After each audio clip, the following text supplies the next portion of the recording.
Get on in here, everybody. I am right on time. My Roomba kicked off, show's kicked off.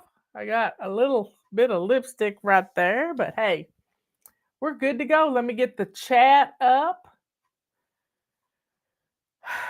Take a deep breath. I got my sparkles on today. It's a good day in the neighborhood. I got my favorite cup. This is one of my favorite cups, and I have a gnat. What is that? I don't know what it was. Oh well, it's probably a spot in my eye. I think it was a little piece of lint flowing around. Robert's made his trip to town, taking Jimmy already this morning, and he's back. We've got purple rags and gray rags at an all-time low price, $8.95. Get them while you can. Last night before I went to bed, one of our fly babies from Germany, I don't know how she pronounces the name of her city, but she purchased 4 packs of gray rags to get shipped across the ocean to her. Wow. That's all I got to say. Just wow. So, everybody get on in here. Where's everybody? Nobody's in the chat yet. So, this is a mug that I had made for me and my sweet sister, and also had a canvas print made of it. But it was a picture that I made in our garden. You got to go out and look at your garden. You just have no clue what signs God's going to send you. This had a double center in a yellow rose. I think it's a peace rose. But I made this picture, and if you look real close at it, it's got morning dew on it. I didn't spray it with water or anything. It was absolutely gorgeous. So there's Miss Peggy. She's like all the rest of us when Facebook went down the other day. We thought we'd been hacked. Every one of us thought we had been hacked. Well, Joni, we're here to help. So other announcements we have our mops on a great discount. The regular mop is going to be at a closeout price, and then our big purple mop, the big mop pack plus, is $29.95. Thanks, Miss Peggy. Anyway, y'all, Miss Peggy's the one that taught me about rebuking storms. It's getting on tornado season, y'all. And she said, one time we were chatting to each other on Messenger, and she says, there's a storm coming. I got to go out. All my neighbors are already out there. I got to go out and start rebuking this storm. And she did it, and it went past her. So I love her faith. Her faith is amazing, y'all. Her faith is amazing. And it just tickles me to be her friend. Yes, to be her friend. Anyway, folks, grab some coffee, grab a seat, hold on to your horses, because I got 5 pages of questions. 5 pages. What else we got? Oh, we have the big bundle pack, which has all the tools you need except for the feather duster. And we're getting low on feather dusters, y'all. So get your feather duster. And it's at a 45% discount. And we got a coupon code for that. It's called FLY45. FLY45. So I'm excited. We got lots to do. Questions to answer. We usually like to start when we got about 100 people in here. The Roomba is knocking at my door. That thing makes me so happy. Robert empties it every night.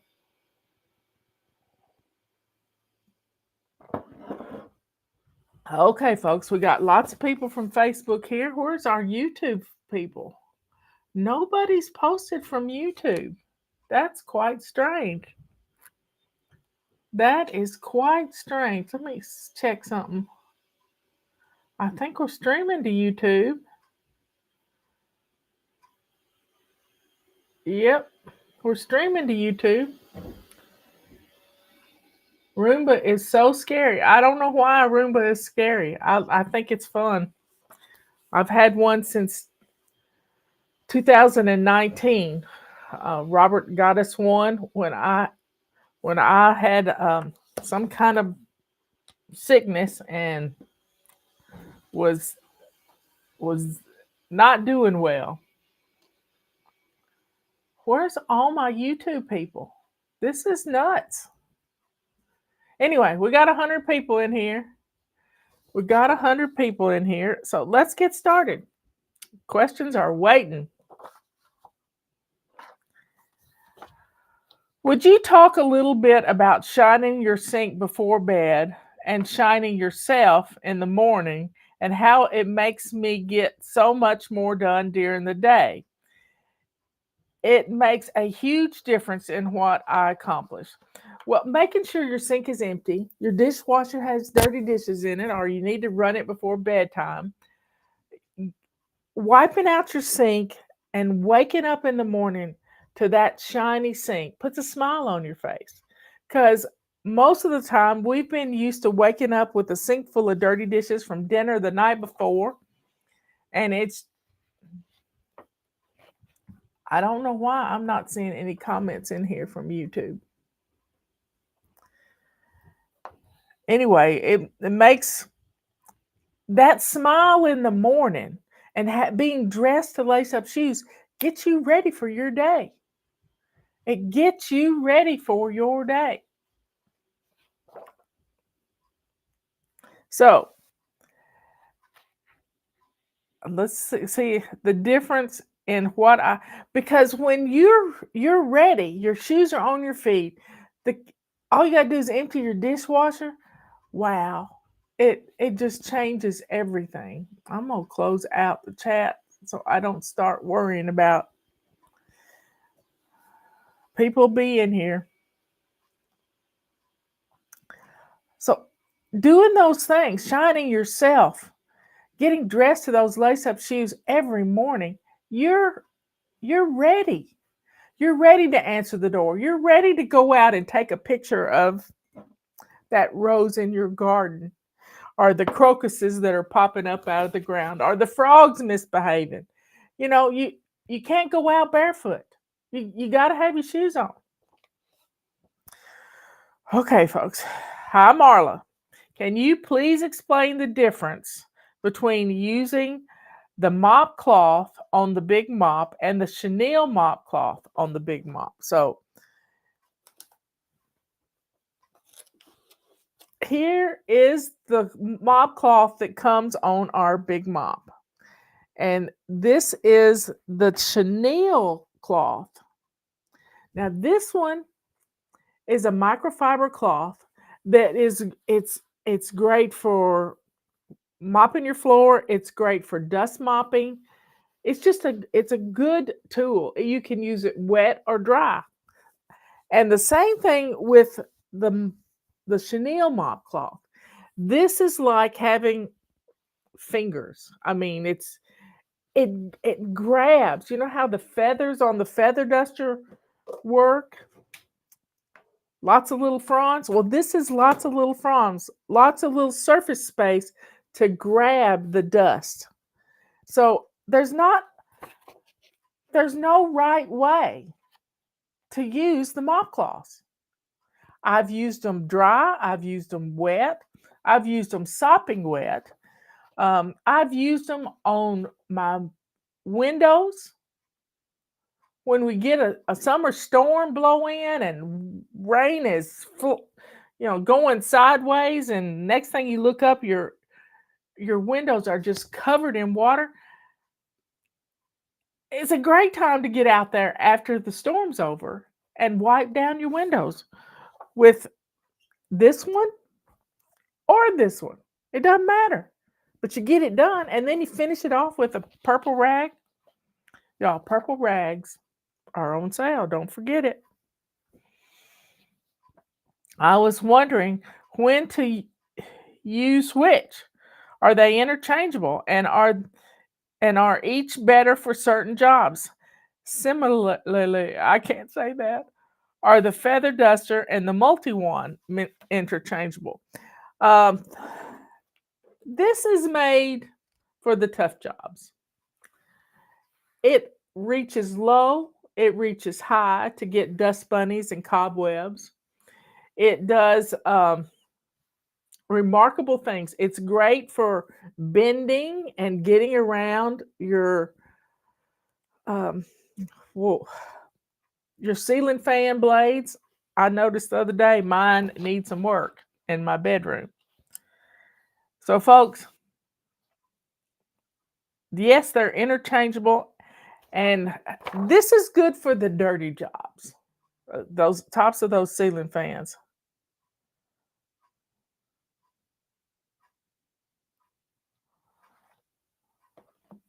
I don't. Justin just sent me.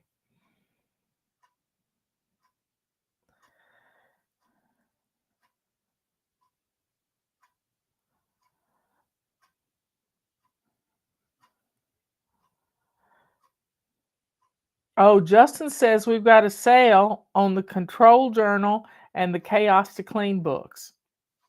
They're half price too. What a deal!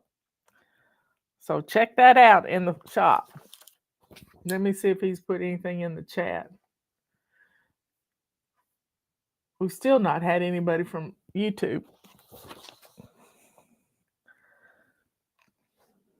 Okay, so that question is answered. Yesterday, I was decluttering in the closet and I ended up going through pictures for hours without decluttering one thing from my closet. How do I keep from getting sidetracked? Well, you have to have a place to put those pictures.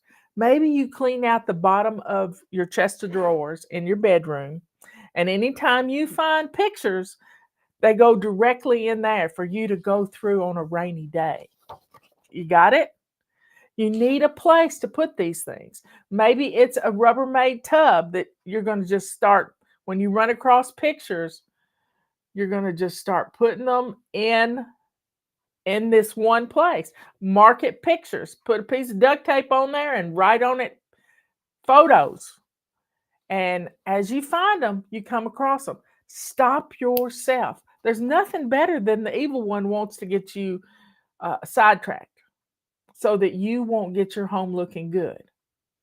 So please, please have a place to put those pictures. You can go through them on a rainy day.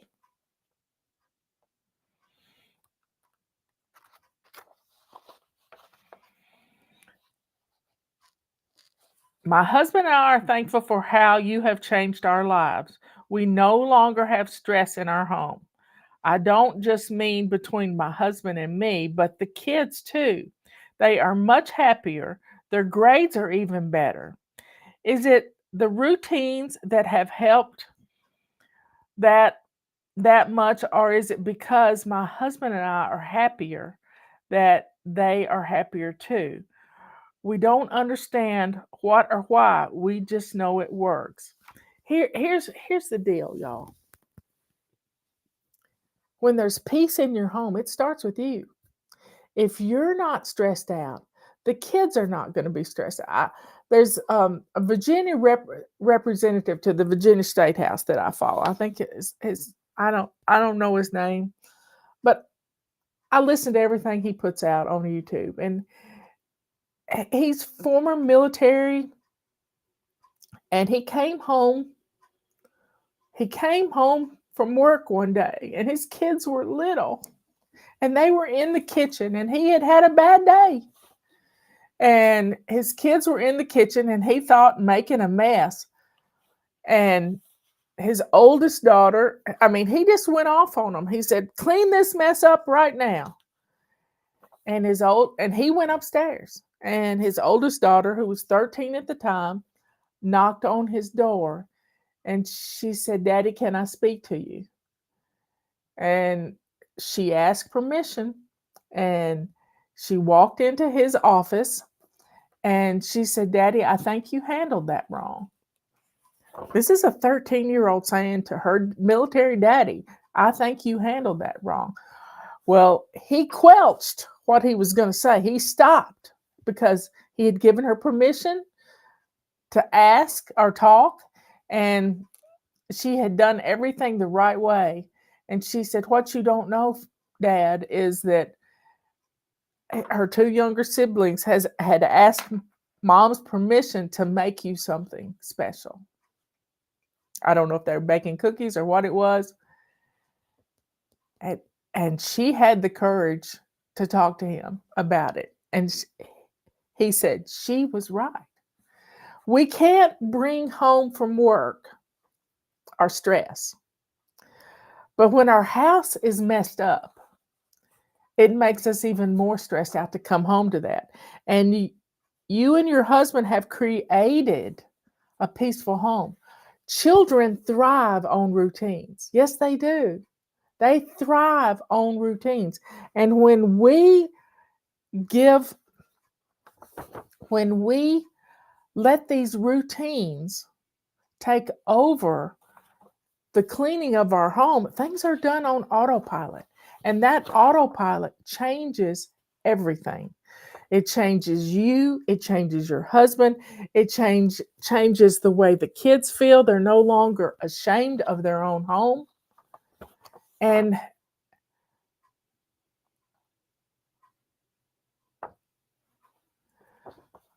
I don't know what's going on, but I got to close it out so I can't see that there's nobody there from YouTube, because that's where usually all the comments are from.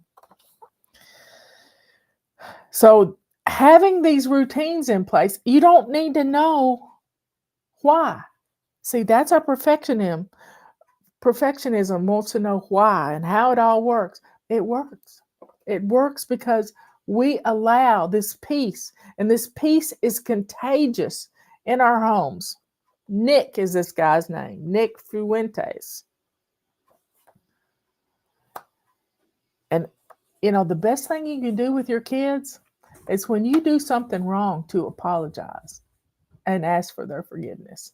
It's the best thing you can ever do, because they know you're human and you make mistakes. You're not perfect. And I am so thankful that I'm not perfect. But I can let go of my perfectionism to find a good equilibrium between messy and clean. Good enough is good enough, y'all. Good enough is good enough. And change your attitude. When you get that stress out, your life is going to be wonderful. I got to stop that Roomba. I don't know what's going on here. It's stuck.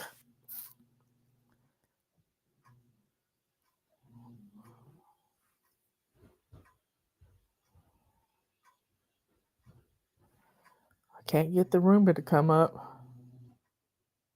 Robert's at it. Robert's doing it.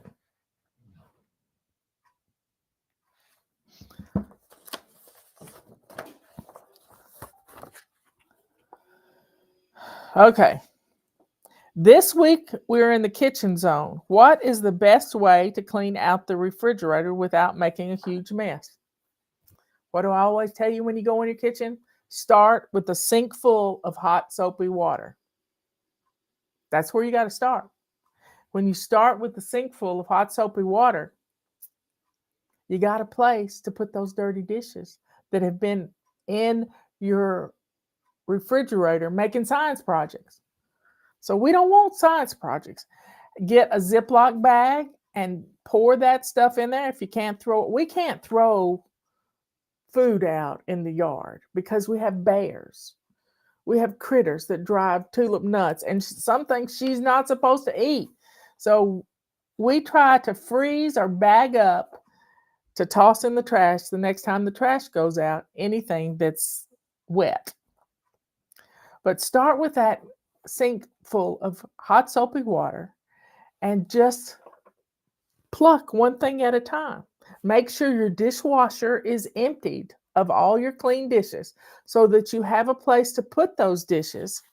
and just do one thing at a time. Maybe you spend just 5 minutes precisely plucking. Have a purple rag that you can use, gray rag that you've got wet, and you can wipe down the shelves. My shelves are glass, so they show everything.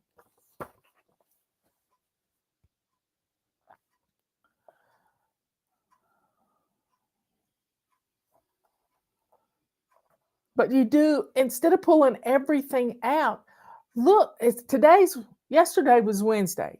On Wednesday, we clean out our refrigerators. If you haven't done it yet, get it done so you have a place to put your new groceries. Yeah, having a clean refrigerator when you come home from the grocery store is a wonderful thing.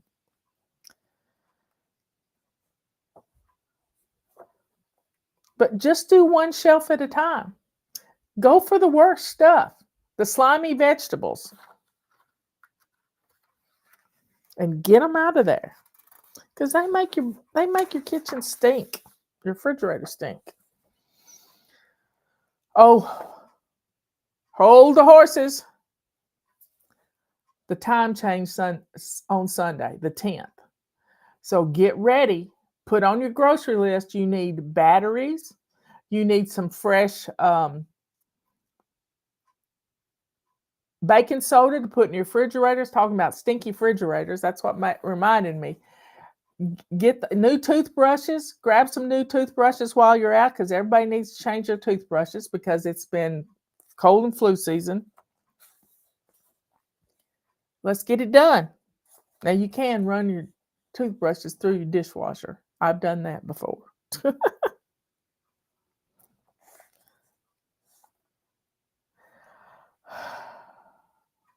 What are some things you do on Anti-procrastination Day?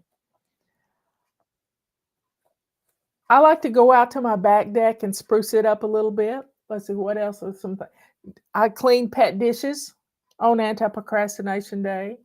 What are some other things that I do on Anti-procrastination Day? Sometimes I do a good scour of my kitchen sink because it gets grungy. Robert pours old coffee down it so it gets a coffee rim around the drain. And I just like to spruce it up and make it look pretty. And I wipe it out every time I get rid of, put down the drain my hot soapy water. Let's see, what else do I do? Makes sure the front porch looks good. And now my grass is going to start growing, which I don't have a lot of grass. I have weeds. And I can use my weed eater to walk down the path.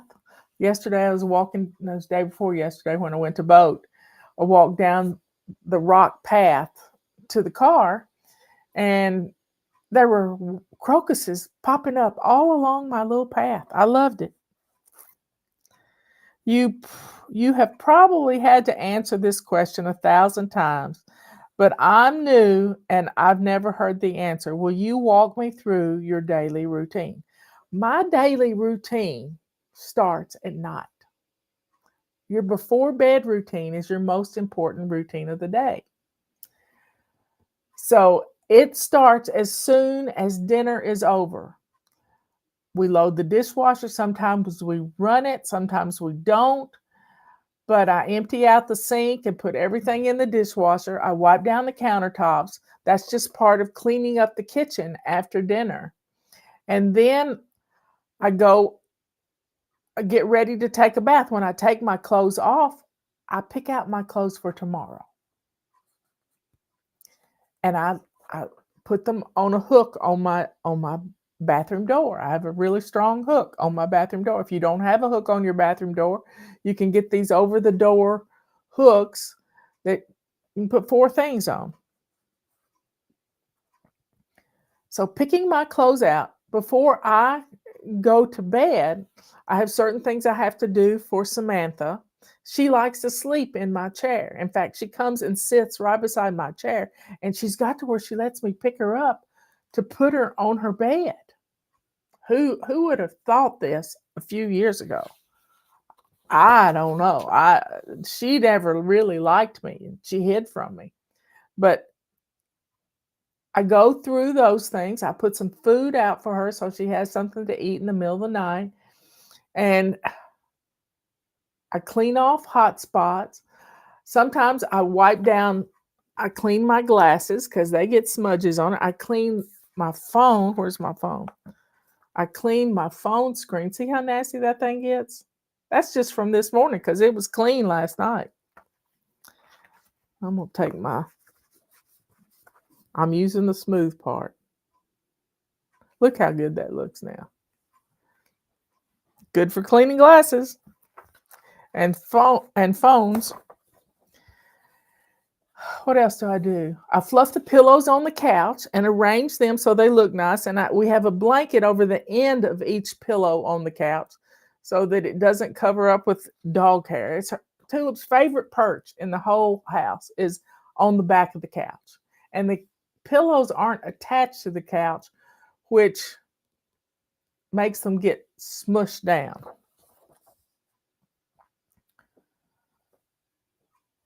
And that's my before bed routine. I've probably already got on my pajamas by the time my gown by the time I get to the bathroom, but I take my nighttime supplements, brush my teeth, floss my teeth, and everything's good to go. Everything's good to go. I do a quick check of eyes, ears, nose, mouth, and make sure my earrings are off and make sure I don't put the eye drops in anymore. I didn't want to become dependent on them, and I thought I was, so put my chapstick on. I've got some nose inhalers that I use that are just salt, and I'm ready for bed. I am ready for bed. My dirty clothes have been put in the hamper. We're good to go. And then I get up in the morning. I make my bed. First, I hear the shower go on because Robert's in the shower. I pull the covers up to my chinny chin chin. I'm saying my morning prayers and thanking the Lord for lots of things and just enjoying waking up slowly. We don't use an alarm. Just waking up and thanking the Lord and singing a hymn, and usually the dog's right beside me, and she gets comfortable, and I'll pet on her, and I'll get the covers all straightened up, and I will get out, slide out of the bed, finish making the bed up, because Robert's already made up his side of the bed, and go to the bathroom and start getting dressed. I've already done my before bed routine, so it makes it easy to get dressed. My clothes are laid out, ready to go. And I get dressed, do everything I need to do in the bathroom. I swish and swipe my bathroom. And then if I need to put a load of laundry in the wash machine, I run downstairs, but I can't do it while Robert's in the shower. So I can't run any water while Robert is in the shower. So I have to be real careful. I can't flush the toilet. I can't do anything like that because it would scald my sweet darling. So I have to be careful. So I try to stay in the bed until I hear his razor go, and then I'm good to go. I grab my shoes. I go to my chair and put my shoes on. So I don't go downstairs without my shoes on. Everything revolves around that last step of putting my shoes on. And there you have it. Robert will come in the kitchen, and his job is to feed the critters. He starts out with Samantha in here, and he lets the dog out because she's got to go, and because she stays in the bed until Robert comes into the kitchen. And then that's pretty much our day. I mean, I'm good to go. If I need to go outside and put some water in the pond or whatever, my shoes are on my feet. If I need to go to the basement, my shoes are on my feet. So it's all good.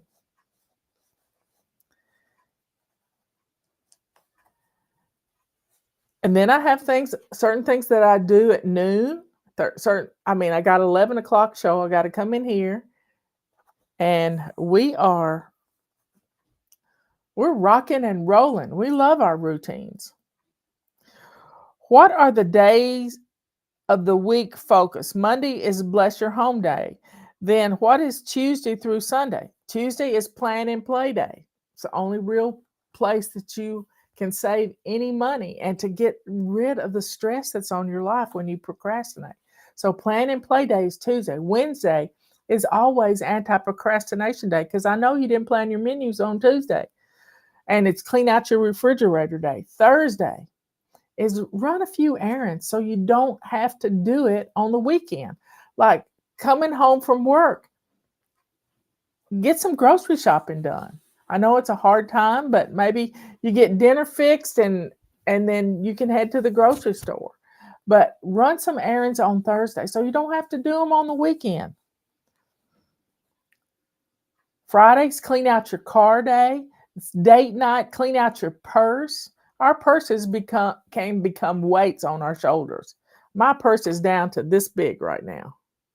It is a clutch. I mean, I can just put it on my wrist.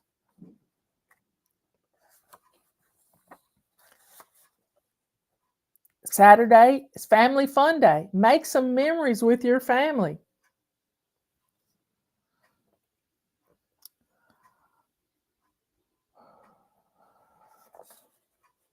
And Sunday is renew your spirit. Maybe you want to take a nap. Maybe you go to church and you spend time with your brethren. Get that spirit renewed. I do it every day. An hour every morning I spend with the Lord. It's my morning. It's the things I do every morning.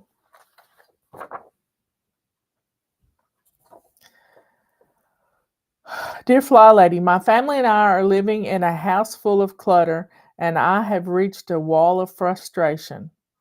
My way doesn't work. Where should I start? I'm ready to follow whatever you say and stop making excuses. You know, we've all got to hit our bottom. Yep, the bottom, because we've dug ourselves into a pit with the clutter that's surrounding us. It's just so high. And this room was piled to the ceiling, y'all. I wished I'd had a picture of it. I was too ashamed to take a picture of it. But when you hit that last rung on the ladder and you got to start digging deeper to hide from this stuff, it's time. First thing you got to go do is go shine your sink. People look at me and say, how can that possibly work? How can that work? It does. Go shine that sink so you wake up in the morning and you've got hope. If you've got hope, you've got it all.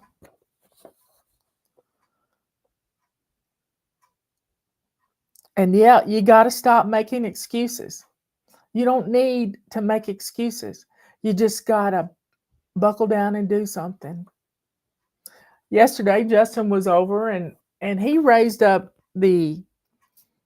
we have a table, and our coffee table in the living room becomes a dining table. And we love this thing. But when Robert and I are sitting on the couch, we can't see underneath it. And Robert looked, and it was really dusty. I don't know how dust gets on. It's probably only open for 30 minutes a day. And so he grabbed a feather duster, which is in a vase on the table. He grabbed the feather duster and feather dusted under that table. And I looked at him and I said, "You're hitting a lick at a snake, aren't you?" And he said, "Yep. I saw it needed doing and I did it." Was it perfect? No, but it was done.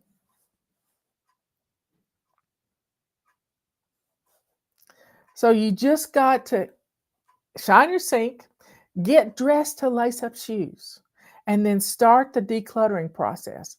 Maybe you need to start with clearing off your flat surfaces and disposing of trash. That most of what's on these flat surfaces is trash.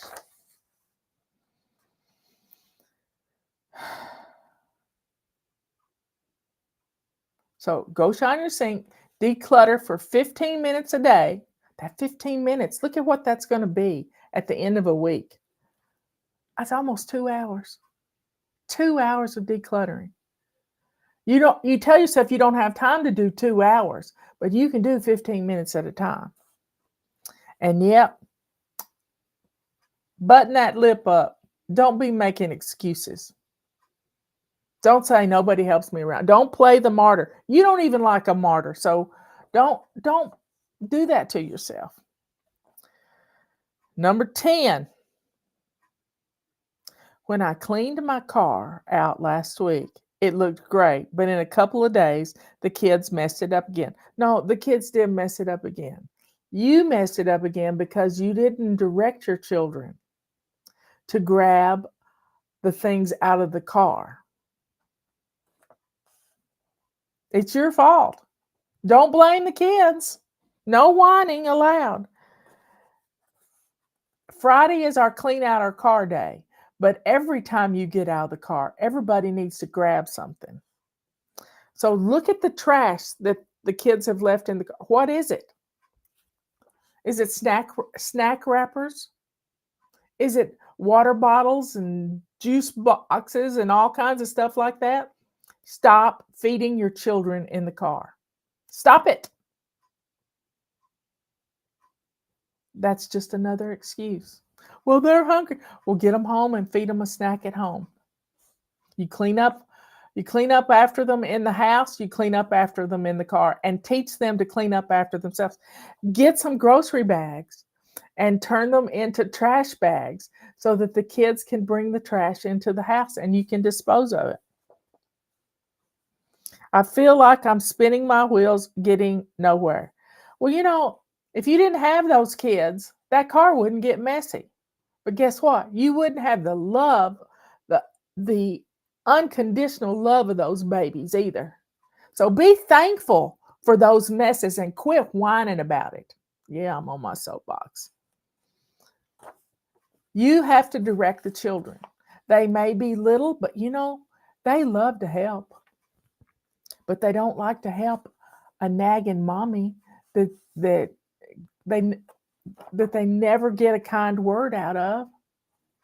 So play a game.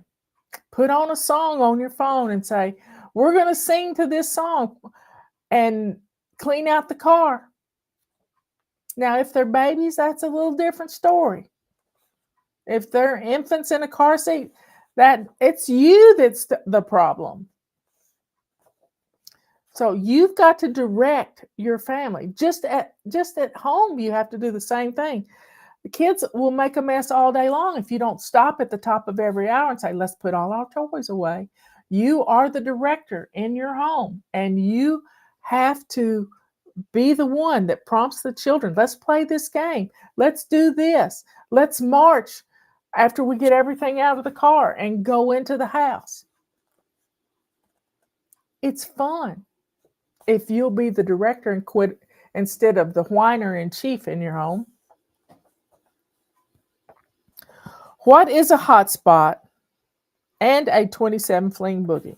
A hotspot is where you come in the house and everything that's in your arms gets dumped there. Maybe it's the credenza behind your couch. That's one of mine. Mine used to be a rocking chair, a big old rocking chair that I would put my coats on the back of it. And then one day I put one more thing on it and it flipped over. And that was my sign that was no longer going to be my hotspot. And I quit putting things there. I started coming in the door with my arms full and putting things away. One thing at a time. I have a hook for my purse. I had a closet to put my coat in. If I had to change shoes and put on my shoes that I wear in the house. I don't do that though, y'all. I wear my shoes outside and inside.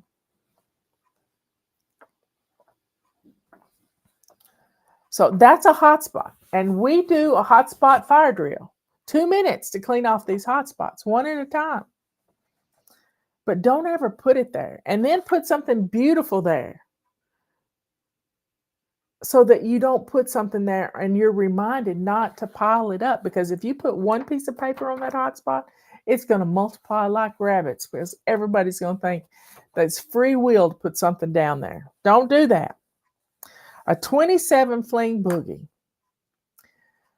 Run around the house and gather up 27 items. It can be 27 pieces of paper, 27 items to throw away. And then run around the house as fast as you can and gather up 27 items to give away, to put in your car and take off to Goodwill or wherever you like to donate.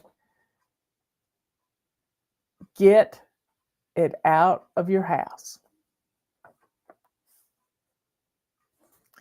This room got cleaned with a 27 fling boogie 3 times a day.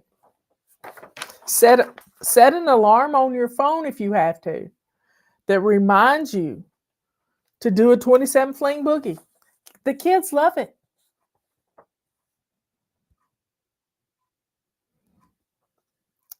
Remember, the time's changing on Sunday. It's spring forward 1 hour. Okay, got one more question. How do the FLYLady rags clean a dirty window with just soap and water when my window cleaner left it's a smeared mess? I wish I had taken a video to send you. My husband laughed when I told him I was going to try soap and water with a clean FLYLady rag. I had the last laugh though. To tell the truth, we were both shocked. It looked so good. I don't even use soap, y'all. Sometimes I use Windex. But I got a video of my dirty doors. We had Harley. Harley was a pitiful rescue dog that weighed 20 pounds. He should have weighed 60. Robert videoed me and I did the windows with a purple rag. This is a gray rag because I can get to it. With just plain water. And I'm so thankful I just used plain water, because when I got through cleaning the window, Harley came over and started licking the window. You got to watch the video.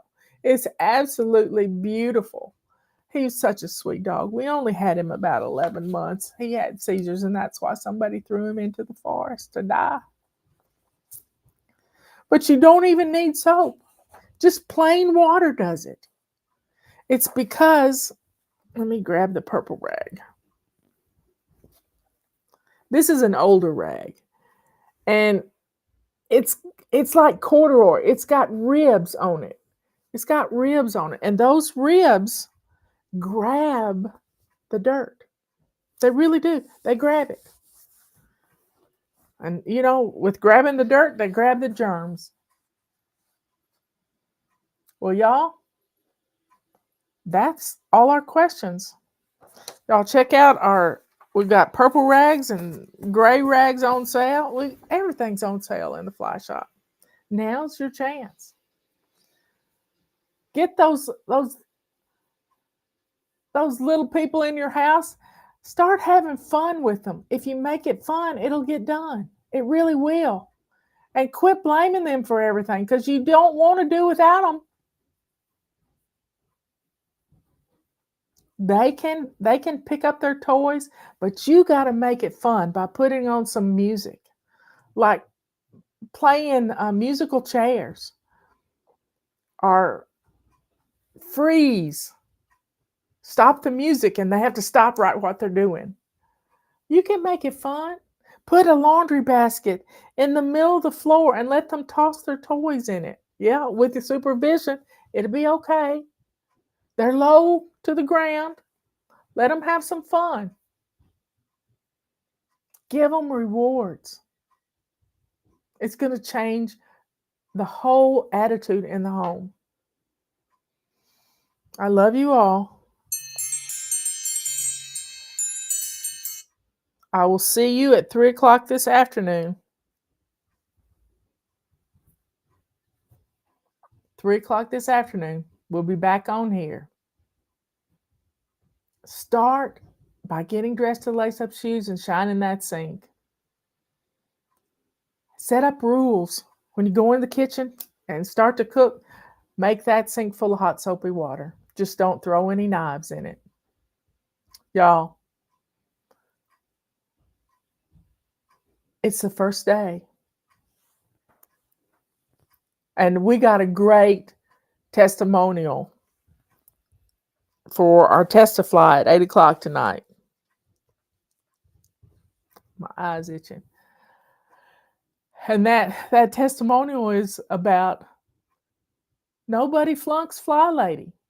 You just start anew the next day. Quit beating yourself up. You can do this, y'all. You really can. You're not a FLYLady flunky because nobody loses at FLYLady. We just keep plugging along, getting rid of our clutter, getting dressed to lace up shoes, folding our clothes, doing our dishes, cooking dinner. It changes the world. Your home becomes a sanctuary. I love you all. Let's go to the Lord in prayer. Dear Father in heaven, thank you so much for the healing on our friend Jack, our family member Jack. We hope he gets to come home from the hospital tomorrow, and I know with your blessing, he will. Father, please keep us safe. Protect my fly babies all over the world. Help them to create places of sanctuary in their homes. Lord, we love you with all our hearts. Thank you for giving us the word. All these things we ask. Thank you for the healing on Mr. Gig. He has a collapsed lung, not an embolism. So we praise you, Lord. We praise you.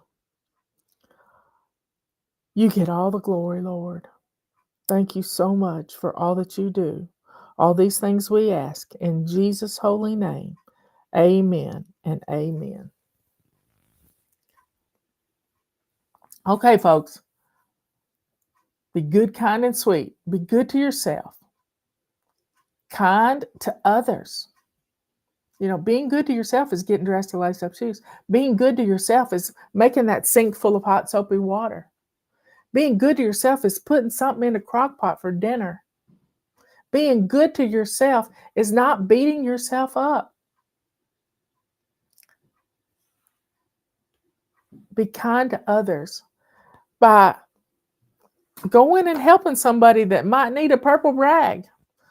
Like the testimonial I sent out this morning, who went to help her cousin clean her house. She has lots of company and lots of fingerprints everywhere. And she used a purple rag, ended up giving her a set of them. So, folks, share the joy with others.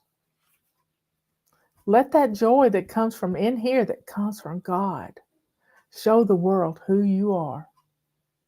A child of the Most High God. I love you all. I'll see you later. Do we ever get any Facebook people in here? YouTube people? Everybody was posting from Facebook. I don't know what happened. Hey, everybody, get on in here. It's Monday, and you got to love Mondays because it's getting our routine started, doing what we need to do to keep our house ready. So let's jump on in here.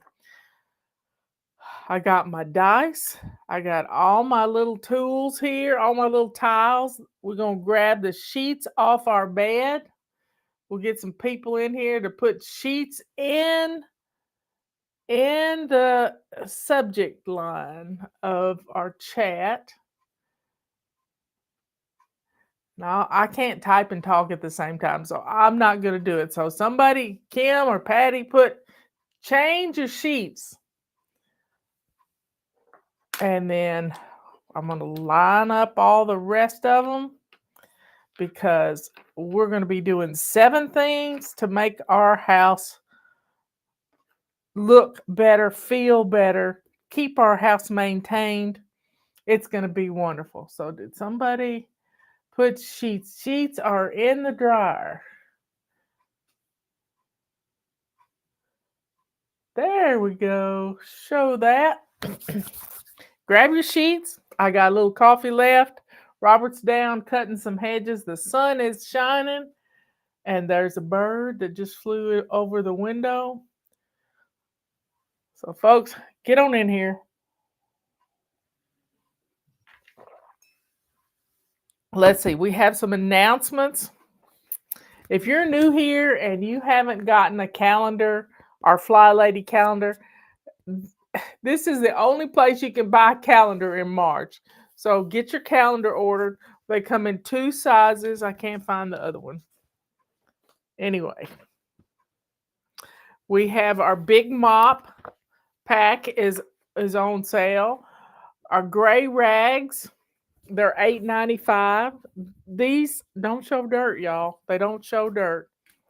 We've got our every tool you need except the feather duster is in the big bundle pack. So get it ordered if you don't have one. If you're new here, you haven't blessed your home till you've done it with the FLYLady Tools. And everybody in the chat will vouch for them. So come on in. Let's get started. We found some stuff. Justin was going through boxes at the warehouse. We've added a few more things to our last chance items on our website. I've sent an email out this morning. Y'all, right now, Jack is in surgery. And they're going to be taking out the section of his colon that is killing him. So, y'all keep Jack in your prayers. Let's go to the Lord in prayer. Dear Father in heaven, please be with our friend, our brother, Jack. Help him to be strong. Angels watch over him, Lord. We please send your angels to protect him, to stand around the operating room and make sure everything's going well. Lord, we love you, and we know that you love your son, Jack. Thank you, Lord, for sending him into our lives many years ago. He's such a good man, Lord. Keep him safe. Protect him from evil. And Lord, let this be the road to recovery for Jack. All these things we ask in Jesus' name. Amen and amen. So y'all lift Jack up in prayer. We will be hearing from Kathy as soon as things are Justin will hear and he'll post in here. This surgery should take a while. Anyway, get your sheets off your bed and we will get started. Let me get my music up because you can't bless your home without music. Got my antique iPod right here.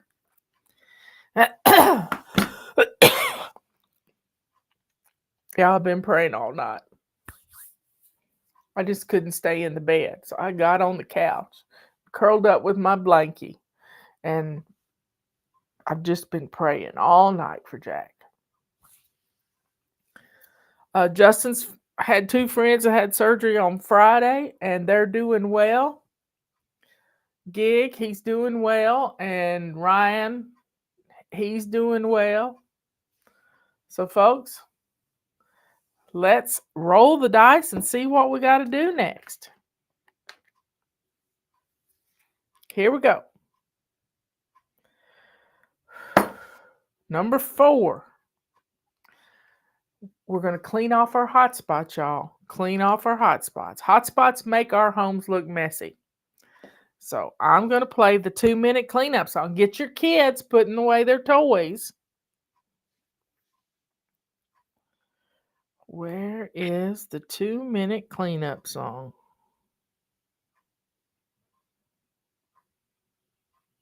There it is.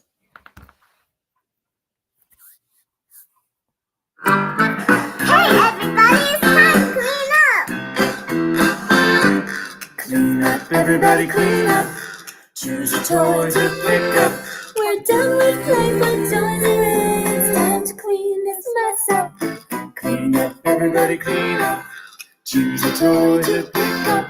We're done with play, but don't delay. It's time to clean this mess up. Clean up, everybody clean up. Clean up, let's all come clean up. Clean up, everybody clean up. Choose a toy to pick up. We're done with play, but don't delay. It's time to clean this mess up. Clean up, everybody clean up. Choose a toy to pick up. We're done with play, but don't delay. It's time to clean this mess up. 1 minute left. Clean up, everybody clean up. Let's see how fast we can finish. Clean up, I got this one. let's all come clean up. It's looking better already. Yeah. We can do it. Look, we almost done.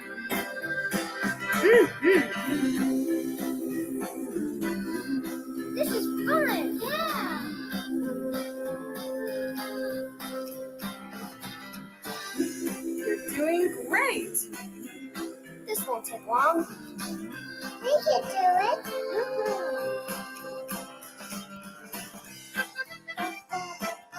Way to go. Good job. I'm so proud of you. Clean up, clean up, let's clean up. Clean up, clean up, let's all come clean up. Let's go and play. Okay. We got tulips coming up. We're having some fun. So, we got our hot spots cleaned off. I got a tickle in my throat. I had to take a grain of coarse grain salt here and put one little granule on my tongue. And that sort of cuts any phlegm. Okay, I'm rolling the dice. Number 2. This is gather up all the trash in your house. Trash. So, what we're going to do, we're going to play Room Patrol. There it is. It's just above the cleanup song.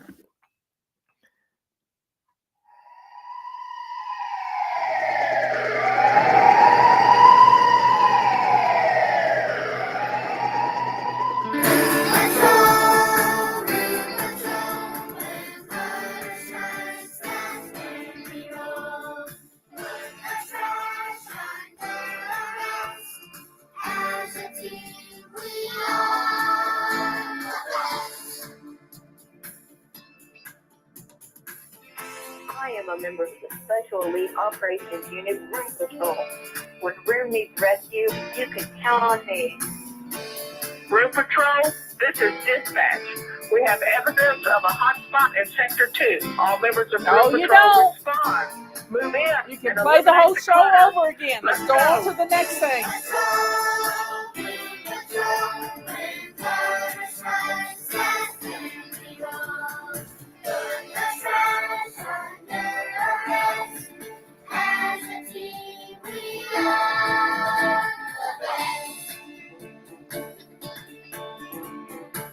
Dispatch, we have surrounded the clutter in Sector 2. You're right, this hotspot is drawing clutter and supplies. We're sending in the SWAT team. Let's get to the bottom of this. Get your gear. Lace up your shoes. Room Patrol, let's roll.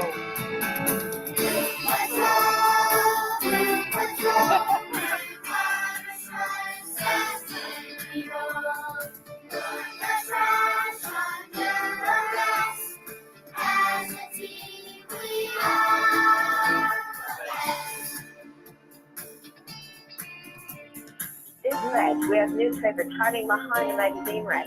They're taking over. I repeat, they're taking over. Please advise. Room Patrol, you have authorization to remove all expired newspapers and magazines from the premises immediately. Roger, all clear.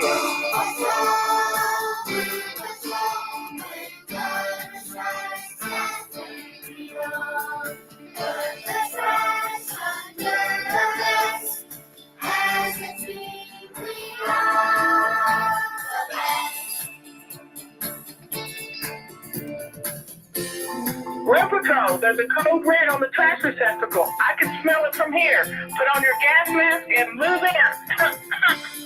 Copy that, dispatch. No job is too hard for Room Patrol. Let's pack it up and ship it out. Mission accomplished.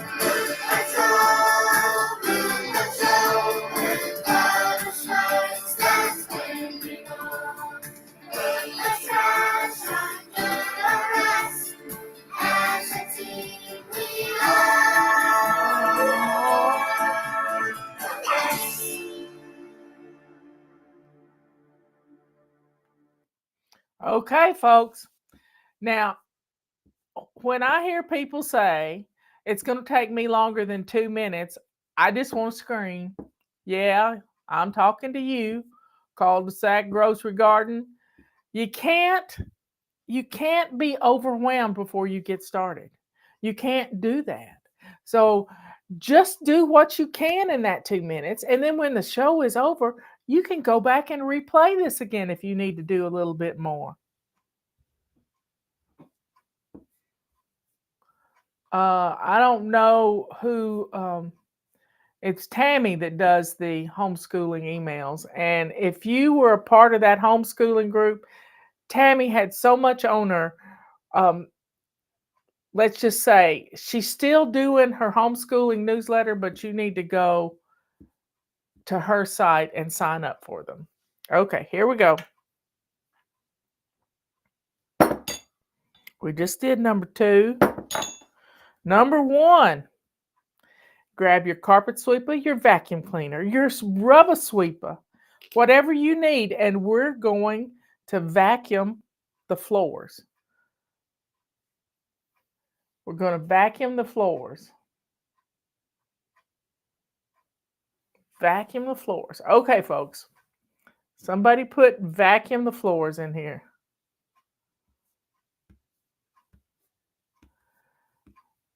There we go. Somebody put it in. Well, I keep hitting it and it's not doing right.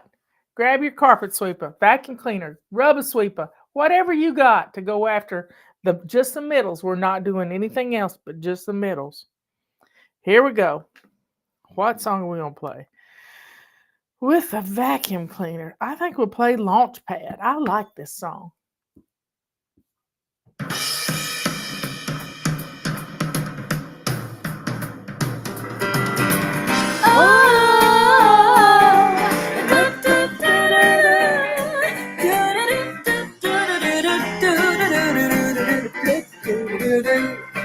There's a place I know when every flight gets home that they visit every night. It's where they put some things to get them in the swing for tomorrow's thrilling flight. A lunchbox, a backpack, some homework, a jacket, I'm not going to scream at you. So when morning is coming, they're running around, they'll be blasting off with speed. Cause their launch pads are ready to go. Their launch pads are ready to go.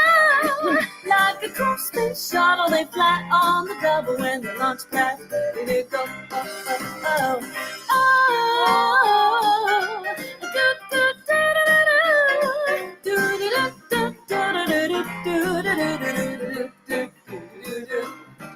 Like an astronaut ready to take off, put your cargo in one place.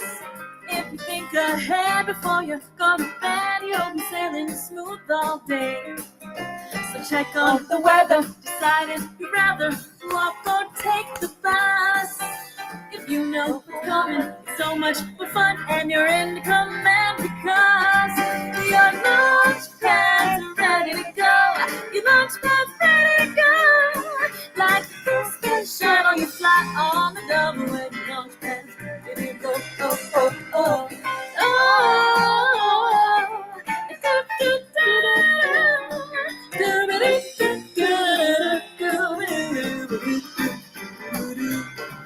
just stop for a minute. And if something's missing, then you run and get it. So your lunch pads are ready to go. Your lunch pads ready to go. Like the constant shot on your fly on the double when your lunch pads ready to go. Praise the Lord, Kathy. 9, 8, 7, 6, 5, 4, 3, 2, 1. Let's go!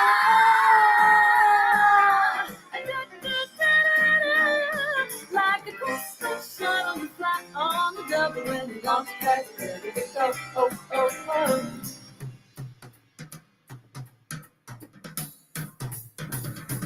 My launch pad's ready to go. My launch pad's ready to go. Like a cool space shuttle, I fly on the double when my launch pad's ready to go. Mm-hmm. My launch pad's ready to go. That's right. My launch pad's ready to go.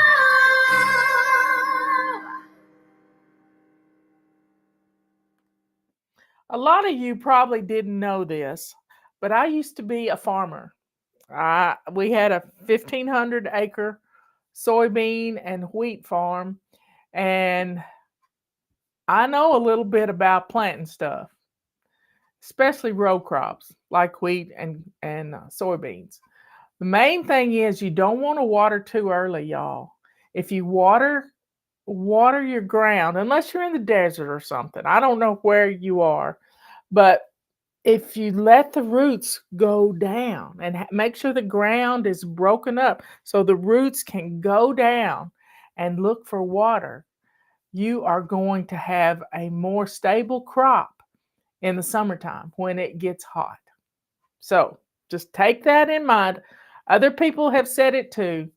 And just be aware, if you water too early, you're going to keep the roots right at the upper level.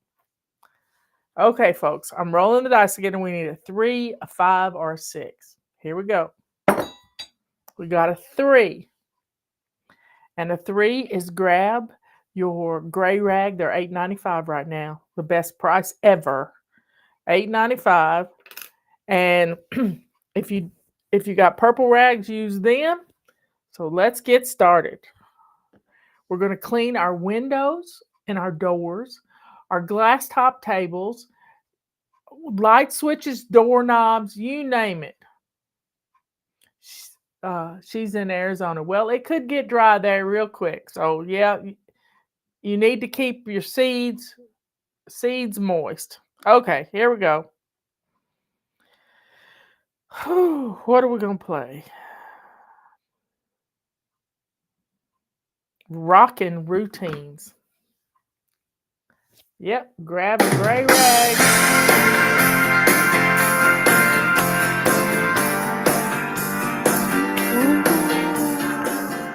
Windows, doors.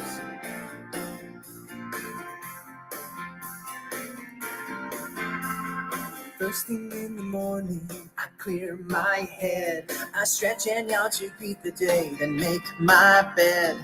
Get myself all ready, down to my shoes. A healthy breakfast puts me in a rockin' mood.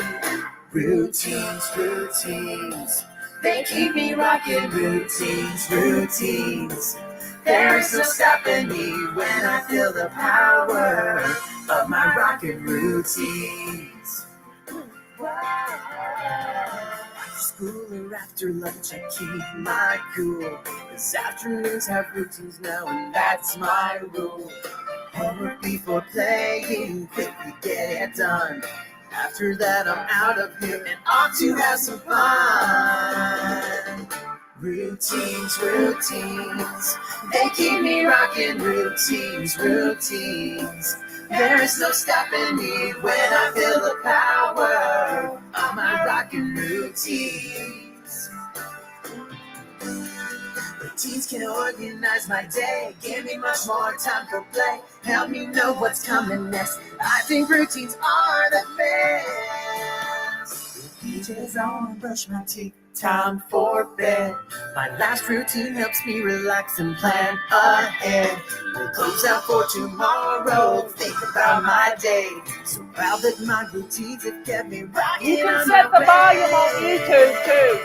Routines, I turned it down a little bit. routines, they keep me rocking. Routines. There's no stopping me when I feel the power. When I feel the power of my rocking routine. My rocking routines. My rocking routines. Of my rocking routines. My rocking routines.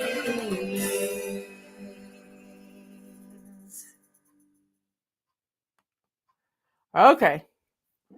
Okie dokie. I'm rolling the dice again. Here we go. Number 6. Grab your feather duster.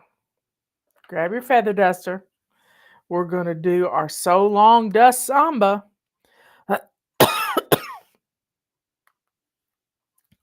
Still got that tickle in my throat. I think I'll go for another grain of salt.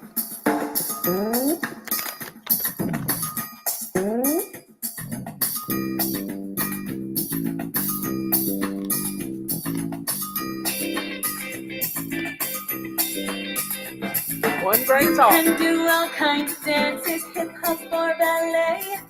I will tell you a dance that you can learn today. You don't need some fancy clothes or need some fancy moves. All you need's a feather duster to begin the samba groove. So long the samba, mama, can I dust a little longer?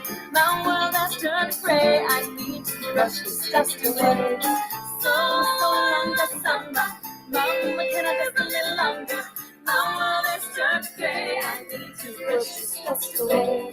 So long the samba, mama, can I dust a little longer?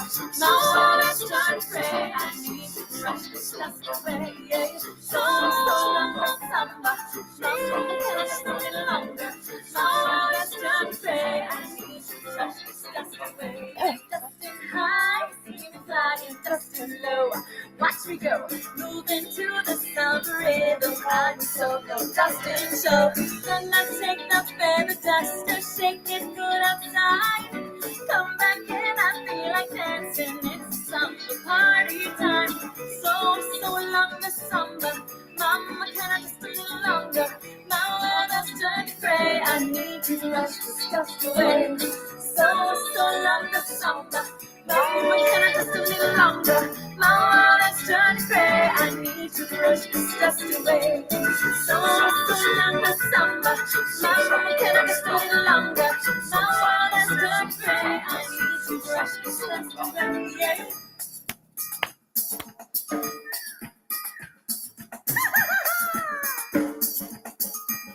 Let's party!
Okay. We have one more tile left. Oh no. We're going to mop. Somebody put mop in the chat. We're going to mop. So let me see what we're going to... Where's my boogie song? Sometimes you just need to dance.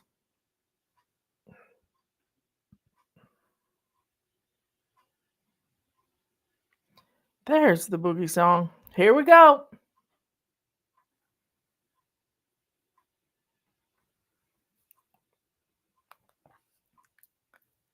Grab your mop. Both mops are on sale. The regular mop, then the last chance items, and our big purple mop. The covers on my head, something stinks beneath my bed. Can't face my room today. Stub my toe and scrape my knee with all the toys surrounding me. I don't have room to play. I can't find my book no matter where I look. And I just lost my shoes. So many toys around, they're tumbling down. Tell me, Mama, what do I do? She said, pick it up and pack it up. Decide what you can do with it so you have room to play. Have a junk around, only brings you down. So boogie that clutter away. Only keep the toys that'll bring you joy and pass the rest along. You can fly when you simplify in the bedroom boogie song.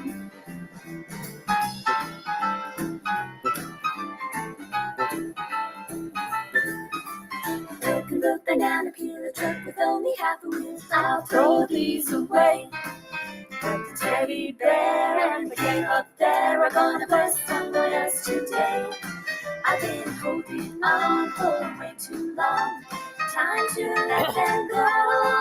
The spoon is growing, and more I'm throwing in a bag to finally know. Oh, how to pick it up and pack it up. Decide what I can do with that so I have room to play. Having junk around only brings me down, so I boogie that clutter away. I only keep the toys that bring me joy and pass the rest along.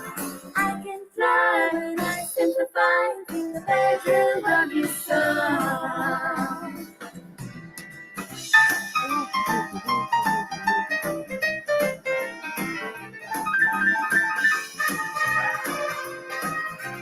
Just pause the show.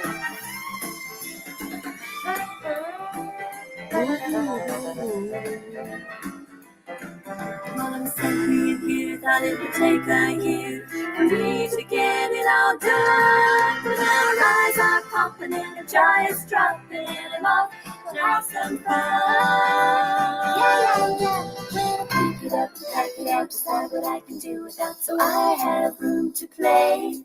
Having junk around only brings me down, so I boogie that clutter away. I don't keep the toys that'll bring me joy and pass the rest along. I can fly when I simplify and sing the bedroom boogie, bedroom boogie, bedroom boogie song.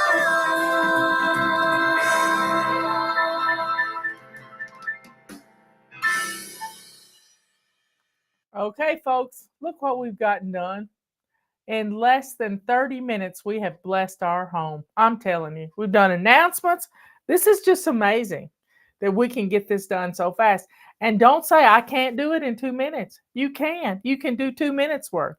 And if you want to go back and replay the show, then do that. But don't tell yourself you don't have time to do 2 minutes. Because I've been emphasizing doing a 1 minute mop, doing a 1 minute feather dust, doing a 1 minute of wiping down your doors every day. This is going to change your life because it makes these little things that show up, the dirt piled up on your credenza in different places. You never have to see dirt again. And just remember to take it outside and shake that feather duster outside. Well, y'all, I'll be back on here at 3 o'clock. Y'all be good, kind, and sweet. Keep Jack in your prayers. As soon as I know something, I'll let you know. I'll post it or come back on and tell you. Anyway, I love you all so much. So take some time today to do your weekly home blessing if you just sat and talked with us today.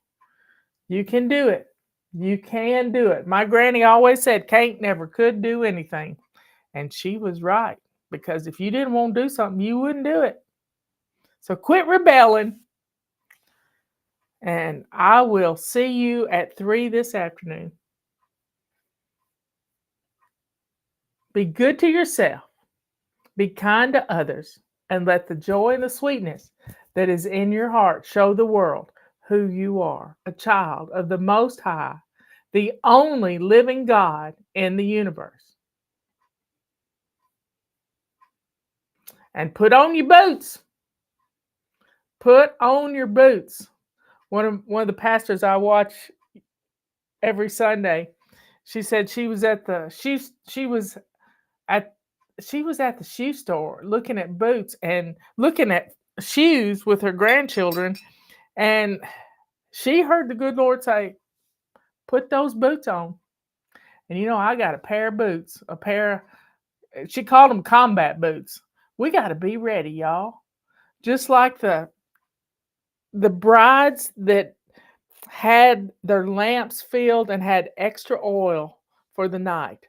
We got to be ready. So put those boots on. That's what getting dressed to lace up shoes is all about, is putting those boots on, those shoes on, those lace up shoes, being ready for whatever comes our way.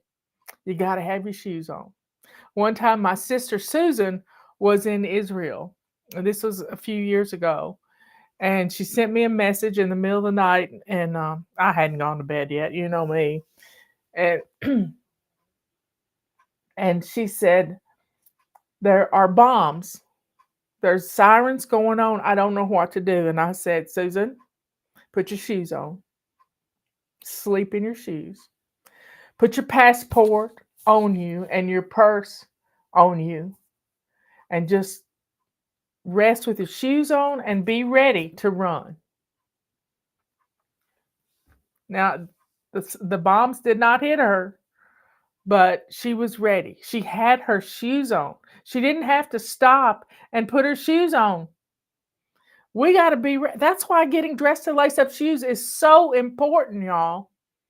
Because shoes tell your head it's time to get something done. So, y'all, be good, kind, and sweet, and I will see you. I got some cafe mocha, a little chocolate, a little coffee. It's all good. So come on in here. Come on in. Where are my people? Let's get on in here.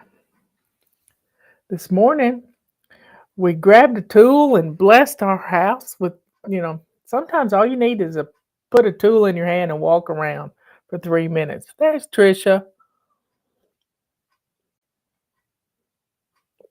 And Miss Amber. Come on in.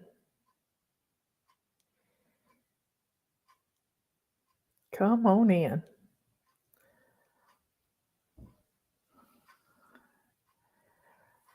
Wow. It's a beautiful day. It's cold, and we're expecting some bad weather. Sleet, snow, I don't know what all, but it's stacking up. Blueberry tea. Do you have elderberries, Trisha? It's always good to keep some elderberry on hand.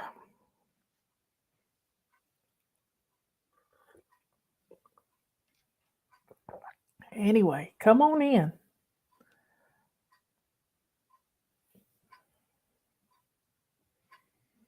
And maybe we'll get a little snow. We'll see. Justin's on his way home. He had to go to Florida to pick up his deer. It was a panhandle of Florida. And so they did a little hunting while they were down there. And now he and his buddy are driving back.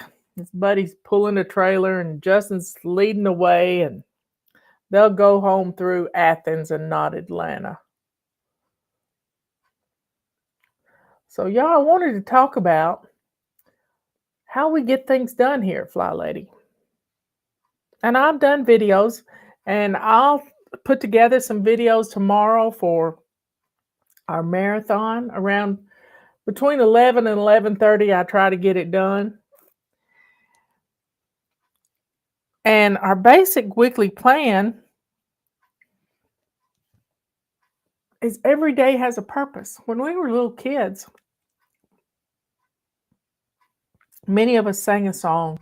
This is the way we wash our clothes every Monday morning. My grandmother had a day to do laundry.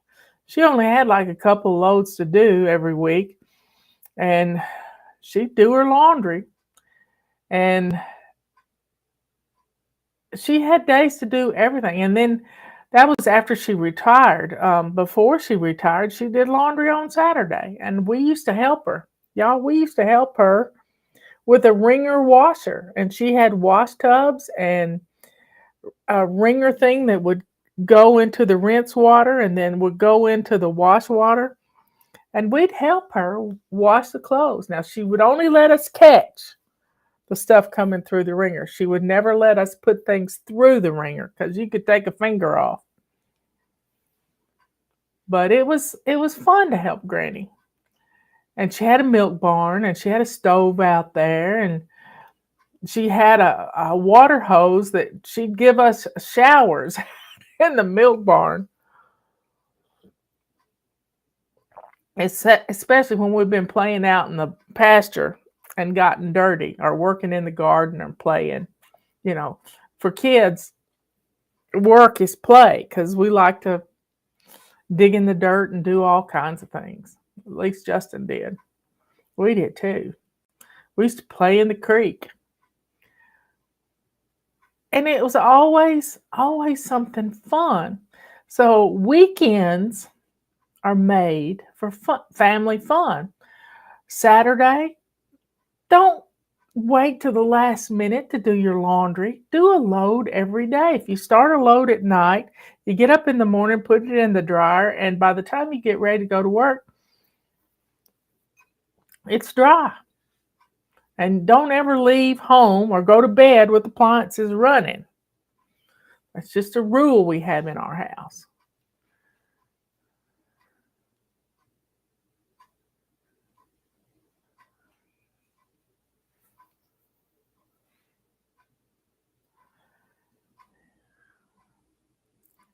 So, having a plan to your week, we have Sunday is the beginning of the week. Sunday is the day we spend in worship to the Lord. Now, I do it every day. I'm listening to the word. I'm listening to beautiful worship music. I'm praying. I'm staying connected. It's like, your appliances don't work unless you plug them in, and you got to plug yourself into the Lord, and you got to be there. And I'm reading in Deuteronomy 4 right now, and it's talking about how other people don't have the pleasure of being plugged into God. Just go back and read chapter 4 in Deuteronomy. It's what it's saying. We get plugged into God. Other peoples don't have that. Yeah, and those of us who come to the Lord through Jesus Christ, we are part of the Israelites. We are.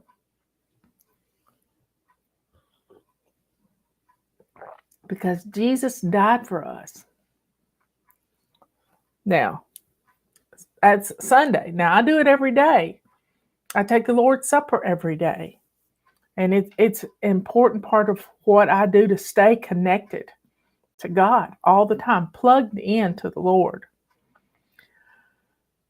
Monday, we bless our homes. We recover from a busy weekend of running around and doing things. Now, as we get older, the kids are doing things on their own, and that's okay. You can go back and listen to it. If you missed Grab a Tool Day this morning, you can go back and listen. I just sent it out in email. Are you signed up for our emails? It's important to be signed up for our emails.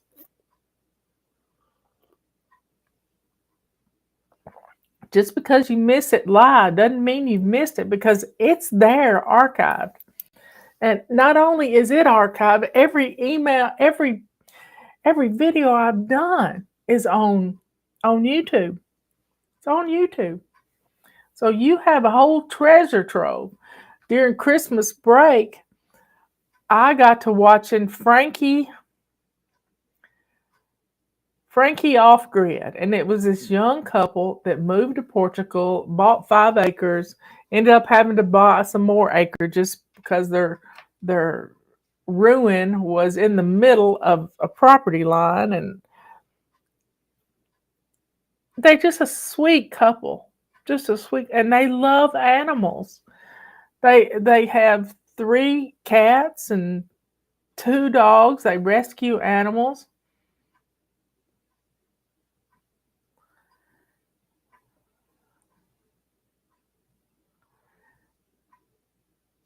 And they were just precious. I sort of binged watched them.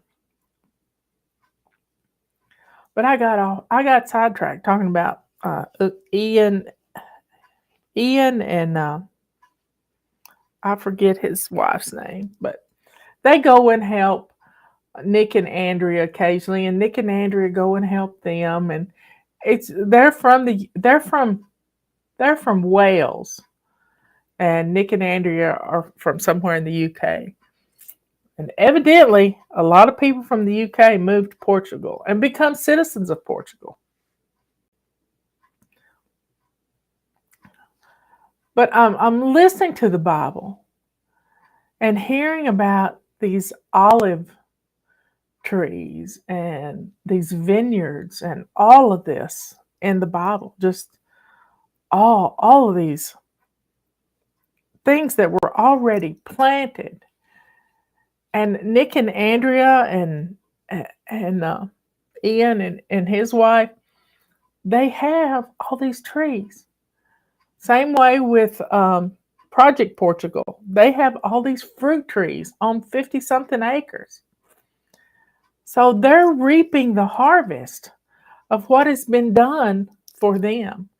And I think what I'm getting at here is Patty and I have lived this. We have lived 24 years doing what we teach. And we don't just teach it. Patty is born organized.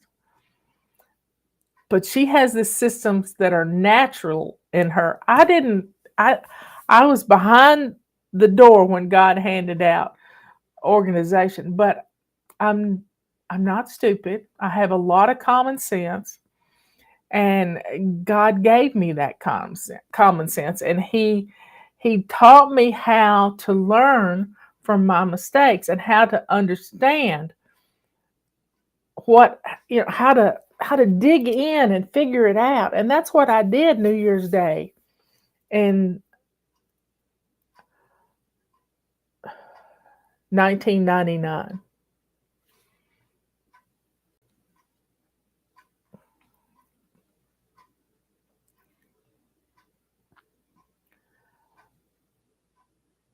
So we break our week down, and every day has a purpose. Not the whole day, but like on Mondays, we recover from a busy weekend. We bless our home. We bless our home. And we get things back to working. When one thing's out of place, it's like if you leave one piece of paper on a credenza behind the couch, it's going to collect a bunch of others. And we have to nip that in the bud. Keep it cleared out. Keep it cleared out. Keep those flat surfaces free and clear. Gives you the freedom that you need to do what God has called you to do.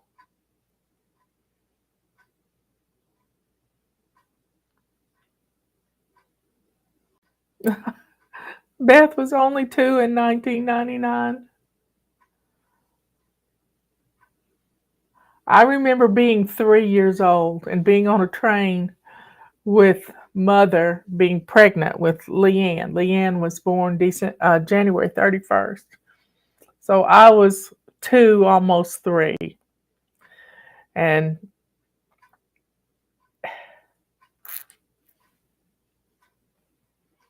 it's not easy to lose a sibling, I'll tell you that. Because you try to figure out what you did wrong, especially if you're the oldest.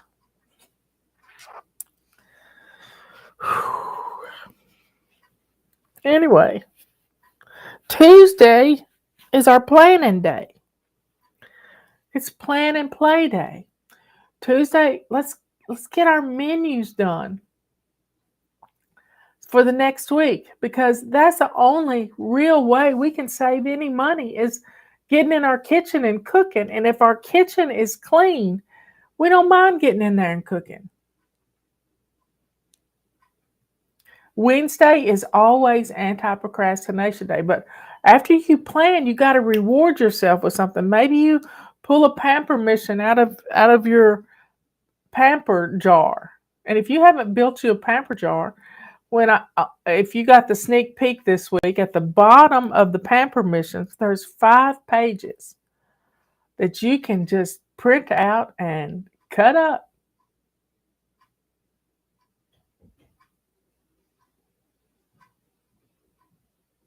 I don't know what that is, Pam, but my feather duster is my feather duster. It's not just a pretty duster. I should have it on where it twirls.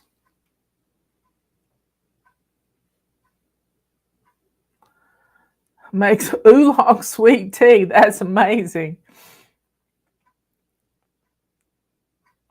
Wednesday is always anti-procrastination day. When, if you just look around your house, I did a video the other day, just look around. Every pile you see is procrastination at work. Everywhere. Everywhere you look around your house, if you see a pile, that's procrastination.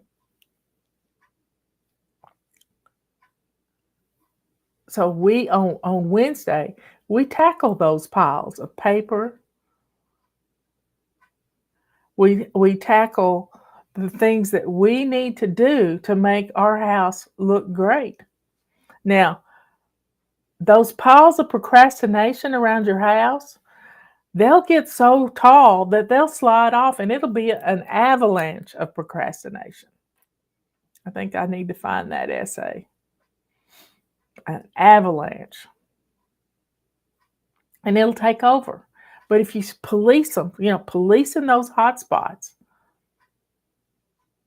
you'll be surprised at how good your house will look. Even if it's dusty and you could ride in the dust, if your hotspots are policed and looking good, it's going to be great.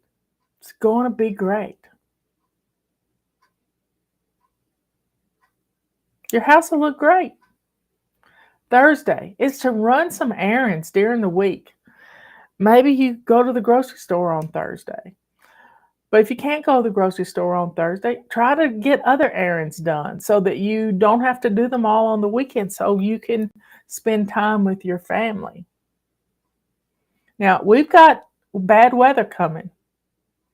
Do you have some board games picked out if you're going to get some bad weather in your area?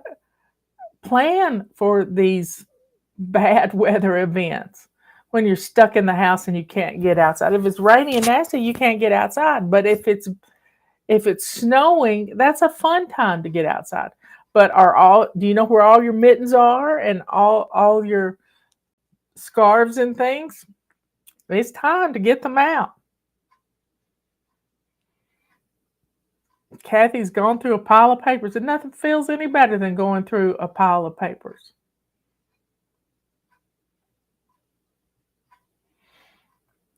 And you might find something. You might find a gift card or $10 from somebody.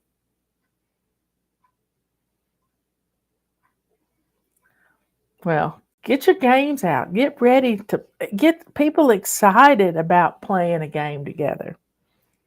I know Justin and Emily, when the kids were little, they got some new furniture and they had this big hassock. I mean, it's probably 3 feet across and three feet both ways.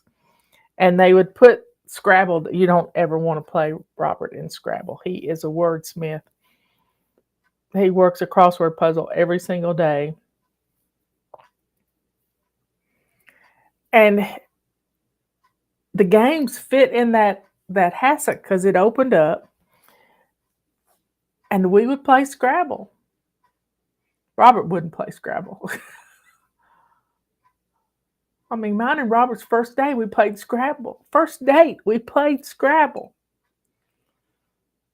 I couldn't play it well enough to spell words, but I could spell trees. Anyway, that's Thursday. Run some errands so you can open up and be free to do some spontaneous stuff on Saturday. Friday is clean out your car day. Clean out your purse because that thing gets so heavy. You know, when you put your purse on, it hurts your shoulder. So clean out your purse, clean out your car, and plan something for date night.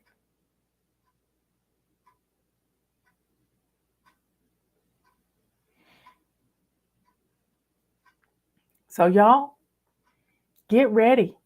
The weekend's on us. And Saturday, plan something fun to do.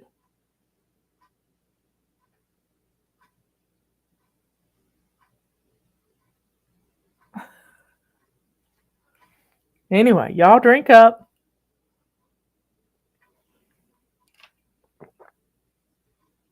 And the rest of how FLYLady works is we break our home into zones.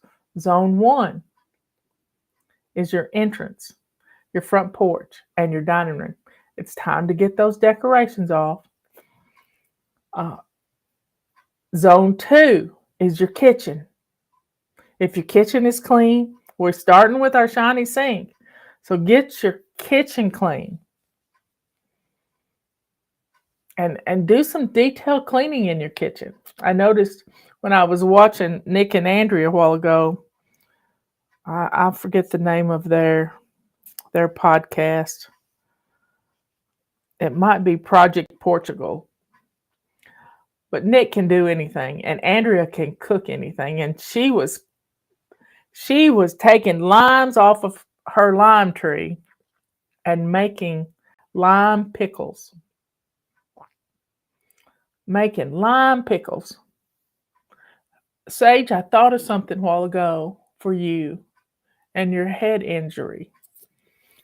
Get some coconut oil in your diet. Take a tablespoon of coconut oil every night before you go to bed, or every morning before you go to bed, and just keep some coconut oil in your diet. They weren't really lime pickles, but she was going to ferment them. So she put some salt in it and it was kind of like kimchi that she was doing. Salt, 4 tablespoons of salt, 3 tablespoons of turmeric?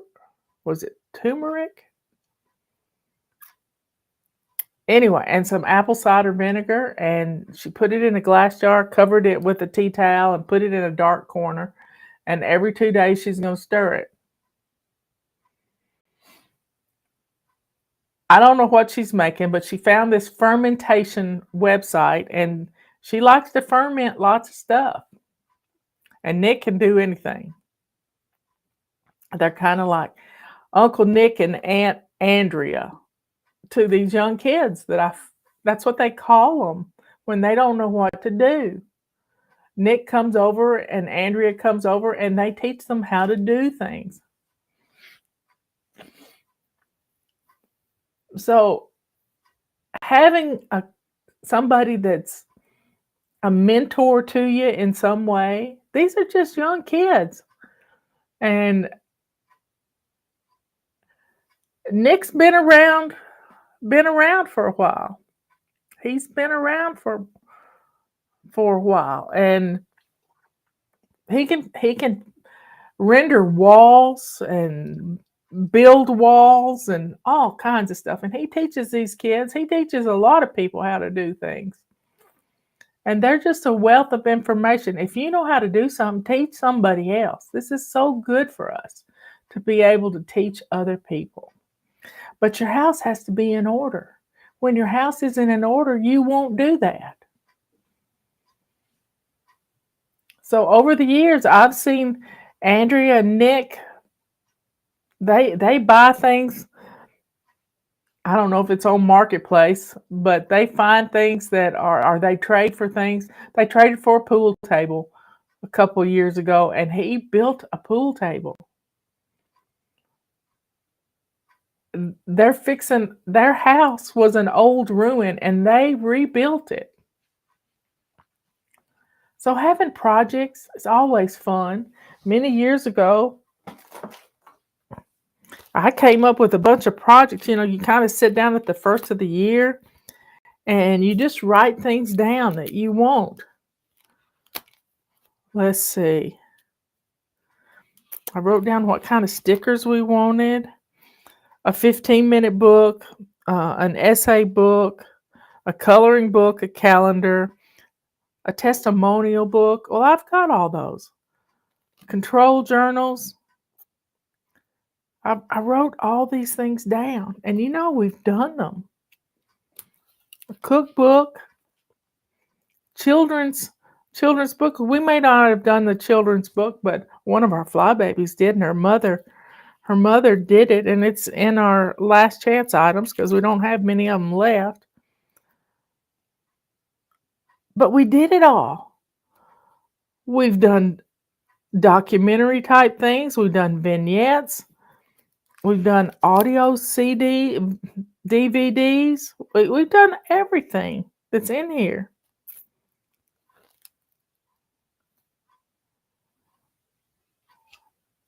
So, folks, write down some of the things that you want to do in this next year. Pick a word. Any word. I've had surrender. I haven't picked my word yet for this year. But I'm staying close to the Lord, and I'm sure He will plop one in my brain.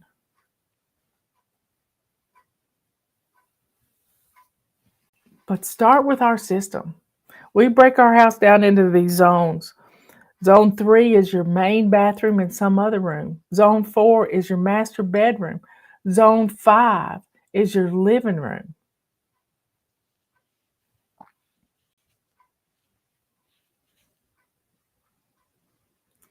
Abide. That's a beautiful word. I'm going to have to look that up.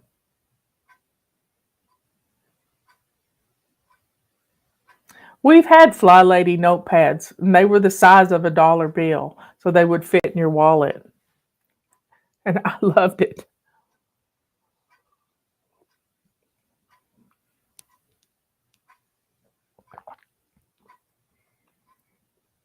Anyway, y'all, be good, kind, and sweet. My number's up there. It's 111 right now in our shop.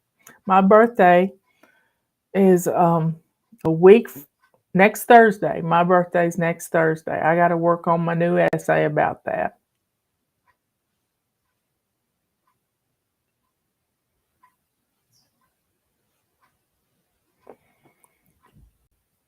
Coconut oil is just good for our brain. I'm telling you, it's good for the brain.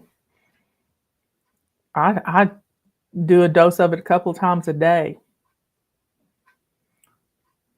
Patricia, that's a wise thing. Her favorite word is today. Take care of what you got to take care of today. I've had hope. Yep, Hebrews 11:1 is all about hope.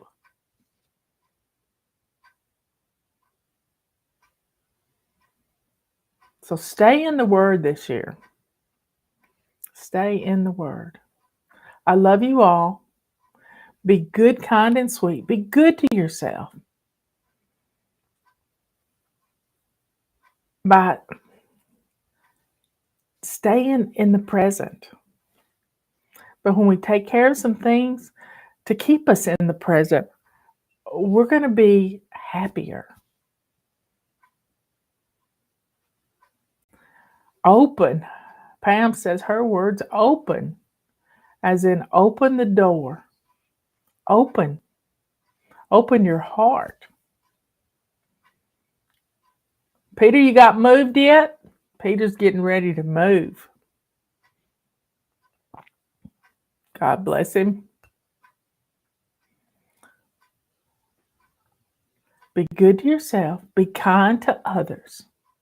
And let that joy and sweetness that is in your heart show the world who you are.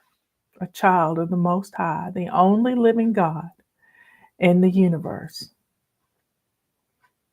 Y'all, it's going to be a great weekend. Peter, did you get some snow?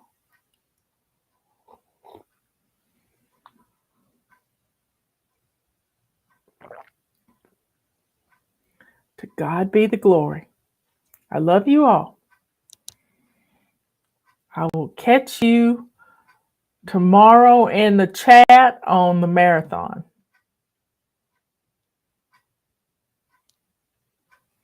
I'll see you later. I am lickety split right on time. Get on in here. Get on in here. We are rocking and rolling today. We've got some great questions. I've got 4 or 5 pages of questions. So get on in here. Let me get the chat up so I can see where you're all from. So let's get started. Come on in. Come on in. I might play a song to start with. There's Lori. What song should we play? Here we go. This is a good one. This is a good one. And I don't have any music on. Let me stop. Stop. Turn this on.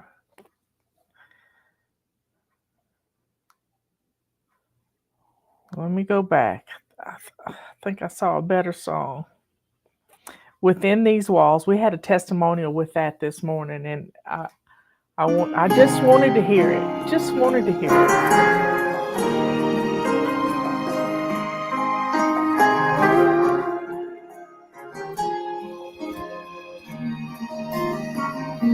Within these walls, home is just a word, a fairy tale I heard that always kept me searching.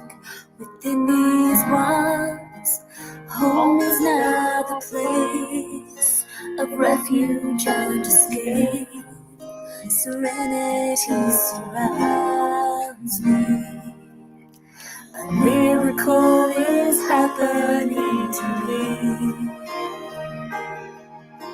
I'm finally learning what a home can be. Within these walls, I have learned to fly, to take charge of my life, and find the peace inside me. Within these walls, we love and work and play, finding joy along the way. And now I long to stay within these walls.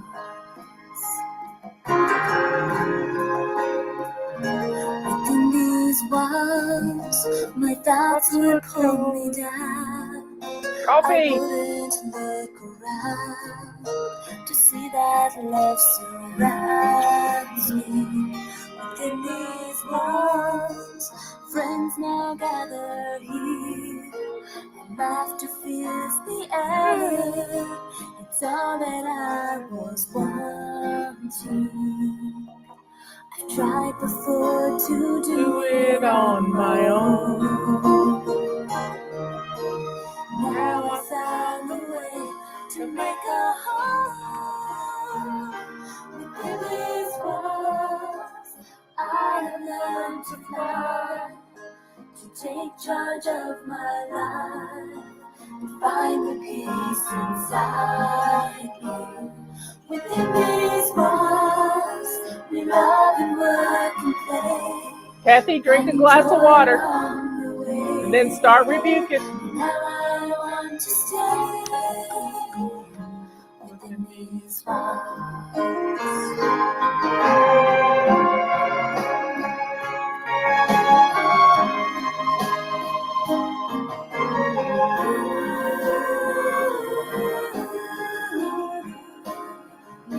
Within these walls, I have learned to fly, to take charge of my life and find the peace inside me.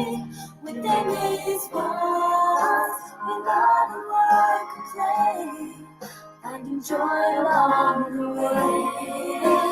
Now I want to stay within these walls.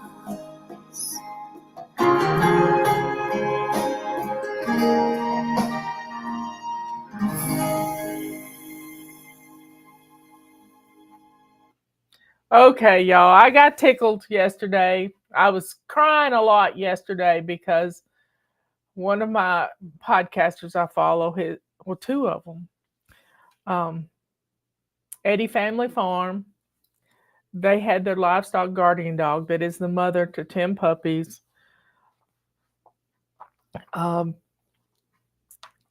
She got attacked by something and it broke her leg. And they got sent to a vet in Oklahoma City and they wanted $6,000. These people are just normal people like the rest of us. And the leg was crushed.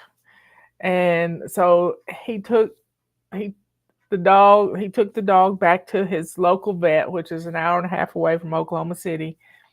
And the poor puppy, they were going to have to put her down. And he didn't want to do that. His children were just upset. His wife was upset. And he talked to the vet and she said, I think I can amputate the leg. We can't set the leg because it's crushed. It's just in a million pieces. But I can amputate the leg and maybe she'll be able to get along. Robert's had a dog that had one leg off. We had a dog with cancer and Chief, and we had to make that terrible decision to put him to sleep. So please be with the Eddie family. They're going to get the dog today. She had the surgery. She survived the surgery. A lot of blood loss, but she survived the surgery.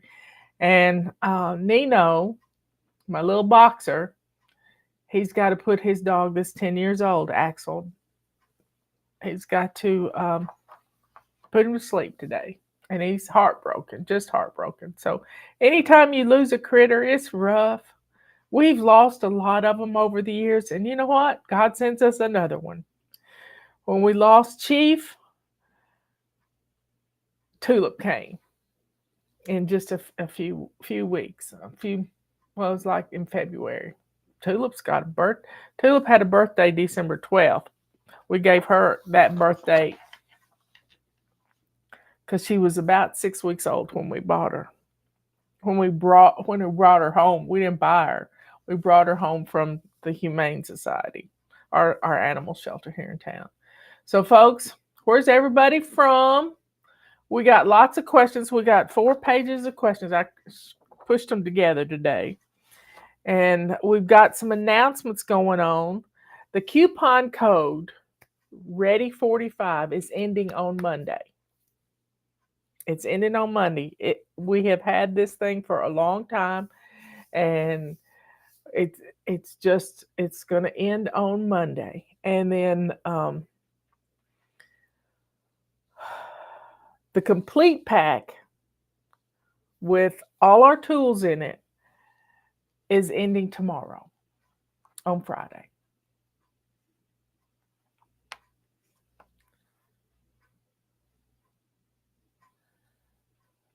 So let's go to the Lord in prayer. Let's do it right now. Please be with Sheila, Lord, as she recovers from breast cancer surgery. It's not fun. It's not fun, but we can do it 15 minutes at a time. We can pace ourselves and just let our bodies heal, and we know the love of God is over us, and Jesus does heal all the time. So Lord, please be with my fly babies that are suffering. Thank you for the Miss Judy. She got some transfusions. They're trying to figure out where she's bleeding from. Her hemoglobin was really low, so she's got some bleeding ulcer or something going on. But thank you. She's feeling better than she has in a long, long time. So you get all the glory, Lord. You get all the glory.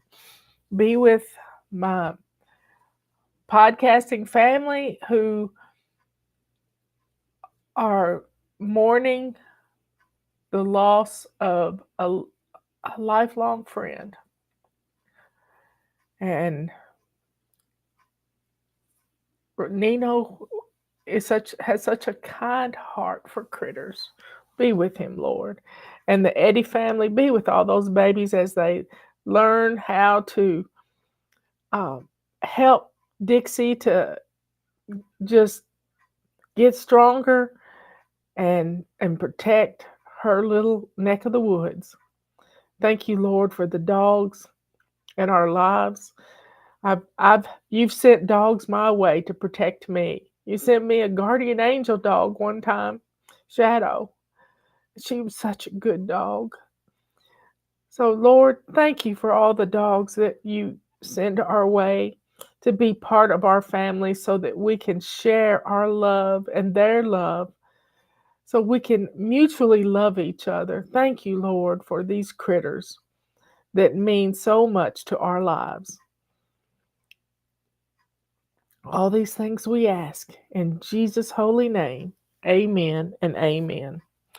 Last night I was listening to Patera, and she has declared February is a restocking, a reorganization month for her pantry. And she's implementing the 5-can rule already. And I watched somebody ask a question this morning. It was one of the little shorts, and he asked this little boy, these 3 kids, a question. If you could answer this question, I think it might have been a multiplication question or something. You can pick out anything in the store you want. And this little boy answered the question correctly, and he and his siblings got to pick out things. And he got a bag of rice and some beans. And the man said, why did you pick rice and beans? Why didn't you just pick a snack? And he said, we want to have a good dinner tonight. So the man pulled $60 out of his pocket. He said, give this to your mommy. Give this to your mama. And he said, I will. So folks, let's stock our pantries. Let's buy a dried item like rice or beans, and let's get 5 cans of something.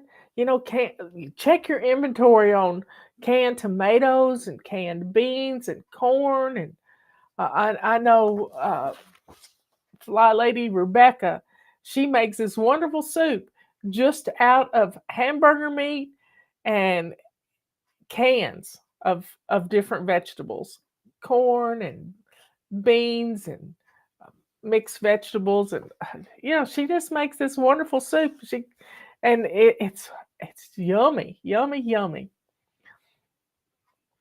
So start getting, every time you go to the grocery, buy 5 cans.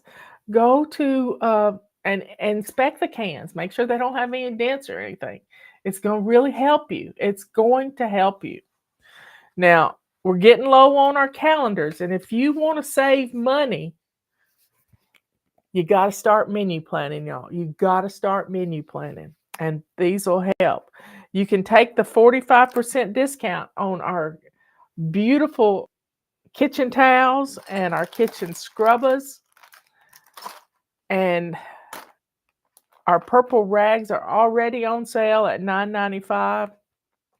We got gray and we've got purple. So let's get started. Sale on the complete pack is ending on Friday. If you know somebody that needs all the things in the complete pack, get it. If not, you can build your own pack and take a 45% discount on it. But somebody can always use a calendar. What is the monthly focus for February? We start in a brand new zone. Today is zone 5. No, we were in zone 5 yesterday. Today is zone 1. That's our front porch, our dining room, and the entrance of our house. Okay. And our new habit of the month is decluttering 15 minutes every day. Just 15 minutes. You can do that. 5 minutes in the morning, 5 in the afternoon, 5 in the evening, or do 15 minutes at one time. Do it with a 27 fling bookie. Run around the house and gather up 27 items to throw away. Do it with a 27 fling boogie and gather up 27 items to give away. Do a 5-minute room rescue. Look in this one room for 5 minutes for things that you can donate. Yeah, it's February already. Okay, here we go. There's Miss Conda in there. Y'all need some help. She's a good one.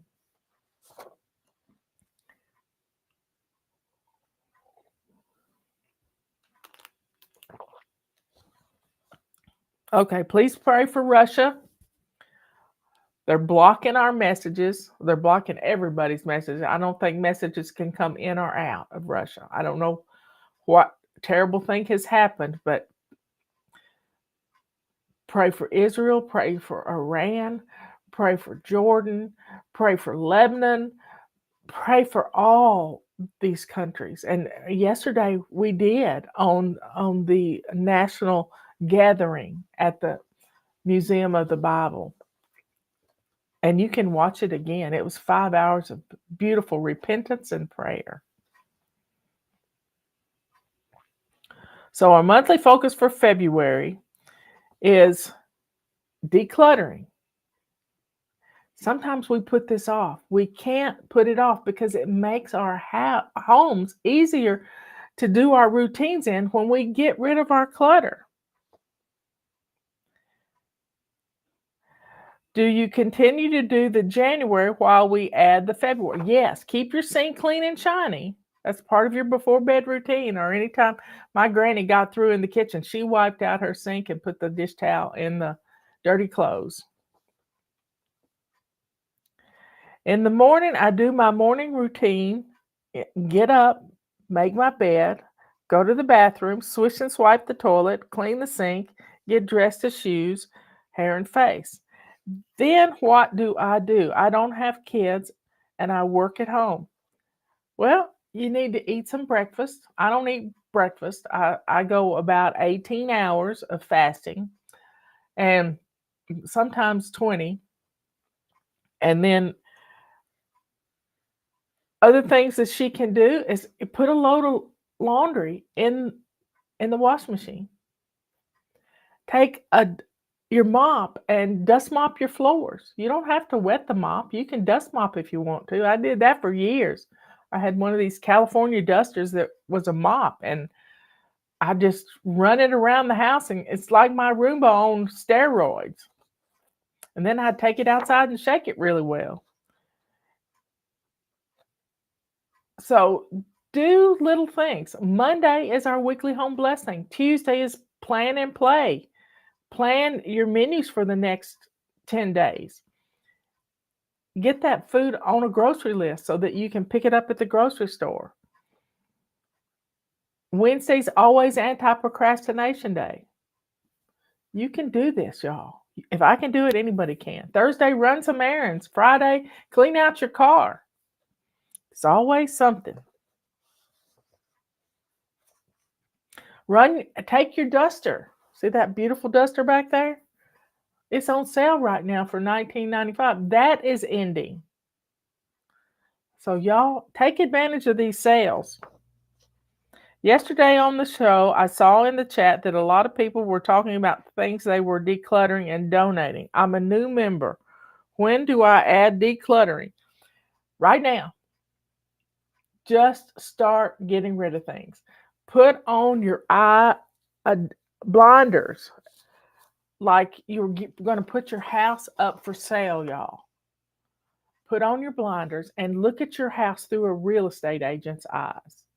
My friend Tammy is a real estate agent, and she knows how to help people declutter too. So start taking things down and making things look a little. One of the first things you can do is clean off your refrigerator. It's going to change the whole look of your house. It will. It'll change the whole look of your home if you take all those magnets off your refrigerator. I know you don't want to, but it'll work. Just try it. Put them in a basket. Set them on top of the refrigerator and look at how much better it looks.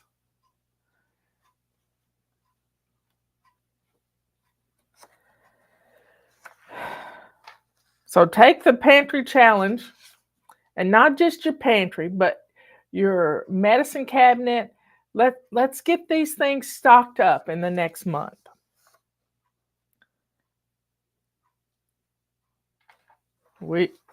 Decluttering is every day. When I get one room decluttered and have done a couple of months of detailed cleaning in there, that room, is it okay to start decorating in there, or should I just take that time and add it to the decluttering zones and cleaning in the areas that I haven't yet finished? I would work your way through all the zones, get the main areas of your home looking good, and you can start adding things. You can go down in your basement, look on a shelf, and find something that you want to decorate with. You can decorate from your own stash. But I would declutter as much as possible, and then you're going to have a clean slate to decorate with. If there were only two of us in the house, if there are only two of us in the house now, is it okay if I save electricity and only do a load of clothes every other day? Yeah, if that works for you. But you got to remember, start to finish. Start to finish. A lot of people like to put their dirty clothes in the wash machine after they've had their evening. I like to take a bath in the evening. After they've had their evening baths, and then you put it in the wash machine. Then when you get up in the morning, you put it in the dryer. And then you fold and put it away. So that laundry takes 2 days to get done. So that's every other day. And you're still doing something with laundry. So you're establishing a habit. Yeah. Will I still learn the routine that way? Yeah, you will. And it's a good routine. When I do menu planning, should I write everything down with the menus and put them with the ingredients in my control journal, then just add the title of the dish on my FLYLady calendar? Yeah, I would. I don't have any post-it notes here. Where'd they go? Anyway, take a little post-it note, cut the paper off, and just leave the sticky part, and you can put spaghetti. You know how to cook spaghetti. Taco Tuesday. You know how to do that. It's Thursday, so you're going to run some errands to the grocery store, pick up the things you need to make these things, and check. When you've got a stocked pantry, you have got an amazing tool to feed your family.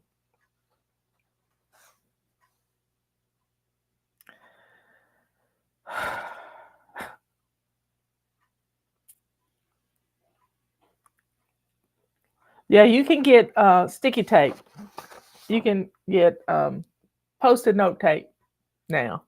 I think I found it on Amazon. Let's see if I can find it. Here it is.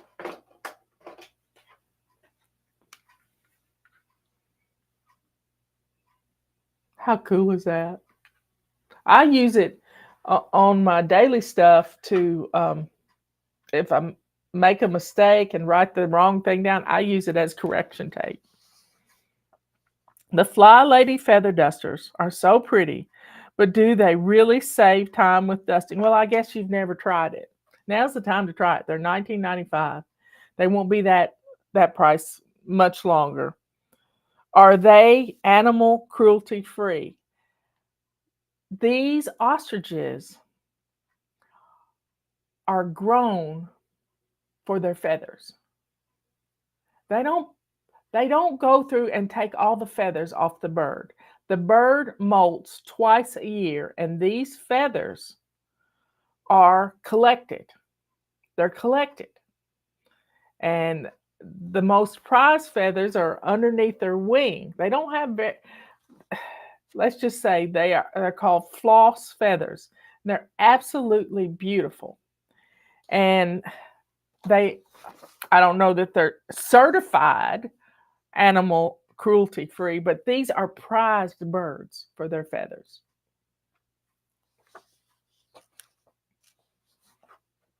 How do I make a flat black sink shine?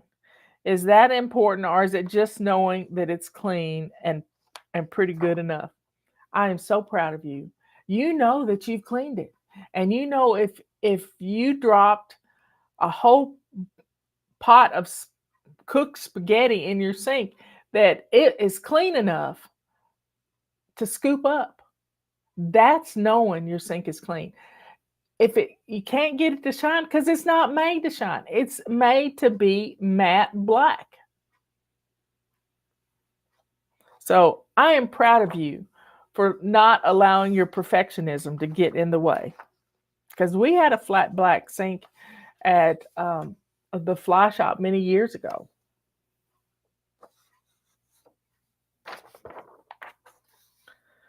My husband wants to help me with my FLYLady routines. Is it okay if I post them so he can see what they are every day, or should I still keep them to myself? If he has asked, that's what your control journal is all about. Show him your control journal and show him where your routines are, your morning routine, your afternoon routine, your before bed routine. You can even throw another get home from work routine. Start dinner. Show him your routines, and you're going to be so happy that he wants to help. And you praise him for wanting to help.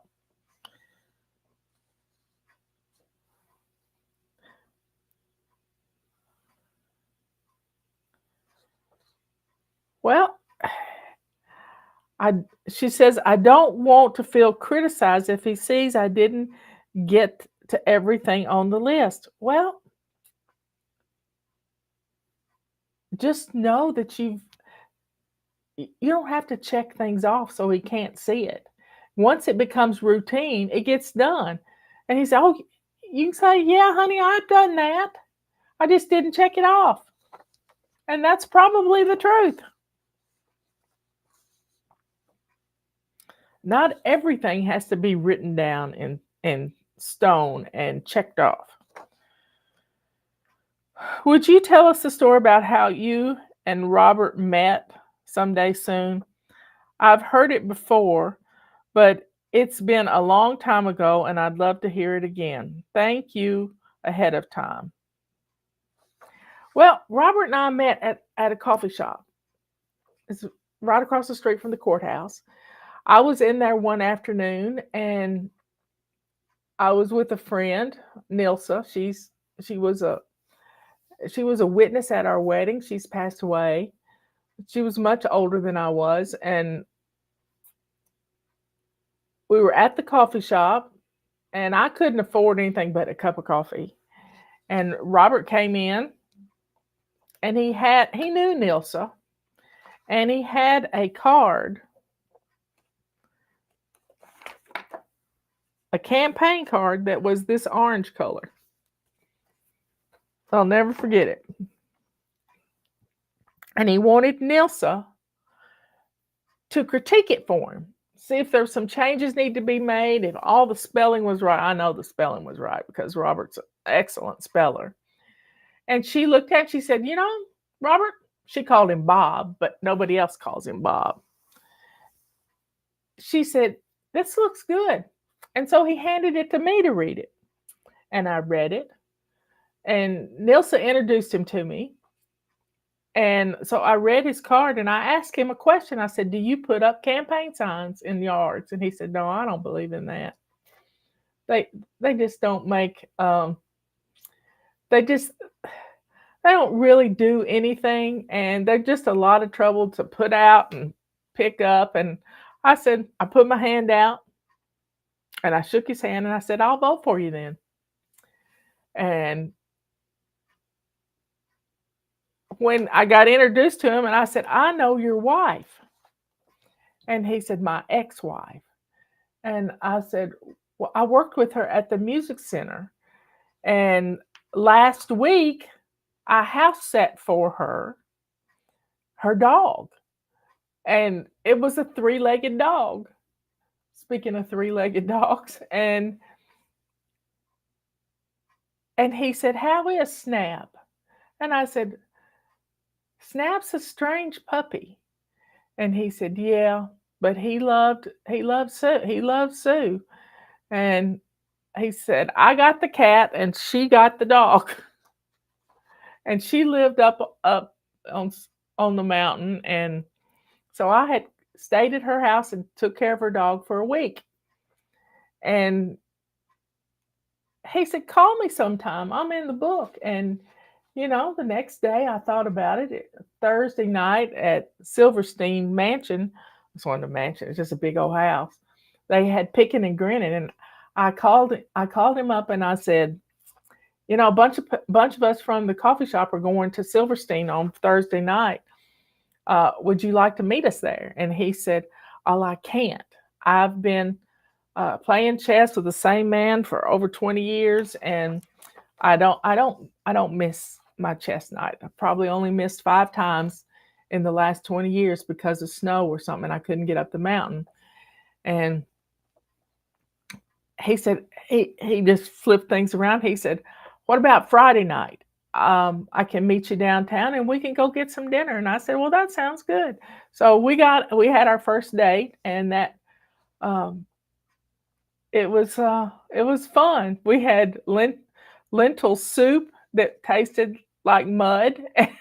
And so we put enough hot sauce in it to make our eyes water. Spinach lentil soup. And it was horrible, horrible. I don't think I've ever eaten any lentils since then. And there it started. Anyway, we've been together 27 years, and 6 weeks after we met, August, we were engaged and we were married by Thanksgiving. And we've never looked back. Do you think there will ever be a FLYLady devotional book? I sure would love one, but I don't want to put any pressure on you. I know that's from my sister. Yeah, I think we might be able to come up with a devotional book. Things have to settle down with what's going on in the world, because we're spending a lot of time praying and reading the Bible. But I'm learning more and more every day. I finished up Revelations yesterday, and I'm starting back in Genesis today. And I know. I see what Patty's saying. But it's a good idea to have a devotional book. And I'll spend 15 minutes a day, I guess, to do it. The main thing is you got to stay in the Word. You've got to stay in the Word. And the more you're in the Word, the more that you're going to learn. I was watching Pastor Greg last night. I got a big old helicopter coming over.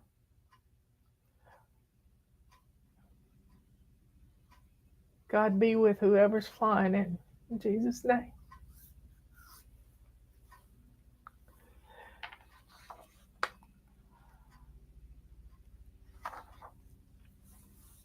But he was trying to finish up the New Testament last night. So he had a great sermon, Wednesday night sermon. He crawled. He said, we've just been dipping our toe into the Word. We've just been dipping our toe into the Word. And somebody had car trouble in their parking lot, and he was on his way to the airport, and he was going to call an Uber. And Pastor Jesse, who's the kids' pastor, he said, no, man, I'll just take you to the airport. Airport's just a few miles away. I'll take you to the airport. You can leave your car here. And before he got this man to the airport, he had laid out the gospel to him, and the man accepted Jesus. Now that's putting your whole body into it. I'm telling you. So Pastor Greg preached his sermon on Wednesday night, and it was from Ezekiel, and it's about being lukewarm and all kinds of things, and just barely getting wet. And he climbed into the baptistry, and he went up to his knees, and then he sat down, and so it went up to here, and then he just went up to here in the baptistry. He didn't go under, but he said, we got to be willing to go in all the way. Go in all the way. And not just dip our toe in. And it was beautiful. And all the kids had not gone to the other tent for their service. They stayed in the big tent. And a bunch of them were baptized last night. It was just amazing. I cried my eyes out. And then Pastor Greg had to run home, change clothes, come back, and at 9 o'clock he started reading the Bible. At 1 o'clock he was still reading, and he was going to finish it up. I hadn't checked, but I finished up yesterday. In fact, I read Revelations twice. Sometimes you just need to read Revelations. Just a wake-up call. So I'll commit to working on a devotional. It'll be good because it'll be inspired.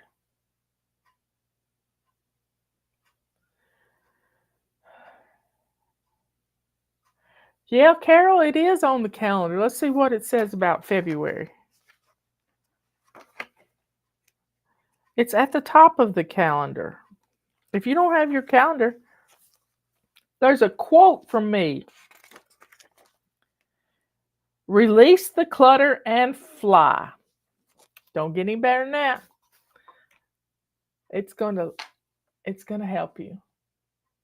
Release the clutter and fly. So y'all stay focused on what you've got to do. Take care of you so you can take care of the rest of your family and your home. We're going to need our homes to be our sanctuary. I'll never forget, one time we got a testimonial from Israel. Imagine this. It's many years ago, early on in FLYLady. We got this testimonial, and she said, we used to have, car bombings, and they've just, October 7th, they've gone through some horrible things. She said that she was able to get rid of their clutter and turn their house into a home where they felt safe, and they could have devotionals and be together as a family, not one in every room hiding out. They were together because they felt calm in their home. We need homes that bless us. And if we bless our homes, they're going to bless us back. So y'all don't give up. Make your house a home within these walls. Within these walls.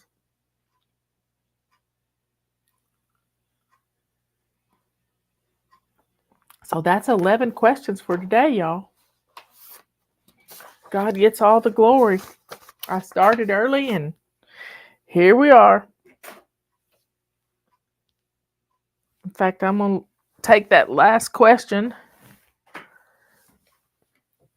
and put it in my chicken.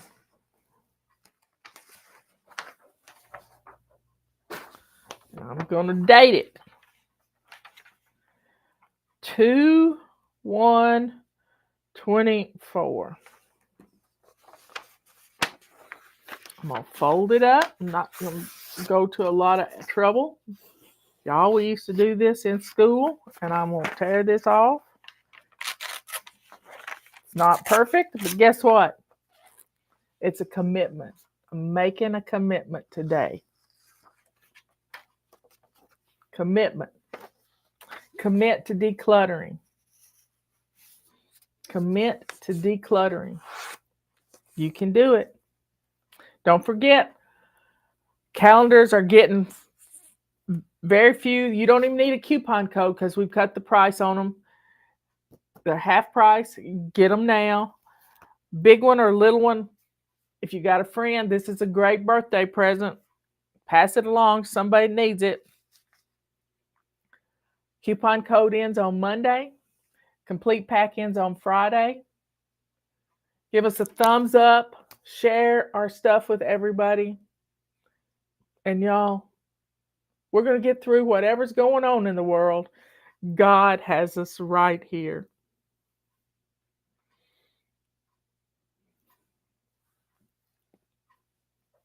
I love you all. Commit to building your pantry 5 cans at a time.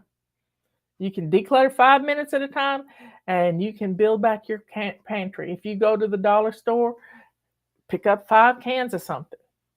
You can do it. And maybe a bag of rice or a bag of pasta. Kathy says she's having brain fog today. Drink some water, baby girl. Drink some water.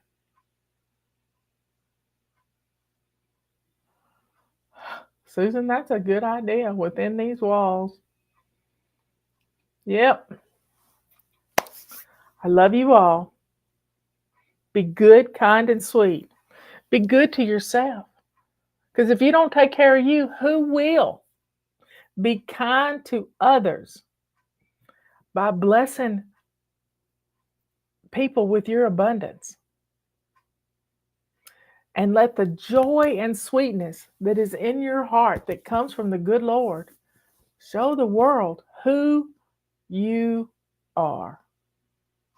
A child of the Most High, the only living God in the universe. You can do it. Start in Genesis. In the live section on our website, you'll see FLYLady Live. There's your reading schedule. It's 39 chapters. 39 chapters a day, and that throws us into a few grace chapters, grace days. If you miss a day, you don't beat yourself up, you just jump back in.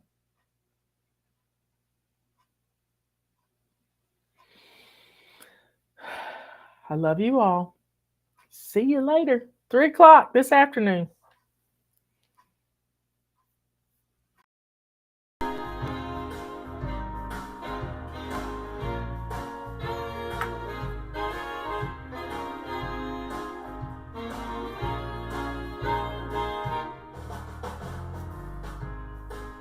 Oh, this is just a...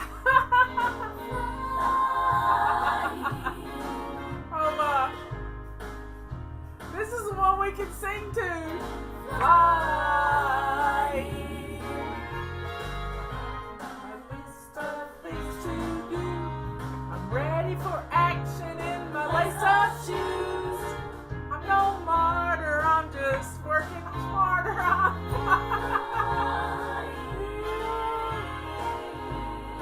Oh, that's funny. I didn't know I had those on here. That's cute. My voice isn't cute, but anyway.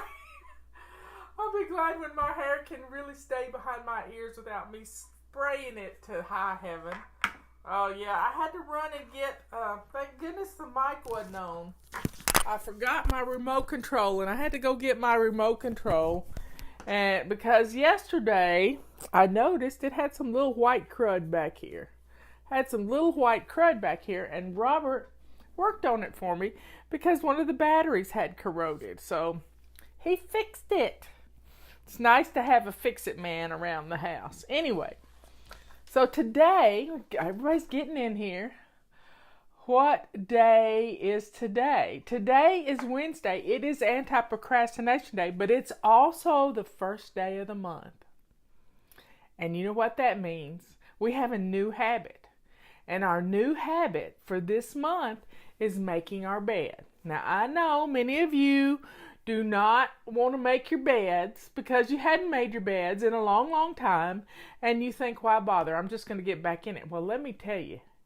When you start making your bed, you're going to be blown away about how good your bedroom looks. And your bedroom should be the cleanest room in the house. Last week we were doing Zone 4, which is our bedrooms. Yesterday we changed the sheets. So let's get our bedrooms looking nice. Making that bed is the shiny sink of every room has its own shiny sink. And your made bed is the shiny sink in your bedroom. Your coffee table is the shiny sink in your living room. Your shiny sink in your kitchen is your shiny sink. So every room has its own little shiny sink. And when you take care of those things, everything is going to look wonderful. So we're not so much getting back to basics as we're doing FLYLady immersion class. Right now, we're home. We have no excuse, y'all. So the first thing I want you to do is get dressed to lace up shoes. Got it?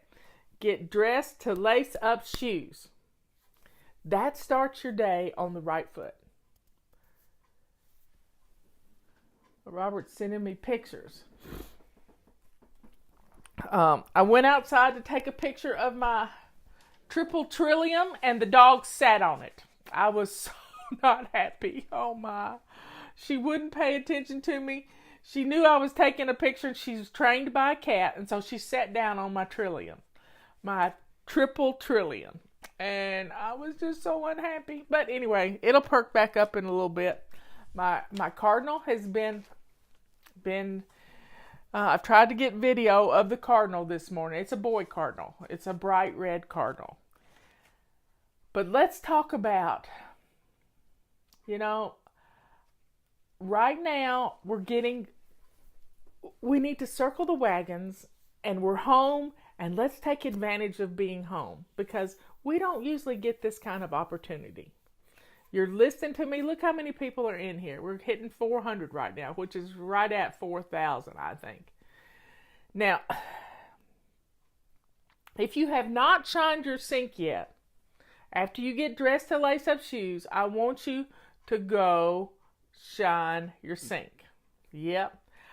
I am in this swish and swipe mode for my whole house right now. And guess what my swish and swipe tool is? It's a purple rag. I use a purple rag in my hot soapy water in my dishwater. And I am wiping down everything. I'm wiping down everything from my kitchen counters to my stove, my microwave, my stove knobs, all of everything's getting a swish and swipe.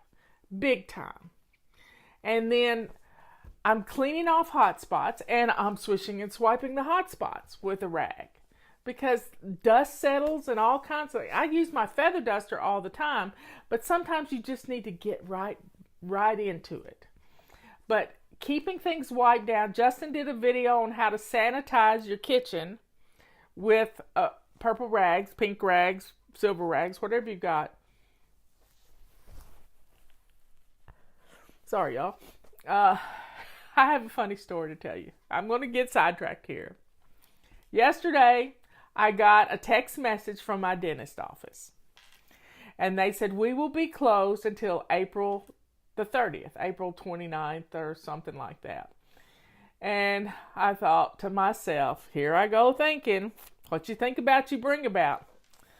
I thought, well, now's not the time to lose a crown. And guess what happened last night at dinner? I lost a crown. And thank God you can't see it because it's right here. Yeah, I lost the whole tooth practically. And the blessings that abound from this, the blessings abound, because I'm looking for the silver lining. The silver lining is this tooth has had a root canal on it. So it's not going to hurt me. It's just irritating that there's a hole there. And you just have to laugh. It's kind of like Scott Adams says, we're in a simulation. So I got the text message that said my dentist office is closed, and I have my dentist cell phone number. So I called him on his cell phone because he's called me needing favors, and I called him needing a favor. And he said, I can meet you at the office. I said, Dempsey, it's no need. No need. We have been asked to, stay home, and I'm going to protect you because if I start hurting, I'll let you know.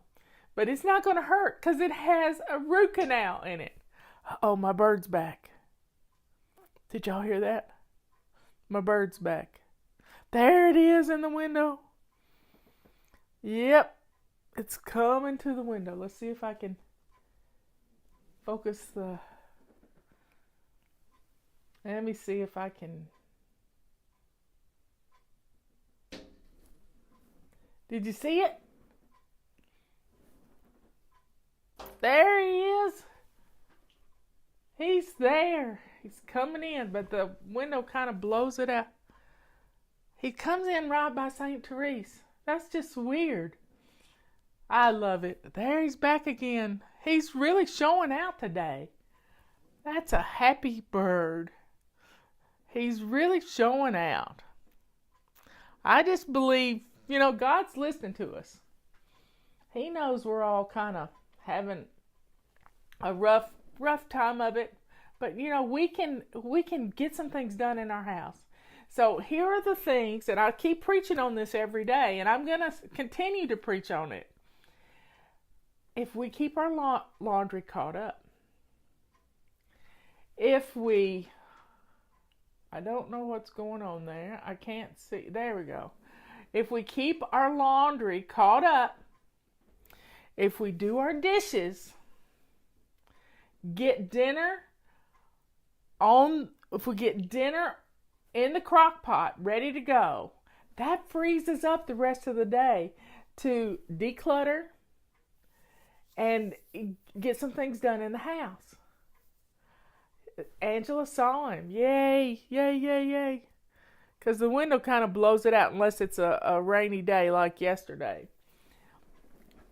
But the main thing we got to do is take care of ourselves. If you don't take care of you, who will?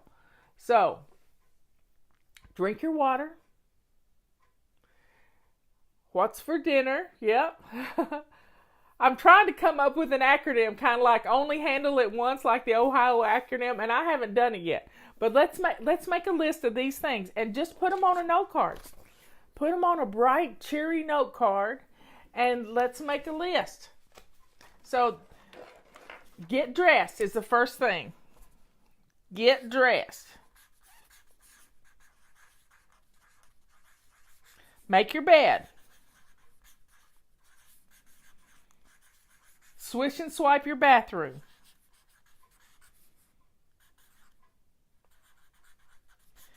What's the next thing? Laundry. A load of laundry. Okay. Empty dishwasher.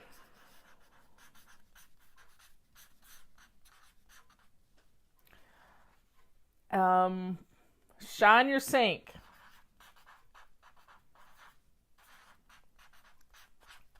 And I keep a sink full of hot soapy water going all day long at this time that we need to keep everything sanitized. What's another thing? Oh, Hotspots. Hotspots. So there you have 1, 2, 3, 4, 5, 6. That's 7 things. This is like a daily, weekly home blessing. 7 things. Get up and get dressed. Make your bed. Swish and swipe your bathroom. Bam. That part of the house is done. Grab a load of laundry. Put it in the washing machine. Empty your dishwasher. Get something in the crock pot for dinner. And shine your sink while you're in the kitchen. And then put out the hot spots. You know where those hot spots are. Your dining table, your island, your coffee table in your living room. See? If we'll do these 7 things every day, your house is going to be wonderful. Absolutely wonderful. So let's get these things done. So what's for dinner at your house? What's for dinner at your house? Knowing what's for dinner is going to make your day wonderful, because you're going to feel at ease. Now you can have little things for lunch. You know, you can fix the kids a peanut butter and jelly sandwich, and you can have something. You can have leftovers from last night. I loved planned leftovers. I've got some leftover chicken, and today is Wednesday. It's Anti-procrastination Day, so we're going to factor in our basic weekly plan. So Monday we do weekly home blessing, but we didn't do it Monday because I was out and about. So we did it on Tuesday. So you don't have to be a perfectionist about weekly home blessing. You do it when you can. I like to do it twice a week sometimes to recover from the weekend and to get ready for the weekend.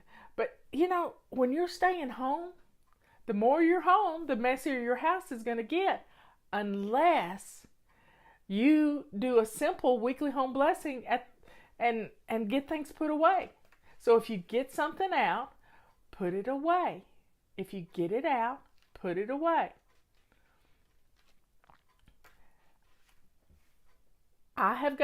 We've done inventory of our food in the house, and we're good to go. We may not like what we're eating, but guess what?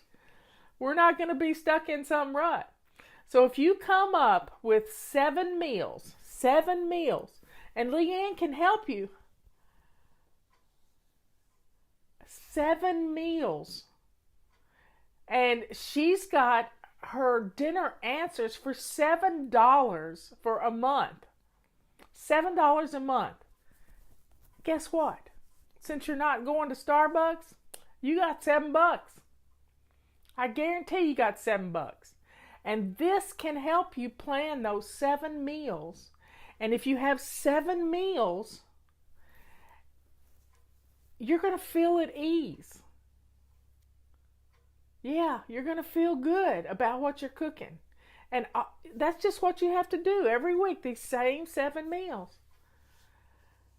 I saw a recipe for the tater tot casserole the other night on Facebook, and I almost gagged, y'all. It had mustard in it, and I just couldn't even imagine. But anyway, I digress. But we have potatoes. We have onions. Leanne said, Marla, I'm getting low of onions. And I said, I got 2.5 bags of onions, Leanne. You can come and get some onions. And she'll keep her distance, and I'll, we're going to share. We miss each other. We always had dinner together every Wednesday night. We miss each other. So we spent an hour on the phone yesterday while we cooked dinner. And she made lasagna and I made carbonara. And we don't eat pasta. So, here's the deal. If you want to make a tater tot casserole, grate up your own potatoes. Don't use tater tots. Use your own potatoes. Yeah. So, Leanne's needing onions. I got onions. And we're going to keep our social distancing. We'll be fine. We won't be hugging each other. And it'll be fine. It'll be just fine. Yep, she misses me too. So if we can get dinner going and dress to lace up shoes, not jammy mode. Nope. It's not pajama casual anymore. It's get dressed to lace up shoes. We have stuff to do. We have stuff to do. So, grated cauliflower. Wow, that's interesting. Making a tater tot casserole with grated cauliflower. That's interesting. You can put any vegetable in it. We have a favorite restaurant here, the Fish Camp, and they do a cabbage casserole. Who ate the pasta? I ate pasta last night. Yep. Leanne ate pasta last night because she made you a lasagna yesterday, and I laughed till I hurt watching her do this lasagna because she's lathering on the ricotta cheese, and she's just having so much fun putting together this. And she made a small lasagna. I don't know how to make small lasagnas. I make big lasagnas, and one time I made 8 lasagnas and put them in the freezer to take to friends when they needed something.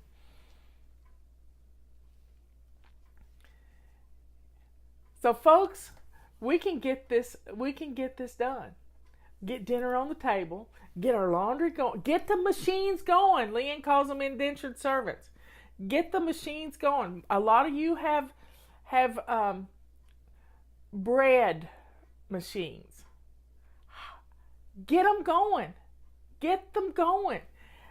Empty your dishwasher. If you've got dishes, if your kitchen is a mess, start running your dishwasher. Start running your dishwasher. And you're going to be blown away about how good your kitchen's going to look and smell and get things going. Now, I have made lasagnas with Italian sausage instead of hamburger sauce, hamburger spaghetti sauce. But the main thing you got to do is get going. Here it is noon, almost noon on the East Coast, and it's time to start thinking about dinner.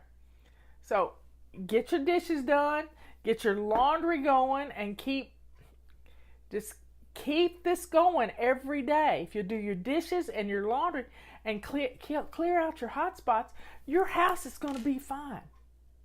It's going to look great.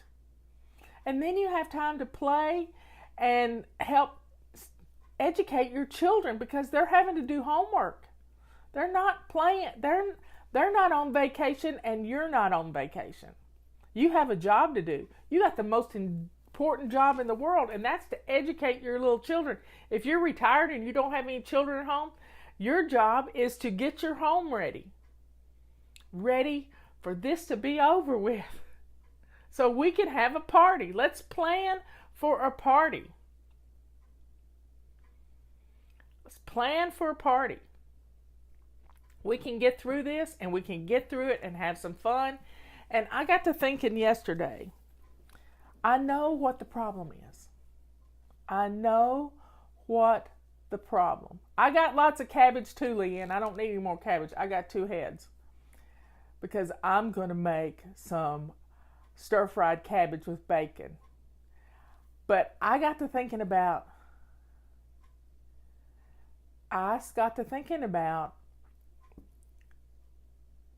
what the problem is. And it's because we live in a just-in-time inventory world. Everything from your home to your favorite business to your state, your county, all of it is a just-in-time inventory. So here's how it works. With a just-in-time inventory, you only have enough stuff in the house to get you through the week or through a month. But many years ago, I adopted a philosophy that I would keep on hand 2 items of the things that are in my perpetual pantry. Now, Leanne can talk to you about your perpetual pantry. But in 2000, I decided I would always have enough on hand. I would have for two items. So when I used one item, that would go on the grocery list. And when I would use the oldest one in my pantry and then It's first in, first out. That's the rule. But when we live in a just-in-time inventory, we don't have backups. We don't have backups.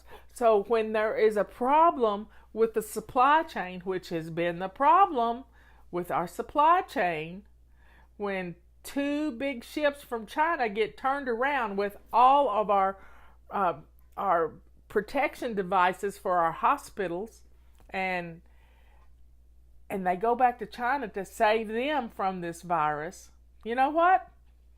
We're stuck.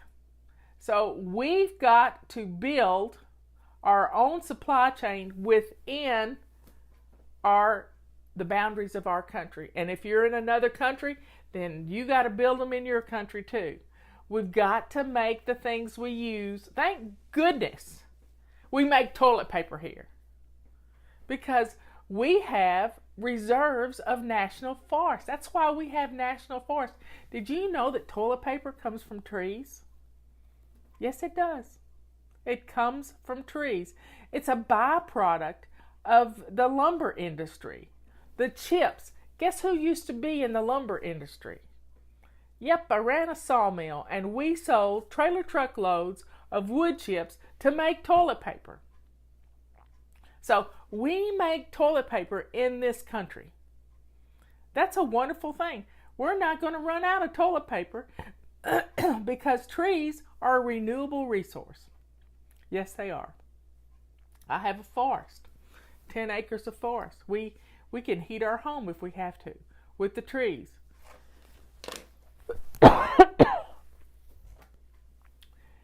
Anyway, folks. Yep, I always keep 2 cases of toilet paper on the shelves in the basement. Now, a lot of people are wondering, how can I store stuff like that? If you live in a big city and you have a small apartment, you don't have a lot of room to store things. Sorry, I got strangled a while ago.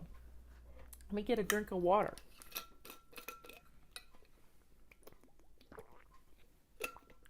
Okay.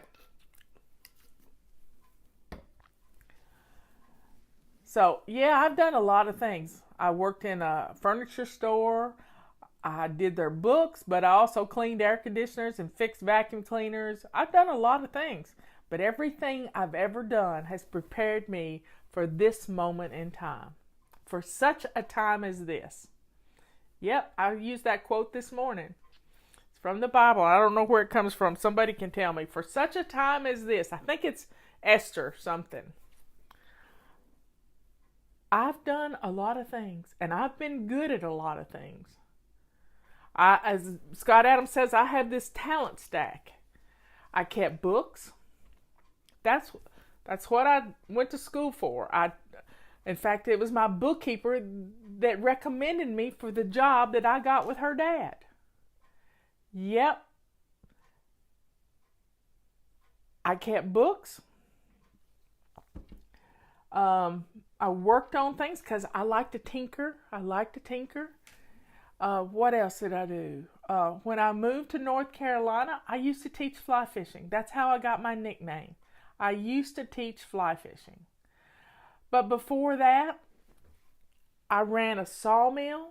When my boss died, we closed down his company, and I went to work the next day for this sawmill. Yep. I went to work for this sawmill, and there was 40 men working there. I kept the books. I was also the manager. I did a lot of things. And we made pallets for businesses to ship products on. And then when I moved to North Carolina, I worked at Kmart. It wasn't the greatest job, but I needed a job, and I knew I was a geek back then too. So I liked electronics, and I worked in the electronics part of the Kmart store, and had to deal with a bad person who was my manager, and he was hateful, and he took great opportunity to belittle me because I wasn't a little person. He liked the little skinny girls, but he didn't like the big girls. So, and then I went to work at Earthshine Mountain Lodge, helping teach kids about nature and hiking and the outdoors. Right up my alley. And then I met Robert and I started volunteering at our Republican headquarters. And then I realized that our county commissioner was going to get elected to the North Carolina House of Representatives. I said, honey, I think I want to put my name in for that. So Robert ran the campaign for me, told me what to do, and I got nominated to replace her because of toilet paper, y'all. Because of toilet paper. Our congressman's wife was one of our precinct chairs, and she said, well, what do you think about the lumber industry? They had a lot of trees, and they harvest a lot of trees. And I said, well, I think every tree hugger should go without toilet paper for a month. And she just died laughing.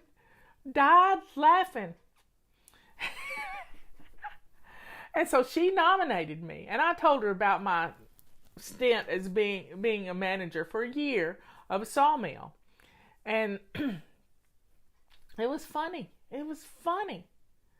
So trees are a renewable resource.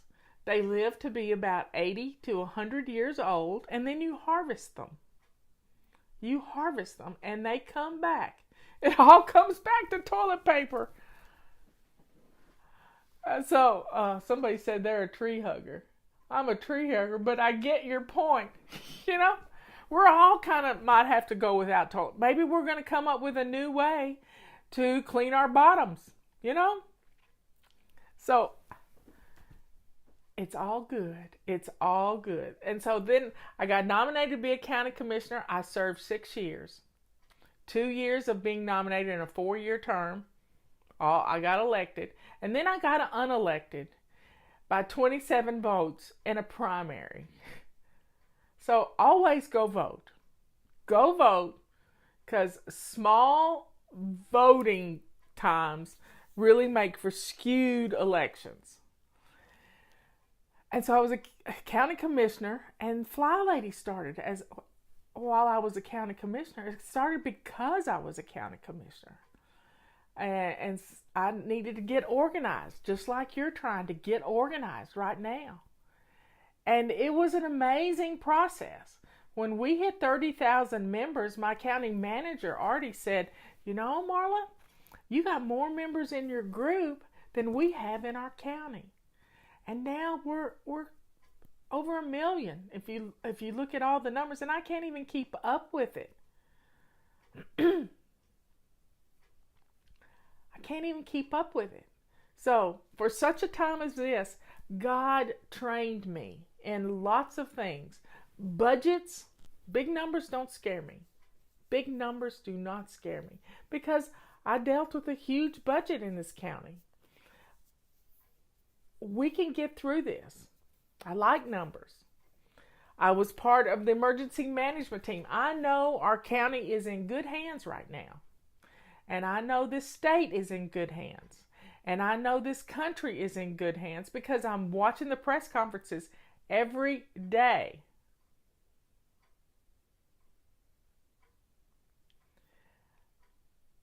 We can do this, folks. We can get through this, and we're all honing our skills.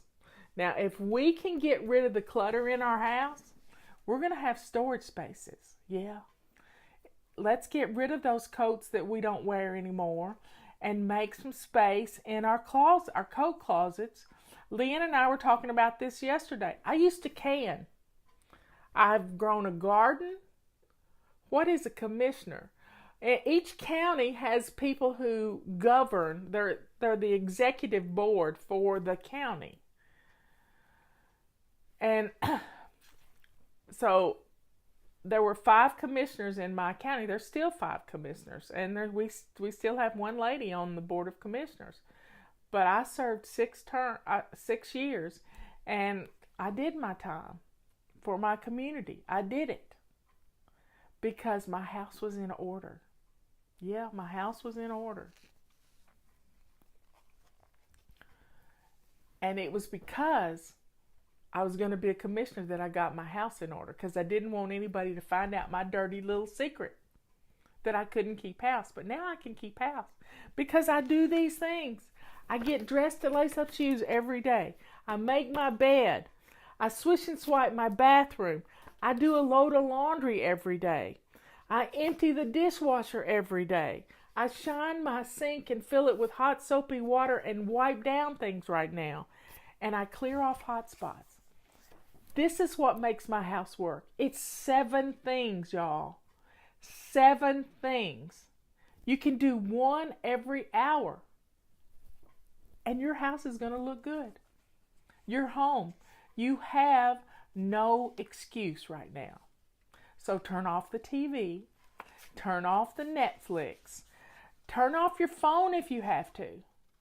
But let's get these things done and then use the TV and Netflix as a reward for getting these things done.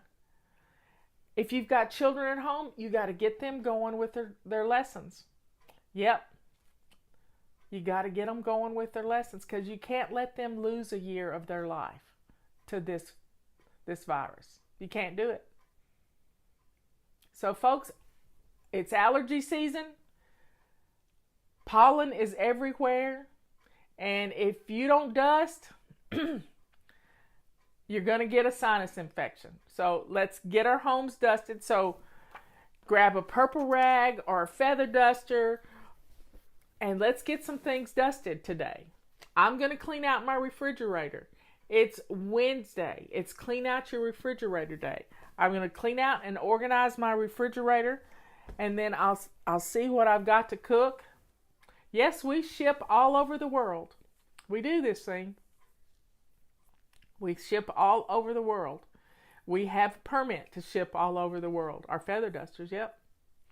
It's a wildlife permit. So here's the list. Get dressed to lace up shoes. Make your bed. Swish and swipe. Do a load of laundry. Empty your dishwasher. Shine your sink and wipe down your surfaces and clear off your hot spots. You do these things every day, you're flying. And your house is going to look good. It's going to smell good because you're going to put something with your kitchen clean. You don't mind cooking. So let's get dinner on. Let's do it. Now, when it comes to feather dusters, you remember the song, you don't pull on Superman's cape. You don't spit into the wind. You don't pull the mask off the old Lone Ranger. That was from the 70s, I'm telling you. I can't remember the name of the song. But when you take your duster outside, if you have allergies, you need to wrap up with a scarf and put it all over your head and eyes. And then go outside and don't face the wind so the dust is going to blow back. Turn your back to the wind and stretch your arm out as far as you can get it and shake the dust and turn your head away. Got it? This is going to keep the pollen from getting in you. You don't mess around with Jim. Oh, bad, Leroy Brown. Yep, y'all remember the song. So pull it up, listen to it, and feather dust to that song. Let's get the dust out of our houses. Let's do it. You're home, and let's get the houses in order, because we can have some fun. We can take care of ourselves. We can drink our vitamin C water. I'm going to put on Leroy Brown as soon as I get off here, because I just want to hear the song. So let's do these 7 things and put dinner on the table. Yes, we're showing our age, but I don't care. I don't care. I'm happy to be 64 years old. I'm really happy. So let's feather dust our homes. Let's wipe down our flat surfaces, and let's get it done. Let's get it done. And be thankful for this day. And when you're washing your hands, and if you haven't watched Leanne's video she posted yesterday, go to savingdinner.com. I think I posted it too, of how you wash your hands. How you wash your hands. Let's get a system for washing your hands so you don't miss a single spot. Wash your wrist, tops of your hands, fingers. This person put black dye on their rubber gloves and washed their hands, and you could see right where they didn't get it clean. So folks, let's be safe. Let's take advantage of this time. Let's clear out some cubby holes so we can have an inventory in our house of the things we need. And you may need to put together a control journal so you can remember where you stash stuff. Ask me why I know. Yep.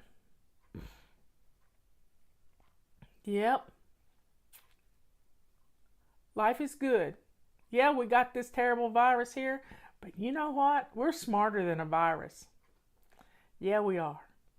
And we can conquer this thing, and we can get through it, and the numbers are looking up for us. And if we have to stay hunkered in just a little bit longer to kill it dead, by golly, we can do it. And when we get through this, we're going to have houses where we can have more than a just-in-time inventory. We can have stuff the places we need it. And we can be prepared. We can be prepared. Yep. Let's get it done. I love you all. I'll talk to you at 3 o'clock this afternoon.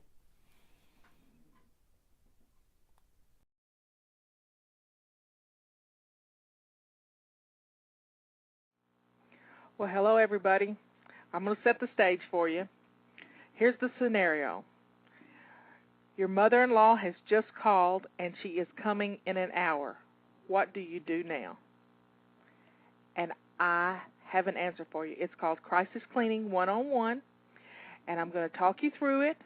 We're going to set some timers. We're going to take care of ourselves in the process. We're not going to panic. Now, let me reiterate that. We're not going to panic, because when you start looking at the big picture instead of one thing at a time, you spin around like a chicken with its head cut off, and you can't function. So here's what we're going to start with. I want you to get a bottle of water. I want you to grab a cheese stick or something to eat out of the refrigerator, some protein. Let's get some food in us real fast, because we only have an hour, and we're going to get started. Now, you don't want to look like a hag when your mother-in-law gets there, so look at how you're dressed right this minute. Do you have on lace-up shoes? We got to start with lace-up shoes. Do your jeans look pretty good? And let's throw on a different T-shirt. But you can do that. Throw on the different T-shirt right before she walks in the door, because you're going to be working pretty hard right now. So I'm setting a timer for 3 minutes, and we're going to head to our kitchen. Now, in the kitchen, when the counter surfaces are piled up, your kitchen looks messy. So the first thing we're going to do is we're going to turn on some hot soapy water in the kitchen sink. Now, if you've got dishes in the sink, put them in the other sink and fill up one side of the sink with hot soapy water. You go in there. Okay. Now, while you're doing that, I'm going to talk to you a little bit. Now, we're still not going to panic. We're going to take this slow and easy. We're going to focus on the dishes and the counters right now. So as the water's running in your sink, I want you to open up the dishwasher, and is it got clean dishes or dirty dishes in it? Now, if it's got clean dishes in it, we need to put those away. It's going to take less than 2 minutes to do that. So let's start putting away those clean dishes out of the dishwasher so you have a place to put your dirty dishes as you clean off your countertops. Now, we're not going to panic. We're going to think about what we're going to do next while we're doing this, but we're going to stay focused on what we're doing right now. Don't let the water run over in the sink, because you're hyper-focusing on emptying the dishwasher. So turn the hot water off in the sink, and let's start putting those crusty pans from on top of the stove into the water because we're going to spend 15 minutes in the kitchen, 3 minutes at a time. Right now we're focusing on the kitchen sink and emptying the dishwasher. That's all we're really doing. We're going to get some stuff soaking so you can get them in the dishwasher and hide them, because this is what this is all about. It's hiding the way we live, and we can't beat ourselves up about this. We've just got to take care of ourselves and get the house looking presentable. And in 15 minutes, the clue here is to spend 15 minutes in your kitchen, 15 minutes in your living room, and 15 minutes in the main bathroom of your house. That's where, in case you might have to go there, you've got to make sure that everything's clean or everything looks presentable.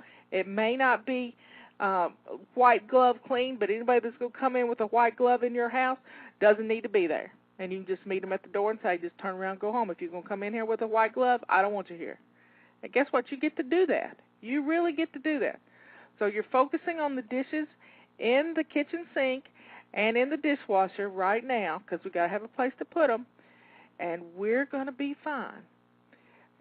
Things, you've been sick. The family, it's flu season, for God's sakes, and things are tough, and we've got to stay focused on what we're doing. And it also helps to have some good music. So here's our timer. It's going off. That timer tells us we need to swap jobs for a second. So, okay, now you need some more music? Put some more music on. We were going to run some music with this, but everybody likes different music. We may edit some music in a little bit, but we'll see how that works. For this next 3 minutes, we're going to focus on the stove. The stove, you cannot hide anything in your stove. No pots and pans with dirty dishes in them, no plasticware, nothing gets hidden in the stove. Because you know what happens? Stoves get turned on because we forget that we've hidden stuff in there. So that is not going to happen here. We're going to take the pots and pans that are on the stove and we're going to put them in the hot soapy water. Got it?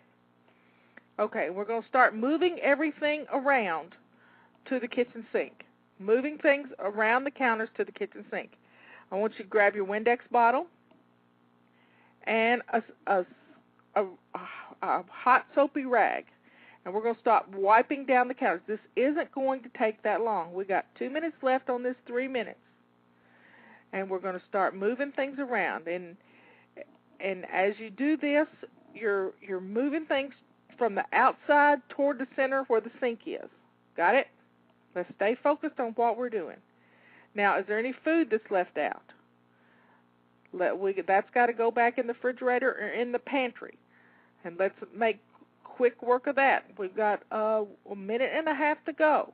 We're moving pots and pans to the sink, and we're going to wipe down the counters. And we're doing this in a fast-paced motion. And I'm telling you, we can do this. It's not going to be hard. She's not going to be very critical, because by golly, you're going to get this done, and I'm right here with you.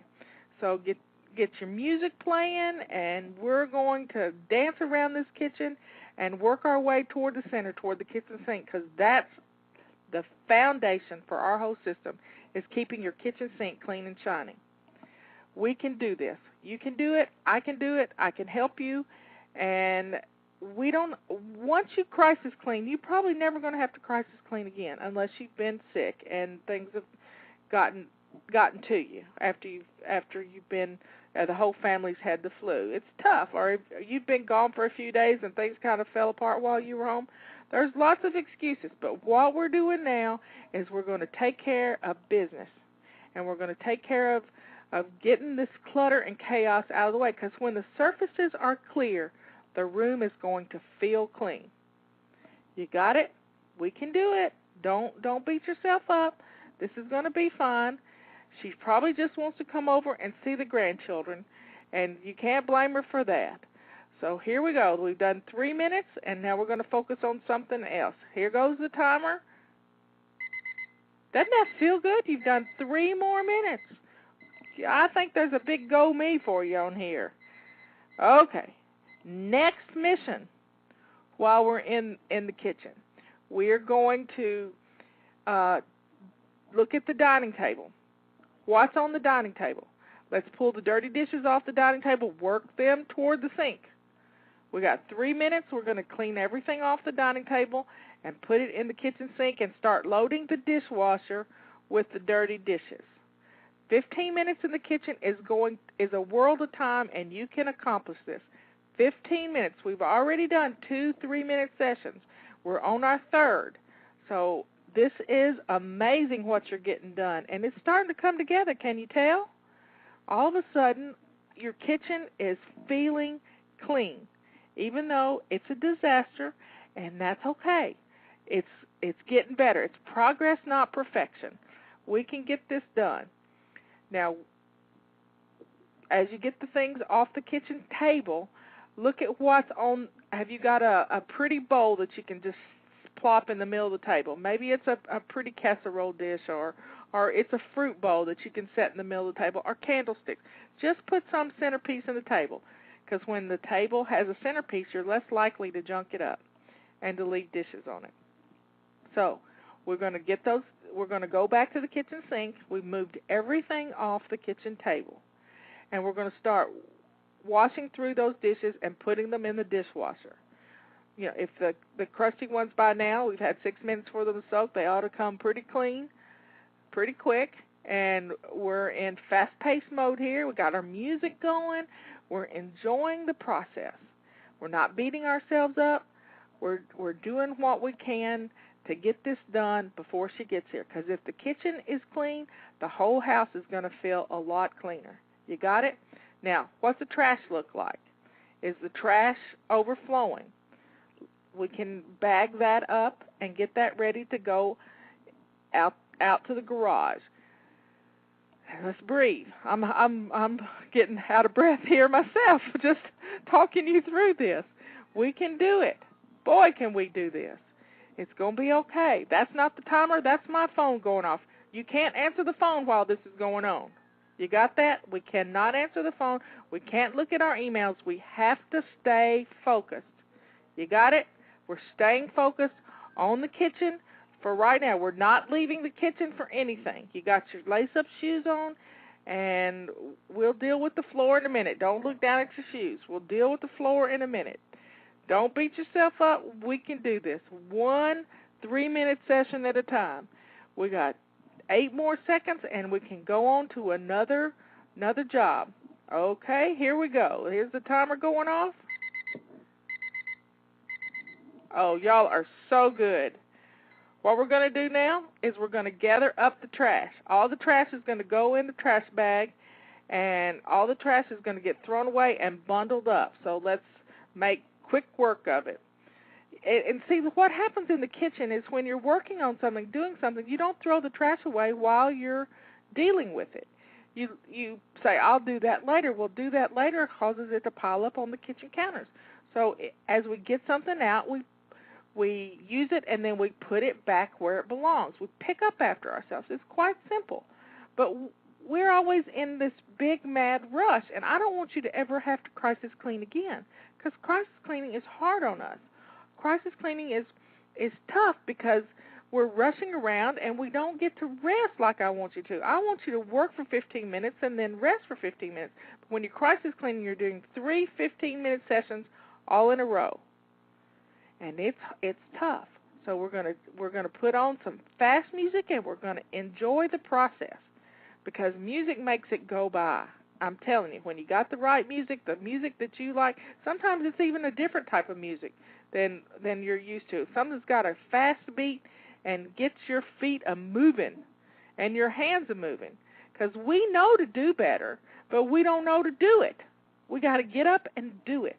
And doing it is what gets it out of our minds, so we don't have to be put in this situation ever again when you get that phone call that the mother-in-law is coming.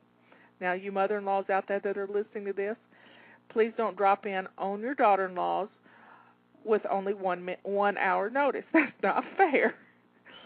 Unless you know that they've always got their house 15 minutes worth of messy. And that's our goal here, is just to stay within 15 minutes of getting it clean, because anybody can do that. Right now you're under a little stress, but we're going to be calm about it, and we're going to be okay. We're not going to beat ourselves up, and we're going to be just fine. So let's stand back a second and look at how the kitchen's coming together. You've already spent almost 11 minutes in your kitchen. Isn't this amazing at what you can get done in 11 minutes? We've got 4 more minutes as soon as 5 more minutes after 3 more minutes after the timer goes off in 30 seconds. We've got the kitchen table cleared off. We've got the stove cleared off. The countertops are working toward the kitchen sink. And we've got the trash bundled up. So here's what we're going to do next. Are you ready for it? The timer's going to go off in about 15 seconds. We keep on putting dishes in the dishwasher, and you're going to be good. Just get the dishes in the dishwasher. You don't even have to run the dishwasher. It's going to become our dirty dish disposal unit. Okay, here's the timer. You've worked for a solid 9 minutes so far. I mean to tell you, y'all are on the ball. Now, here's what we're going to do next. We're going to finish putting all the dishes in the dishwasher. So let's focus on the kitchen sink, and let's get all the dishes in the dishwasher. And you see, look around your kitchen. Are there any dishes anywhere else? Any glasses? Leave the hot soapy water in the sink because you're going to find some glasses and things around the house. And before you know it, it's all going to get done. Let's don't start the dishwasher. We keep putting those dishes in the dishwasher. We've got to deal with the floor too. So the floor, it probably looks pretty grody, and if you've got a rug in front of your sink, it's probably got some dog hair on it and some different things. You may just end up throwing that out the back door for the time being until you can get back to that. But right now, we're going to get these dishes in the dishwasher and do what we've got to do to get the rest of the countertops empty and you feeling better about your kitchen. Because when your kitchen feels comfortable, the whole house is nice. And you'll be able to sit down at your dining table with your mother-in-law and have a cup of tea. Won't that be nice? So do you have a teapot? Is it clean? Run it through some soapy water real quick and put some water in it and put it on to simmer so that by the time she gets there, the tea water will be ready and you can have a pot of tea with her. Won't that be nice? Michelle's over there kind of laughing at me, just coaching y'all right away. This is truly flying by the seat of our pants. And we're going to get this done. This is crisis cleaning on the fly. I'm telling you, we can do this and we can do it and not be stressed out. I know it's hard, and we can't play the martyr either. We're going to have fun with it, and we're going to enjoy the process. Now, you can do it, and you can do it effectively if you won't whine. No whining allowed. Let's just get it done and grab a drink of water real quick, and let's see what else we've got to do. We've got one more 3-minute session, and guess what? Did you know that you can mop your floor in 3 minutes when you have to? I'm telling you, you can sweep it real fast and then mop it. And you might not even have to mop it. You may just need to just get the dirty places up. But we'll see. You look at your floor and see what needs to be done while you're finishing the dishes, going in the dishwasher, and getting everything out of the sinks. Now, let's breathe a little bit. Breathe in and breathe out. And there goes our timer. Okay, we got one more 3-minute session. And in that 3-minute session, we're going to put the trash out in the garage, and we're going to do the floors. Now, bag up the trash so you can have that out so you don't have to walk over your floor. And then let's get some hot soapy water. Well, let's sweep it first. Let's sweep the floor real fast. Sweep, sweep, sweep, sweep, sweep, sweep. And wherever you keep your broom, grab it, and let's just get the corners. Sweep around things. We're going for the middles here. I mean, you get underneath if there's some dog hair and things. We got pets in our house, so we got dog hair floating around everywhere. And puppy toe prints all over the floors. So let's get the broom out, and let's look at the floor and see if it needs to be mopped real quick. Now, don't become a perfectionist about mopping this floor. This floor has been dirty for a long time, and it's not going to get clean in 1 3-minute session. We're down to 2 minutes left in the kitchen, and then we're going to take a big, deep breath. But right now, we're going to get the floors clean so that they look halfway decent. They're not perfect, and I wouldn't eat off of them, but by golly, they'll pass inspection, and that's all that counts. And if you have to, you take a towel and you fill it full of hot soapy water and put it on the floor. Pam and Peggy call this slipshod cleaning, and stand on it and then just walk around the floor real quick. I mean, grab a dirty towel and just do it. It makes it easy, because if the wet towel will get the most of it, and while you go into the living room to work on the next 15 minutes, your floor dry and everything will be good. So we got 1 more minute to work on our floors. Those floors, every little mess. You know how to keep the messes from making the sticky messes in the floors? When you spill something, you grab a towel or a paper towel or a rag and you wipe it up and not let it sit there. I keep a bottle of Windex under every sink in my house. And when you have a spill, you just squirt some Windex on it, and by golly, it comes right up. Windex has just a little touch of ammonia in it. It's a great floor cleaner. I used to just clean my floors with water and ammonia. But Windex does a great job. And in a pinch, you spray it and wipe it. Spray it and wipe it. You can get the worst of the puppy toe prints up, and you got it clean. So, just take it slow and easy. I know I'm rushing you, but we're not gonna panic, because believe it or not, in 45 minutes she will be here, and maybe she'll be running a little late, but probably not. But we'll just laugh if she's early. Okay, there goes our timer. Now, what I want you to do right this minute is take a big deep breath and breathe in and breathe out.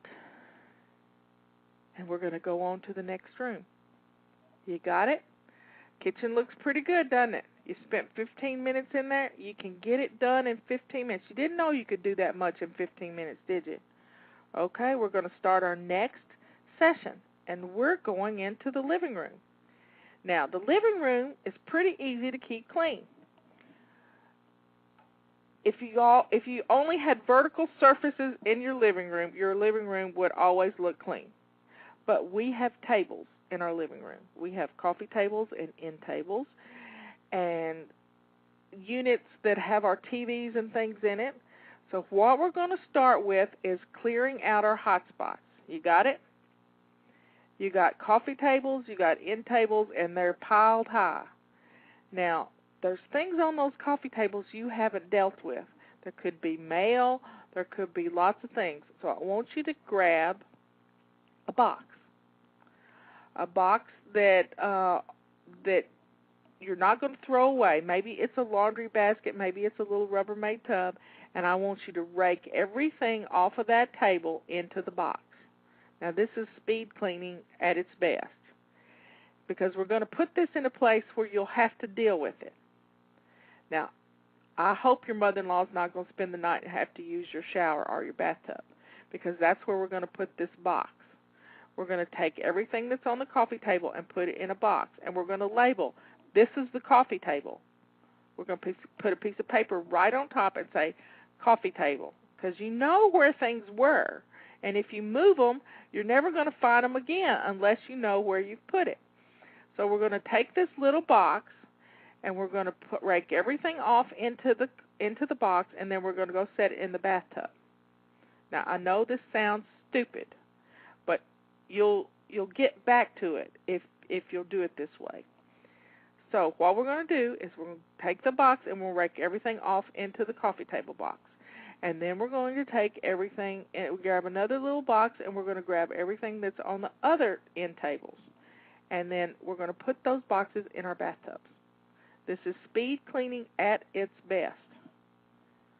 Now, look around. What do you see? stuff on the floor. Gather everything up into a laundry basket that's on the floor. You got it? You've got DVDs and things sitting out. Put them back where they go. We can do this. It only takes 2 minutes to do a hotspot fire drill when we're not hurried. Now, if you want to try to put some of this stuff away, that's great, but don't hyper-focus on putting things away when we've got to just make it look presentable. Another thing we got to do while we're in the living room, and we're going to do this in the next 3-minute session, is we're going to feather dust. So grab because we cleared off the flat surfaces. When you clear off the flat surfaces, you're good to go. So here goes our timer again. We're going to go in for our next 3-minute session. Our next 3-minute session is going to be feather dusting. So grab your feather duster, and we're going to feather dust everything in the living room and in the front room of the house. When they first come in the house, that entranceway, we're going to feather dust all of that. And put everything, every flat surface has to be empty, because when the flat surfaces are clear, the house looks clean. Isn't it amazing how clean a house can look when every flat surface has been emptied? It's just, we allow our procrastination to cause our houses to look messy. So this is kind of funny when you think about it. The thought that we don't have time to do something makes this happen. So we're going to feather dust our living rooms and our front rooms, and before you know it, everything's going to start looking pretty good. Now, I'm not asking you to get out the furniture polish. We're not going to detail clean. We're just going to get the gray haze off the furniture. And we're going to put the magazines where they belong in the magazine rack. If you got too many, let's put them in a box for recycling. You got it? We're doing really well, and I forgot to set my timer that time, so I'm going to move it down to, let's see, we'll go to 2 minutes, because that was about a minute ago. Anyway, we've got, here we are in the living room, and we're on our second 3-minute session, and we're feather dusting. Now, the living room is already looking pretty good. You scraped off everything off of every flat surface, and now it's easier to feather dust. And we're putting the newspapers where they belong and the magazines, and wow, this room is going to be amazing when you get finished. Because when your mother-in-law walks in the door, that's the first thing she's going to see is your entrance and your living room. And the kitchen is going to be over to the side, unless she comes in through the back door and she comes straight into the kitchen. But you done got that one covered. The kitchen is clean, and you're coming into the living room. So take a breath. I need to breathe. And we're doing great. You're doing great. I'm rattling on, trying to keep you motivated into doing this. And we are going to get this done, and things are going to be fine. Believe it or not. It doesn't take long to get your house clean when you stay focused. And we can't multitask. We have to stay focused on one job at a time. And that one job at a time, right now, what you're doing is dusting. You're dusting the flat surfaces. You're dusting with a feather duster. You don't have to pick things up. You can dust around it. Hold it like a pencil and just flick it around, and before you know it, it's going to be clean. Now, in our next 3-minute session, we're going to grab our Windex bottle, and we're going to get some paper towels or a rag, and we're going to clean our windows. So let's put our feather duster away, and let's grab the Windex, and we'll be ready to go, and the timer's going to go off in just a couple of seconds. And wow, this is 2 sessions already. I'm telling you, we're on our 3rd session, and we are headed into 3rd session. Now, look at the floors. What's on the floors? Do you have magazines piled on the floor? Have you raked some things off in the floor that shouldn't be there? Or what about the comforters that you have and the pillows in your kitchen, in your living room? So let's look at how the room is going to look. What is out of place right this minute? Let's grab up the comforters and fold them and put them where they belong. Let's put the pillows on the couches how they go. We all like them a certain way. And let's arrange the cushions. Now, what's sticking out from under the couch? If it's sticking out, let's push it back under there just a little bit so nobody can see it. This is the ultimate stash and dash, I'm telling you. And we can do this, and it's not going to kill us. Now, what else looks out of place?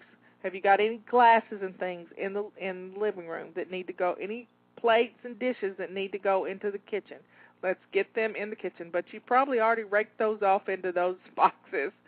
But it'll be okay. We'll get them in a minute, because as soon as she leaves, you're going to have to pick up. You're going to take those boxes and put everything away, one box at a time. You got it? As soon as she leaves, you're going to finish this crisis cleaning, and you're going to be so excited with the way the house looks and feels because you've spent this 45 minutes doing this. You got it? We can do this. It's a go-me moment here. I am so proud of you. It's amazing what you can get done when you just stay focused and you're not distracted by your cell phone, by your house phone, by the TV, by, the computer. You're staying focused. You got it? And I'm talking you through it, one baby step at a time. Isn't it amazing that baby steps can get us to where we need to go if we just put one foot in front of the other and not beat ourselves up in the process? Okay, here's what's coming up next. We've put everything that's out of place in where it needs to go that's on the floor. The magazines, the newspapers, all the recycling has been put where it needs to go. You folded up the pillows, the blankets and the pillows, and the cushions look pretty good. So when you walk in the front door, what you see is a room that, for all intents and purposes, it may not be white glove clean, but it's clean enough. And that's all that matters, because clutter is what makes our houses look dirty. Clutter is what makes us feel bad. And when we get the clutter off the flat surfaces, we will be just fine. Now, here we go. We're going into another 3-minute session. We've now done 9 minutes in the living room, 9 whole minutes in the living room. We're going in for another 3-minute session. And in this 3-minute session, we're going to vacuum. Or if you've got hardwood floors, you're going to Swiffer and dust mop and do what you got to do. You may have to get that wet towel and go over the floors to get the puppy toe prints if you've got hardwood floors. But what we're going to do is we're going to take this full 3 minutes and we're going to work on the floor. So grab your vacuum cleaner. We're just doing the middles. We're not moving any furniture. You're staying right with the middles.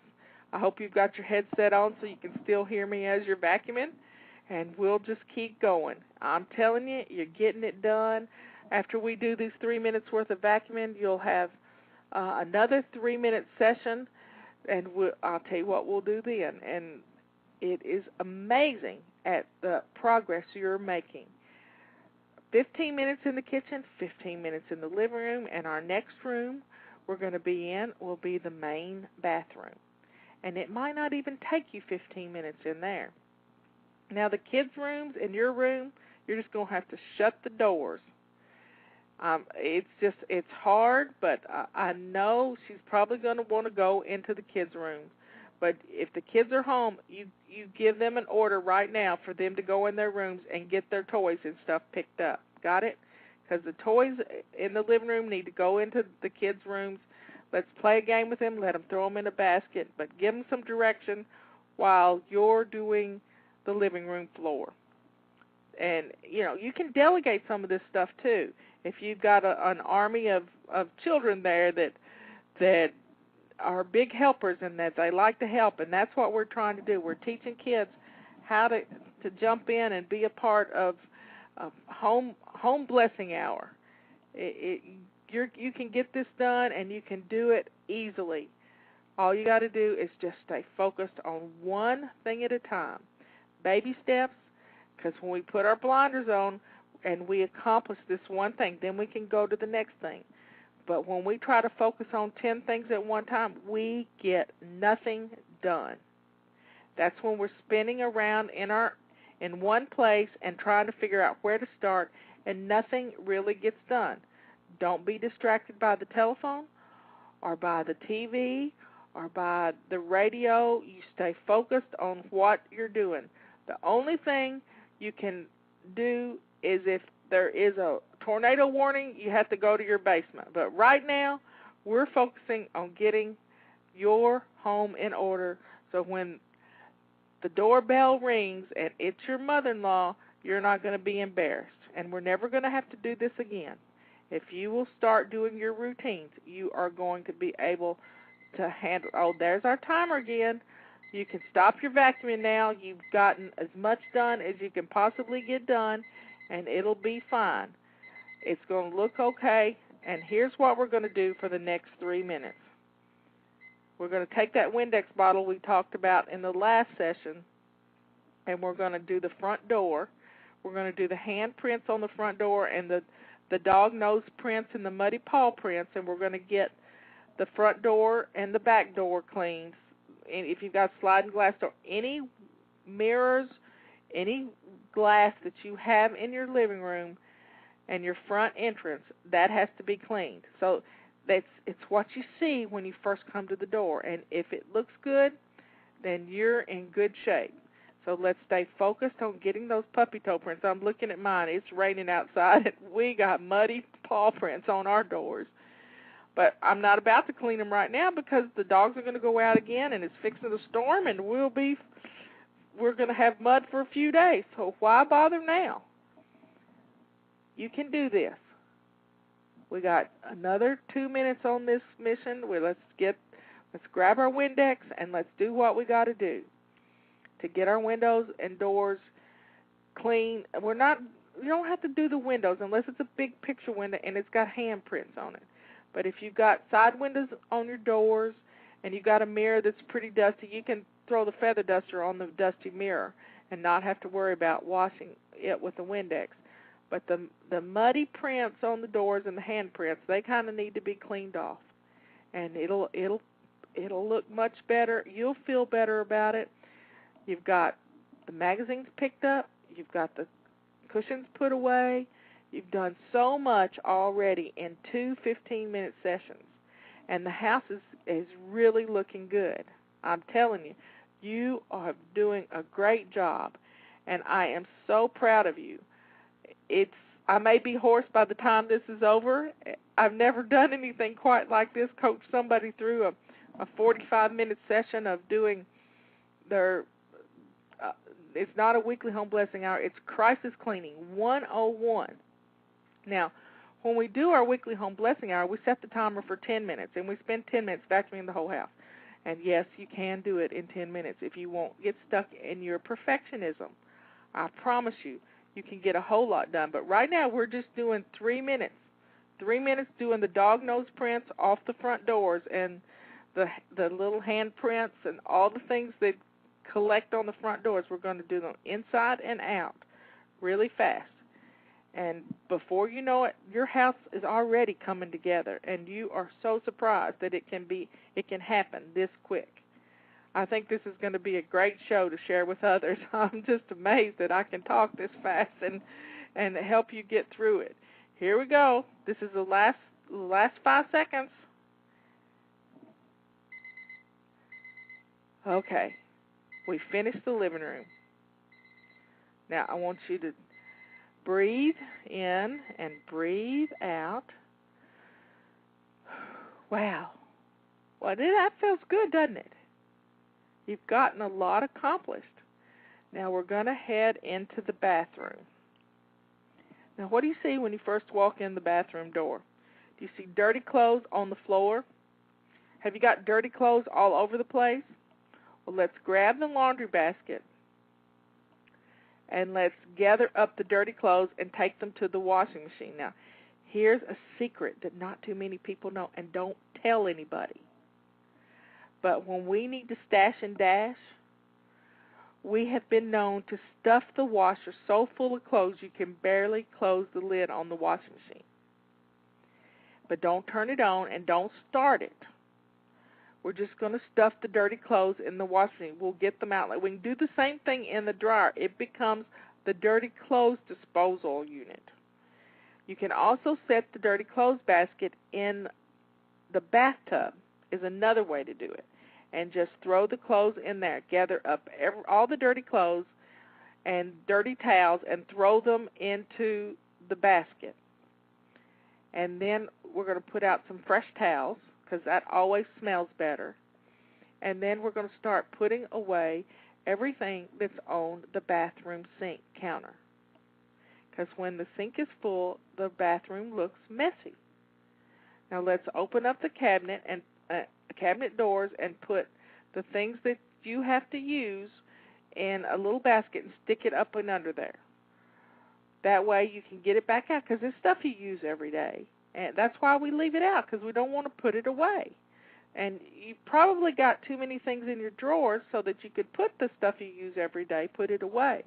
But you haven't done that yet, and we'll work on that later because each month we use our zones and we go through our house and we detail clean in that room during the month. Sometime during the month, every room in the house we do a little detail cleaning. And Michelle's just over there just laughing at me. She's just leaned back in her chair. She's not even getting in a tizzy. She's relaxed while listening to me. Just this sort of sing-song. We're having fun. I'm telling you, we can get this done and do it. So we gathered up all the dirty clothes, and we're taking the stuff that's on the bathroom counter, and we're putting it away. Now, if you put it away the right way, you can find it later. If you put it away the wrong way, you got to label it and say, this was on the bathroom counter, so that when you get the basket out, and you can stick that in the tub, too, if you had to. We can do this. I'm telling you, it's not that hard. It's going to be easy. Now, what else is messy in the bathroom? She's not going to be taking a bath, but she might have to go potty. So we're going to have to think about what we got to do there, and then we got to do it. Now, here's our timer. We've done our first 3-minute session in the bathroom. I am so proud of you. A lot of times we let our bathrooms go until we can't stand it any longer, and then we spend 4 hours in there cleaning and scrubbing and doing all the things we have to do. What we're going to do now is we're going to we've got the countertops cleared off. Now we're going to take our bottle of Windex and we're going to spray the countertops and wipe them down. You can spray the mirror too and wipe it down and get the dental floss home runs off the mirror, because if you've been flossing your teeth, you got them there, I promise you. Let's wipe down the faucets. We're not going to do detailed cleaning. We're just hitting the surfaces. Now you've got all these toothpaste spatters in the sink.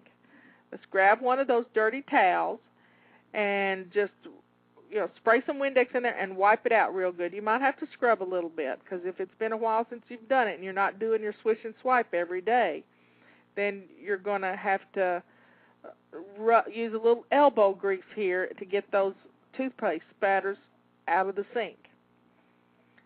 We can do this. It's not going to be hard. You're going to get it done, and you're going to have some time to rest before she gets here. Do you understand me? It's going to be okay. We have 18 minutes before she gets here. We're good to go. Do not panic. Do you hear me? We're going to breathe. Breathe in and breathe out. Swish and swipe is part of our daily routines. When we do it every single day, our bathroom is always company ready. Do you understand that? Now, I don't like to use strong cleaners in the bathroom. First off, I can't handle the smells, and they really make your lungs have a fit when you get these strong toxic cleaners. I suggest cleaning the toilet bowl with something as simple as old shampoo that we don't like, and we all have that in our bathroom cabinets. I know Michelle had a bunch of it that she didn't like, and we use that to clean toilets and things, and it's much easier. If it's safe enough for your hair and your skin, it's not going to be hard for you to breathe. So I keep a little crock in my bathroom with 1 part shampoo and 1 part water, and I keep the toilet bowl brush sticking in it. You know, all those vases that are underneath your kitchen sink that you've been holding on to for a while, they make a great thing to put the toilet bowl brush in. It fits kind of nicely, and it comes up out of the middle of the vase, and it sort of gets the drippy stuff off so that you don't spread it all over the place. And before you know it, your toilet is staying clean all the time. And when your toilet is clean, it blesses you. Oh, there's our timer. I'm telling you. All right, we've done 2 3-minute sessions in the bathroom.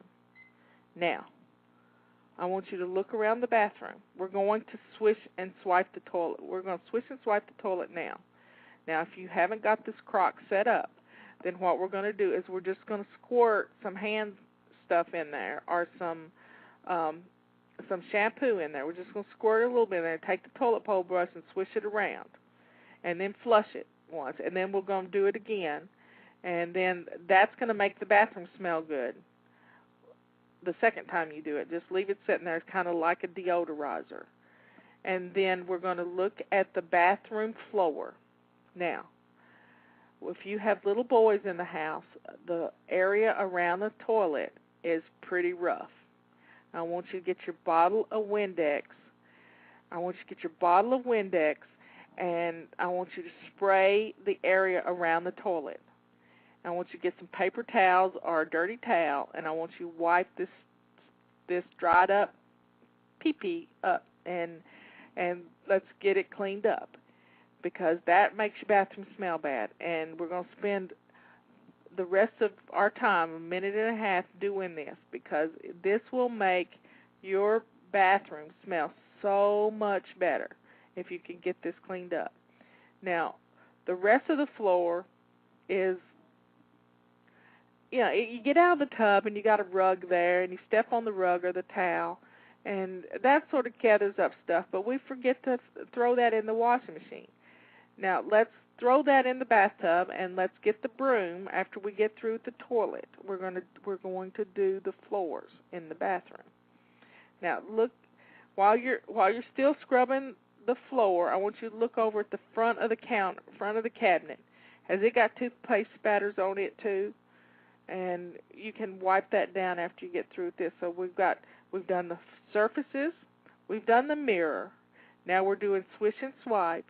And what we're going to do next is we're going to do the rest of the floor, not just the floor around the toilet. And we can do it. I mean, y'all are doing such a great job. I am so proud of you. This is going to be fun. You're almost through. We have 2 more 3-minute sessions, and I think we'll be through in the bathroom. I'm telling you, it is just amazing. I can't think of anything else we need to do in the bathroom besides put out some fresh towels. You've just about covered it all. And we've got keep wiping down that toilet, and we're going to swish and swipe, wipe down the toilet seat, and don't forget to lift up the toilet seat and wipe down the back of the toilet seat and the rim of the toilet, because if she brings Granddaddy with her too, he may have to lift the toilet seat up, and there's always surprises under there. Okay, we're going for another 3-minute session, and this time we're going to work on the rest of the floor. So get your broom, and I want you to sweep. Now, I don't have any carpet in my bathroom because it's always moist in there, so I don't like carpet in the bathroom. But so let's sweep the floor, and let's see what it looks like. Now, it's a small floor. It's not like it's the middle of the kitchen. So you can take a wet towel, one of the dirty towels, and you can wet it down, and you can spray some Windex on the floor, and you can wipe this floor up really quick. It doesn't take long to clean a bathroom floor. You've been doing Windex around the bottom of the toilet, and it looks pretty good, doesn't it? That stuff will cut anything. So spray a little Windex on the floor, or put some shampoo on that towel, and just put it down on the floor and put your feet on top of it and skate around the bathroom floor. And before you know it, it's going to be clean as a whistle. Now, it won't be clean enough to eat off of, but it'll look clean, and it'll be clean, and you will have so much fun with this. It's just amazing what you can get done when you stay focused. Here we are. We've got 12 minutes remaining before she gets here, and we're almost through. in the bathroom. In fact, I think we're pretty much through. You've got the dirty clothes picked up and thrown in the shower or in the washing machine. You've got the new clean towels put out. They always smell good and fresh. You're good to go. I'm telling you, if you've got a candle you like to burn in the bathroom, open it up if it's a scented candle and just let the scent make the bathroom smell good. You have the mirrors cleaned. Everything's put away. It looks good. And if the flat surfaces are clear, you're good to go. And you won't mind anybody walking in your bathroom for any reason. You'll be able to let them go and not be embarrassed. I am so proud of you. This bathroom is clean. We have 11 minutes remaining before the doorbell is going to ring. And here's what we're going to do next. I'm telling you, you have got this done. I want you to grab your water bottle, because I hope you've been drinking water, even though I haven't been reminding you to drink your water. I want you to grab your water bottle, and I want you to go sit down. Don't scream at me and say, I don't have time. You do have time, and that's what we're going to do right this minute. We're going to go sit down. Do you hear me? We're going to take 2 minutes and just breathe in and breathe out. We're going to enjoy just pulling ourselves together and thinking about, okay, she's going to be here in a little bit. I can't look exhausted. Okay, that was our timer for our last 3 minutes. Here's what I want you to do. We're going to take, with our feet up and our water in hand, we're just going to relax for a little bit. It's not going to hurt you to sit down and rest, because you have been working at super fly speed. I'm telling you, you've been going nonstop for the last 50 minutes. You can do this. You're going to sit down and you're just going to relax a little bit. You can think about what you're going to put on. Your jeans look pretty good, so let's grab, when we get through here, just relaxing. It's okay to think. Breathe in and breathe out. You've got the teapot on the stove with the water simmering so that you can have a cup of tea when she gets here. Breathe in and breathe out. It's going to be okay. I promise it's going to be okay. Now, I want you to go change your shirt, because I know you've gotten messy doing this, because you've been splashing some water in a lot of places and you've been down on your hands and knees. But if you need to change your pants, you can change your pants. But you got your lace-up shoes on. I'm telling you, you have done a great job.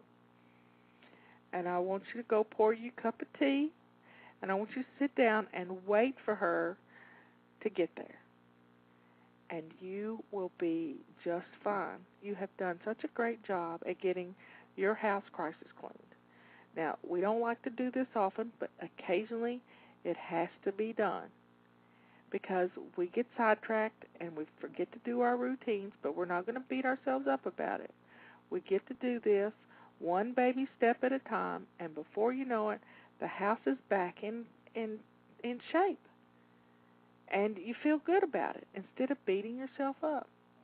You got this much done. I am just amazed at what you've accomplished. This is going to be a great tool for everyone to use, so that when they have a chance and they get that phone call that says their mother-in-law is coming in an hour, they don't have to panic. All they got to do is find this on their iPod or on their computer, and they have it downloaded, ready to go, and you've always got somebody coaching you through it. What a great tool for you to utilize, but we don't have to use it very often when we establish our routines. Go to the website, FLYLady.net, and you can take care of these things. I am so proud of you for getting the crisis cleaning done, one baby step at a time. You can do this. You got 7 minutes to get relaxed. I want you to take the next 7 minutes and just enjoy yourself. It's been good helping you through this. I love y'all. See you later. Bye.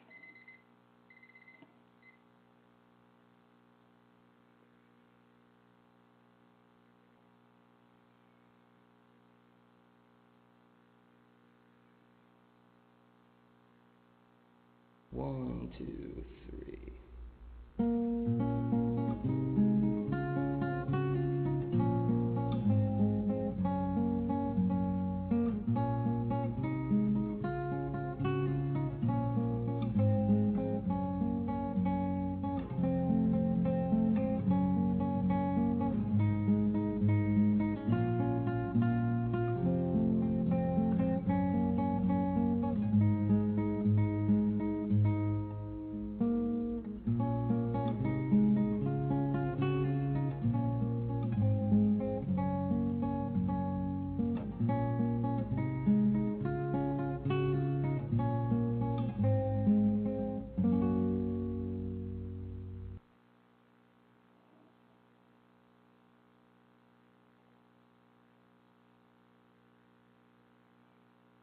1, 2, 3.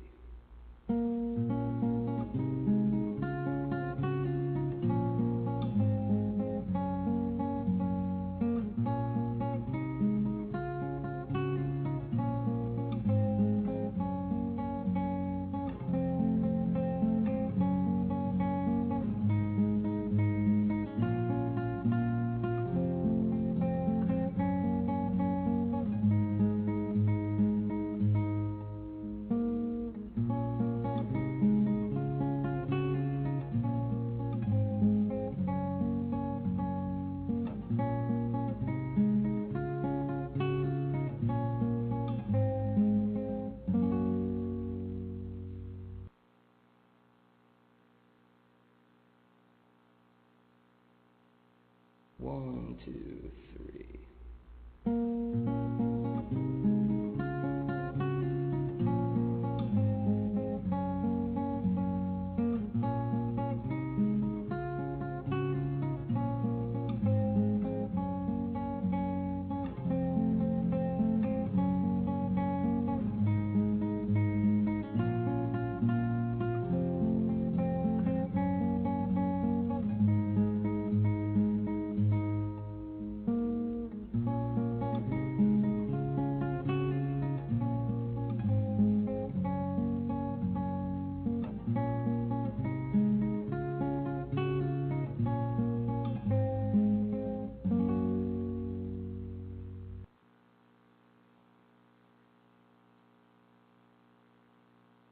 1, 2, 3.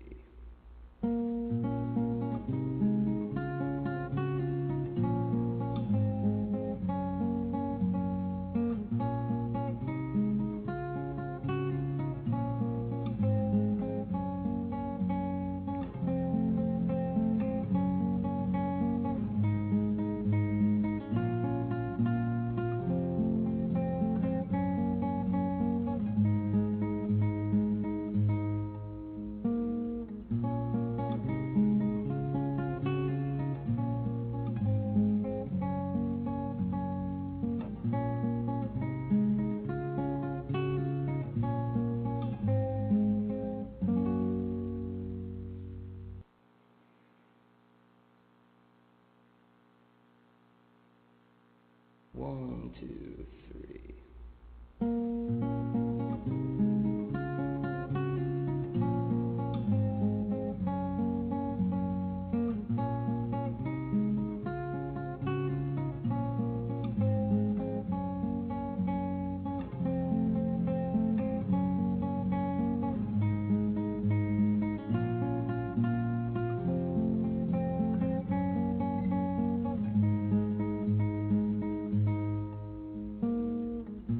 1,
1, 2, 3.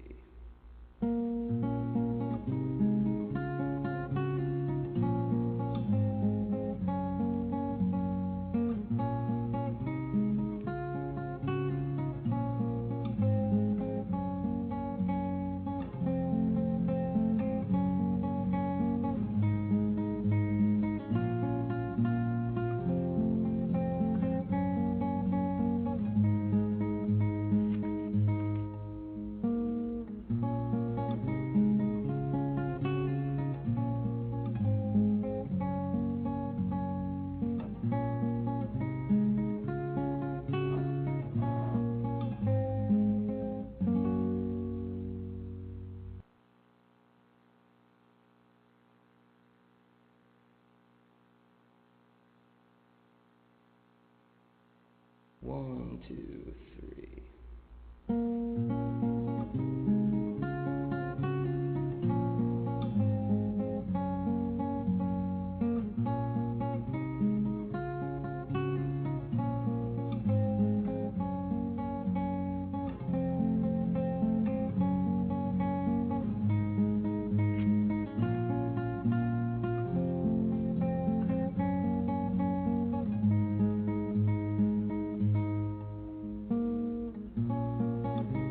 Blog Talk Radio.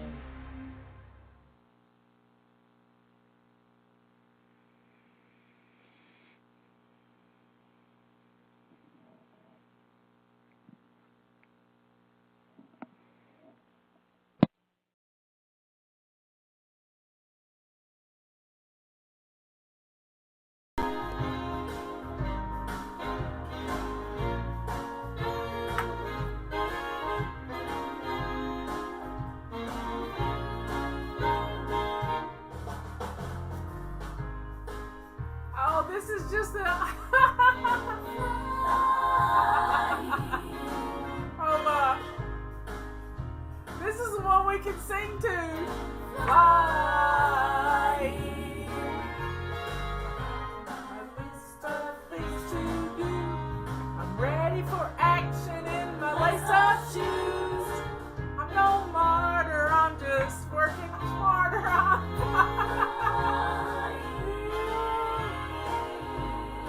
Oh, that's funny. I didn't know I had those on here.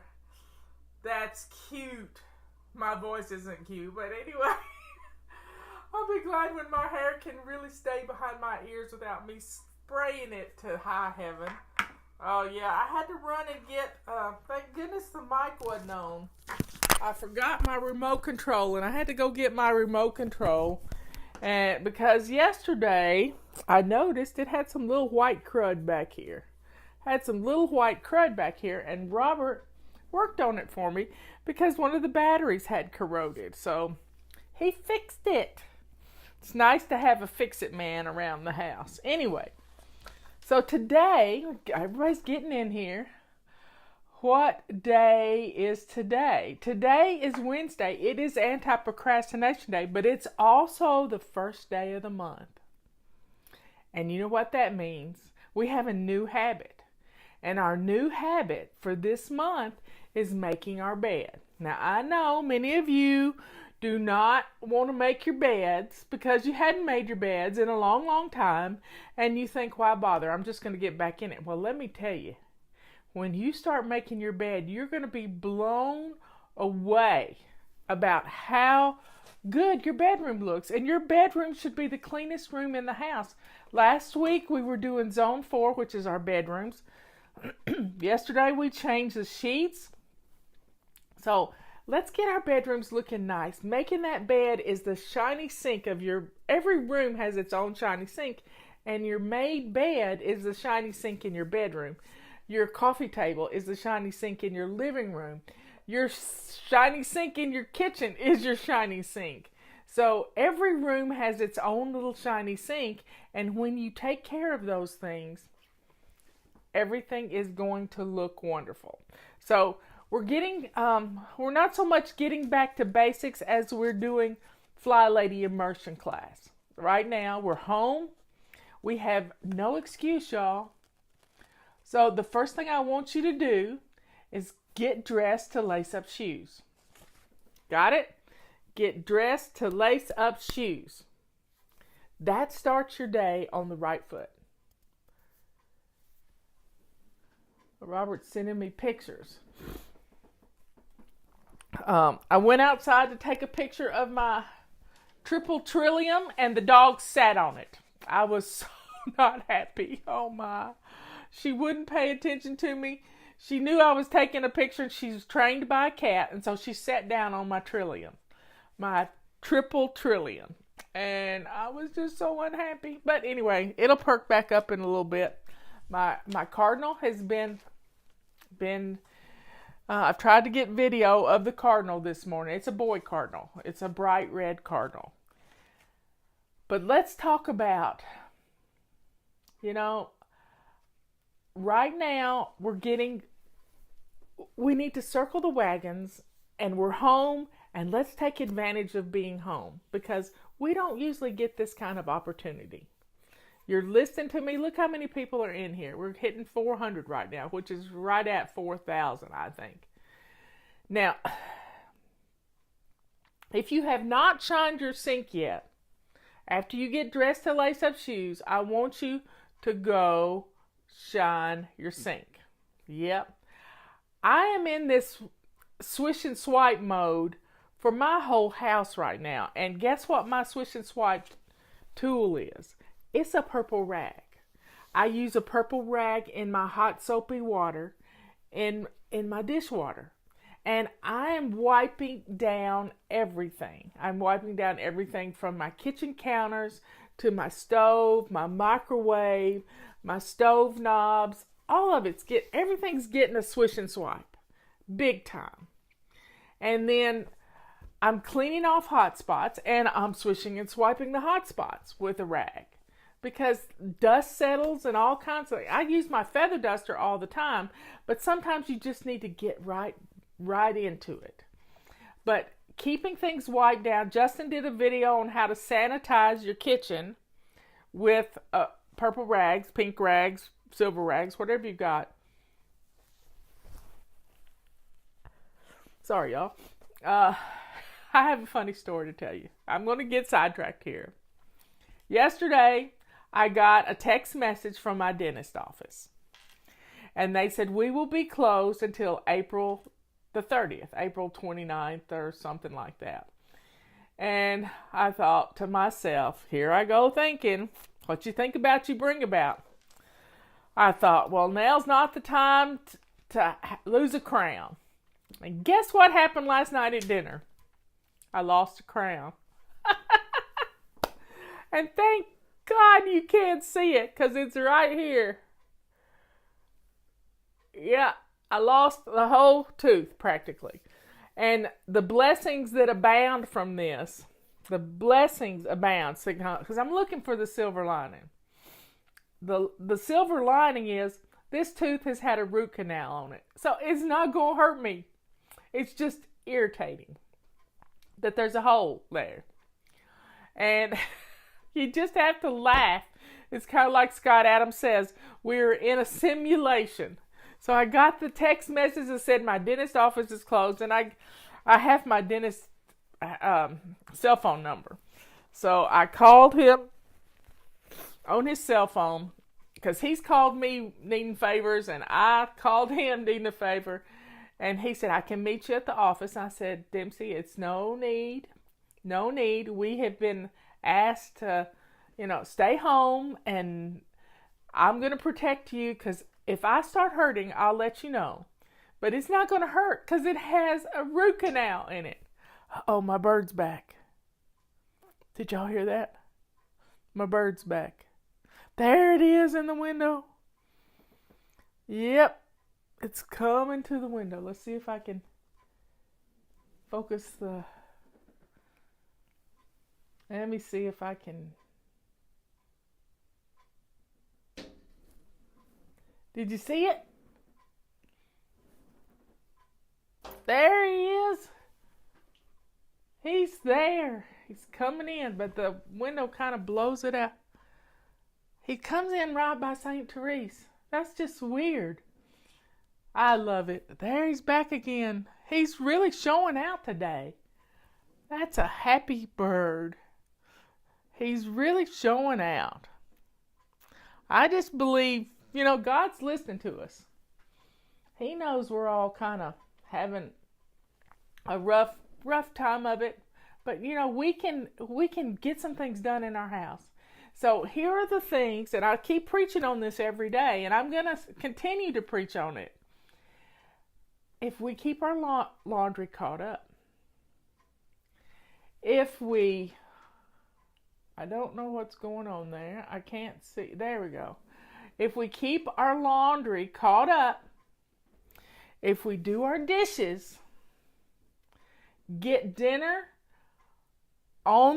we get dinner in the crock pot ready to go, that frees us up the rest of the day to declutter and get some things done in the house. Angela saw him. Yay, yay, yay, yay. Because the window kind of blows it out unless it's a rainy day like yesterday. But the main thing we got to do is take care of ourselves. If you don't take care of you, who will? So, drink your water. What's for dinner? Yep. I'm trying to come up with an acronym, kind of like only handle it once, like the Ohio acronym, and I haven't done it yet. But let's make a list of these things and just put them on a note card. Put them on a bright, cheery note card, and let's make a list. So, get dressed is the first thing. Get dressed. Make your bed. Swish and swipe your bathroom.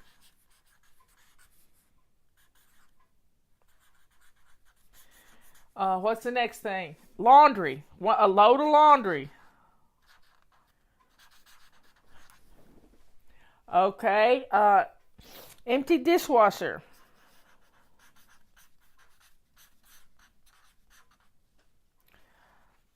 Shine your sink.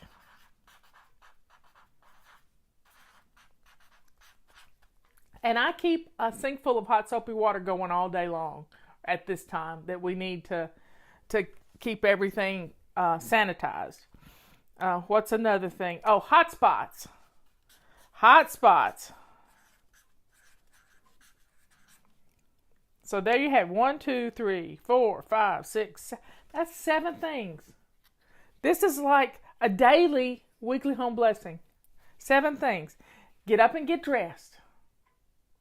Make your bed. Swish and swipe your bathroom. Bam.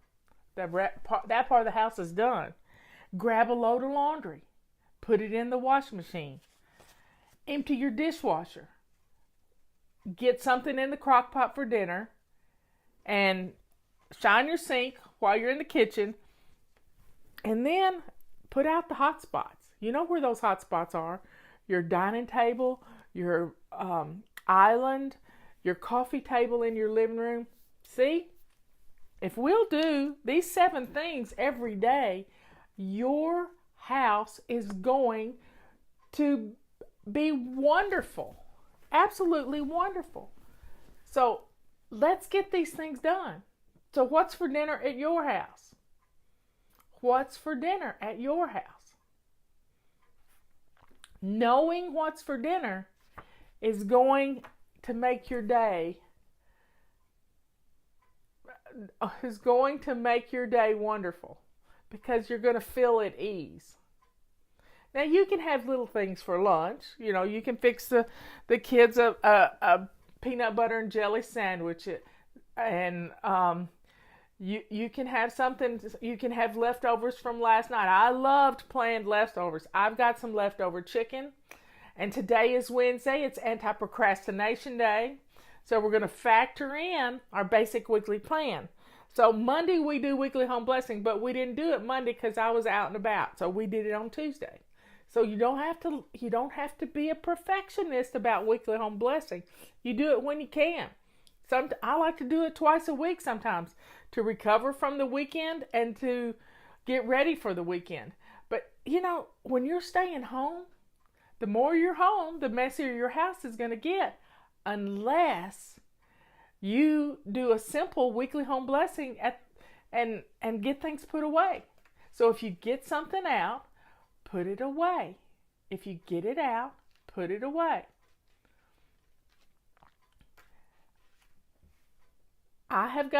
We've done inventory of our food in the house, and we're good to go. We may not like what we're eating, but guess what? We're not going to be stuck in some rut.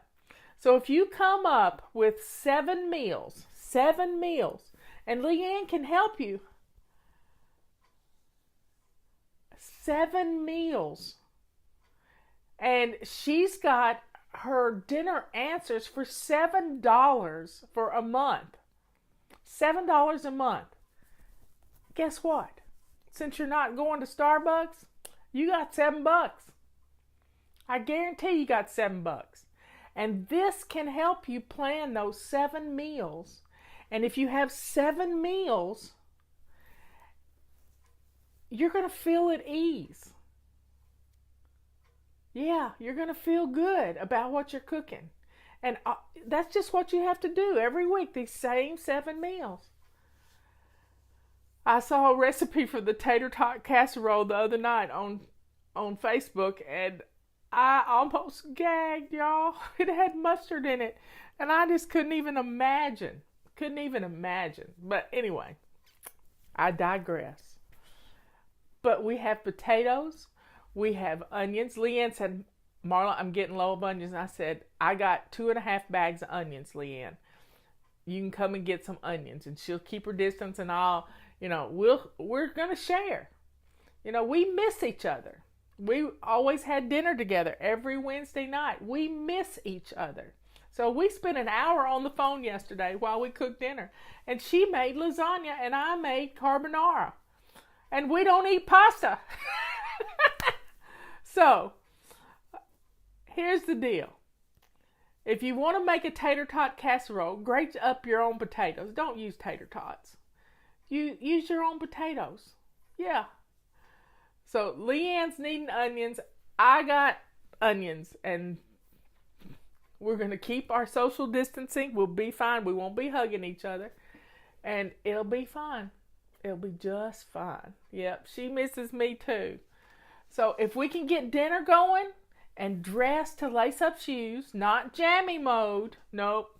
It's not pajama casual anymore. It's get dressed to lace up shoes. We have stuff to do. We have stuff to do. So, grated cauliflower. Wow, that's interesting. Making a tater tot casserole with grated cauliflower. That's interesting. You can put any vegetable in it.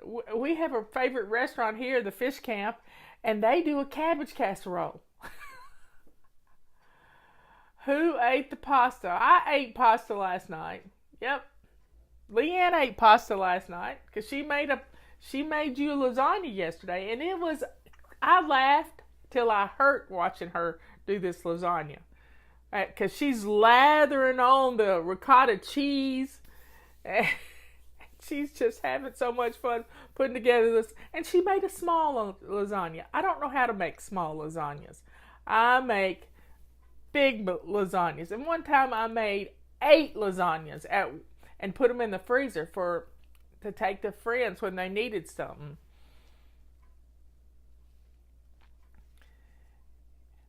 So folks, we can get this done. Get dinner on the table, get our laundry going, get the machines going. Leanne calls them indentured servants. Get the machines going. A lot of you have bread machines. Get them going. Get them going. Empty your dishwasher. If you've got dishes, if your kitchen is a mess, start running your dishwasher. Start running your dishwasher. And you're going to be blown away about how good your kitchen's going to look and smell and get things going. Now, I have made lasagnas with Italian sausage instead of hamburger sauce. Hamburger spaghetti sauce.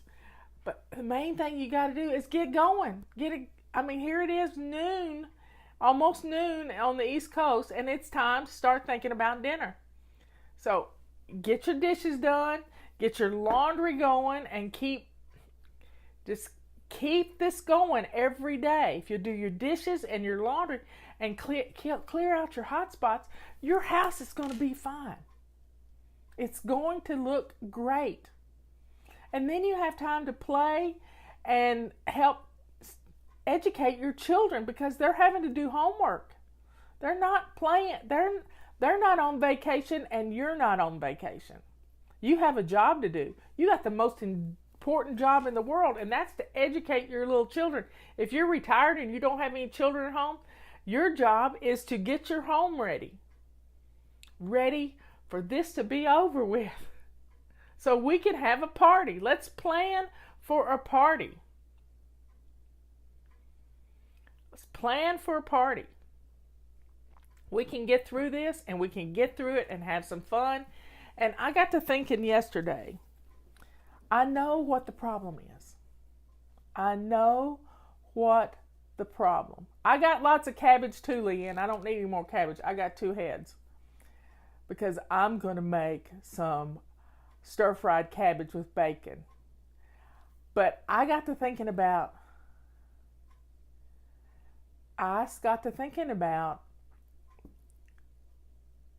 what the problem is. And it's because we live in a just-in-time inventory world. Everything from your home to your favorite business to your state, your county, all of it is a just-in-time inventory. So here's how it works. With a just-in-time inventory, you only have enough stuff in the house to get you through the week or through a month. But many years ago, I adopted a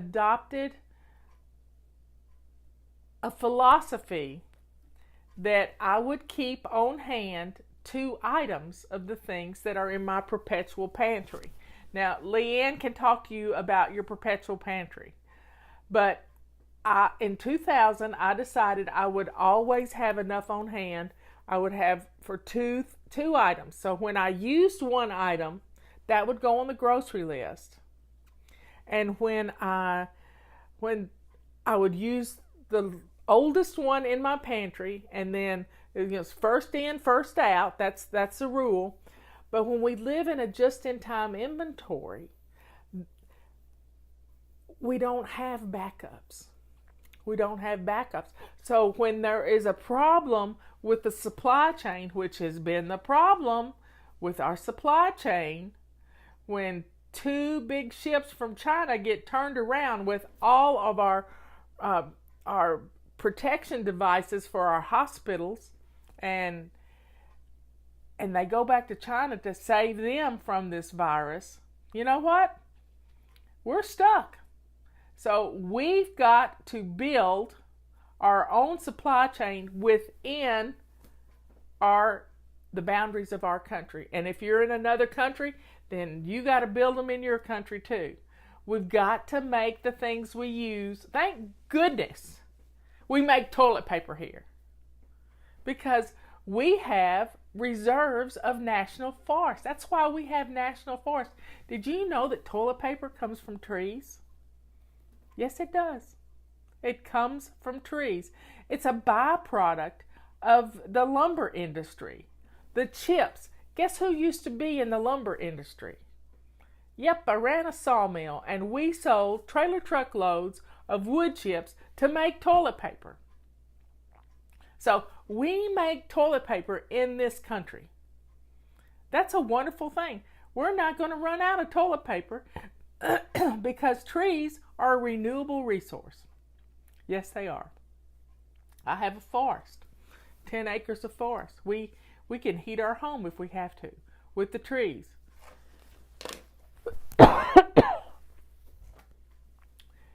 Anyway, folks, yep, I always keep 2 cases of toilet paper on the shelves in the basement.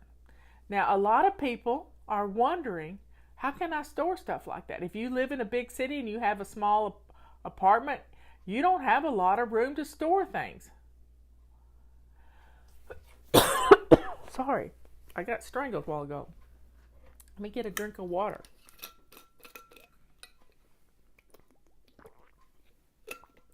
Okay. So, yeah, I've done a lot of things. I worked in a furniture store. I did their books, but I also cleaned air conditioners and fixed vacuum cleaners. I've done a lot of things, but everything I've ever done has prepared me for this moment in time, for such a time as this. Yep, I used that quote this morning. It's from the Bible. I don't know where it comes from. Somebody can tell me. For such a time as this. I think it's Esther something. I've done a lot of things, and I've been good at a lot of things. As Scott Adams says, I have this talent stack. I kept books. That's what I went to school for. In fact, it was my bookkeeper that recommended me for the job that I got with her dad. Yep. I kept books. I worked on things because I like to tinker. What else did I do? When I moved to North Carolina, I used to teach fly fishing. That's how I got my nickname. I used to teach fly fishing. But before that, I ran a sawmill. When my boss died, we closed down his company, and I went to work the next day for this sawmill. Yep. I went to work for this sawmill, and there was 40 men working there. I kept the books. I was also the manager. I did a lot of things. And we made pallets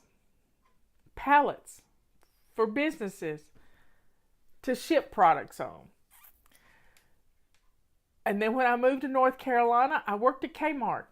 It wasn't the greatest job, but I needed a job, and I knew I was a geek back then too. So I liked electronics, and I worked in the electronics part of the Kmart store, and had to deal with a bad person who was my manager, and he was hateful, and he took great opportunity to belittle me because I wasn't a little person. He liked the little skinny girls, but he didn't like the big girls. So, and then I went to work at Earthshine Mountain Lodge, helping teach kids about nature and hiking and the outdoors. Right up my alley. And then I met Robert, and I started volunteering at our Republican headquarters. And then I realized that our county commissioner was going to get elected to the North Carolina House of Representatives. I said, honey, I think I want to put my name in for that. So Robert ran the campaign for me, told me what to do, and I got nominated to replace her because of toilet paper, y'all. Because of toilet paper. Our congressman's wife was one of our precinct chairs, and she said, well, what do you think about the lumber industry? They had a lot of trees, and they harvest a lot of trees. And I said, well, I think every tree hugger should go without toilet paper for a month. And she just died laughing.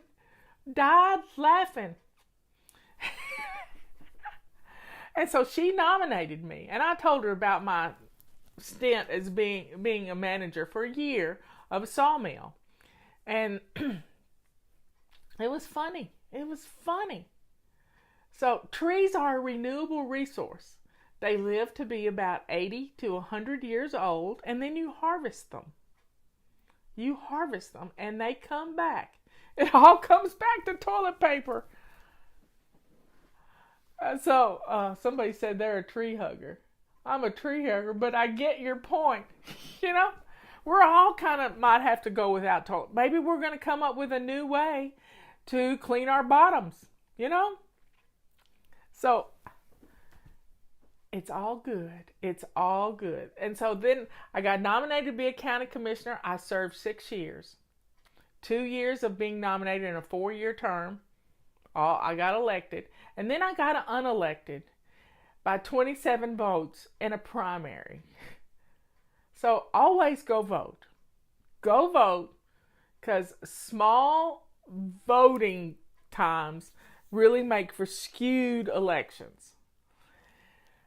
And so I was a county commissioner, and FLYLady started while I was a county commissioner. It started because I was a county commissioner.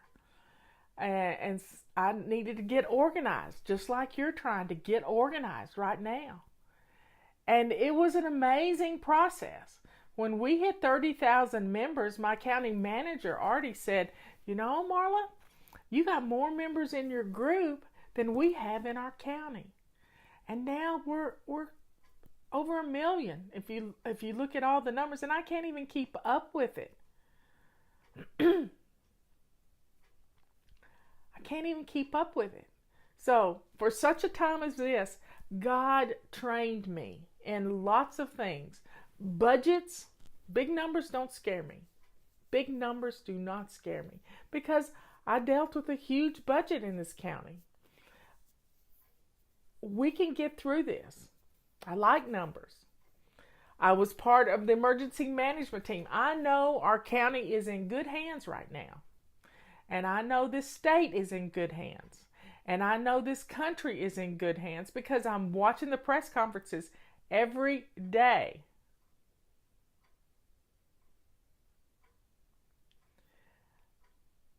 We can do this, folks. We can get through this, and we're all honing our skills. Now, if we can get rid of the clutter in our house, we're going to have storage spaces. Yeah. Let's get rid of those coats that we don't wear anymore and make some space in our closet, our coat closets. Leanne and I were talking about this yesterday. I used to can. I've grown a garden. What is a commissioner? Each county has people who govern. They're the executive board for the county. And so there were 5 commissioners in my county. There's still 5 commissioners. And we still have one lady on the board of commissioners. But I served 6 years, and I did my time for my community. I did it because my house was in order. Yeah, my house was in order. And it was because I was going to be a commissioner that I got my house in order, because I didn't want anybody to find out my dirty little secret that I couldn't keep house. But now I can keep house because I do these things. I get dressed and lace up shoes every day. I make my bed. I swish and swipe my bathroom. I do a load of laundry every day. I empty the dishwasher every day. I shine my sink and fill it with hot soapy water and wipe down things right now. And I clear off Hotspots. This is what makes my house work. It's 7 things, y'all. 7 things. You can do 1 every hour. And your house is going to look good. Your home. You have no excuse right now. So turn off the TV. Turn off the Netflix. Turn off your phone if you have to. But let's get these things done, and then use the TV and Netflix as a reward for getting these things done.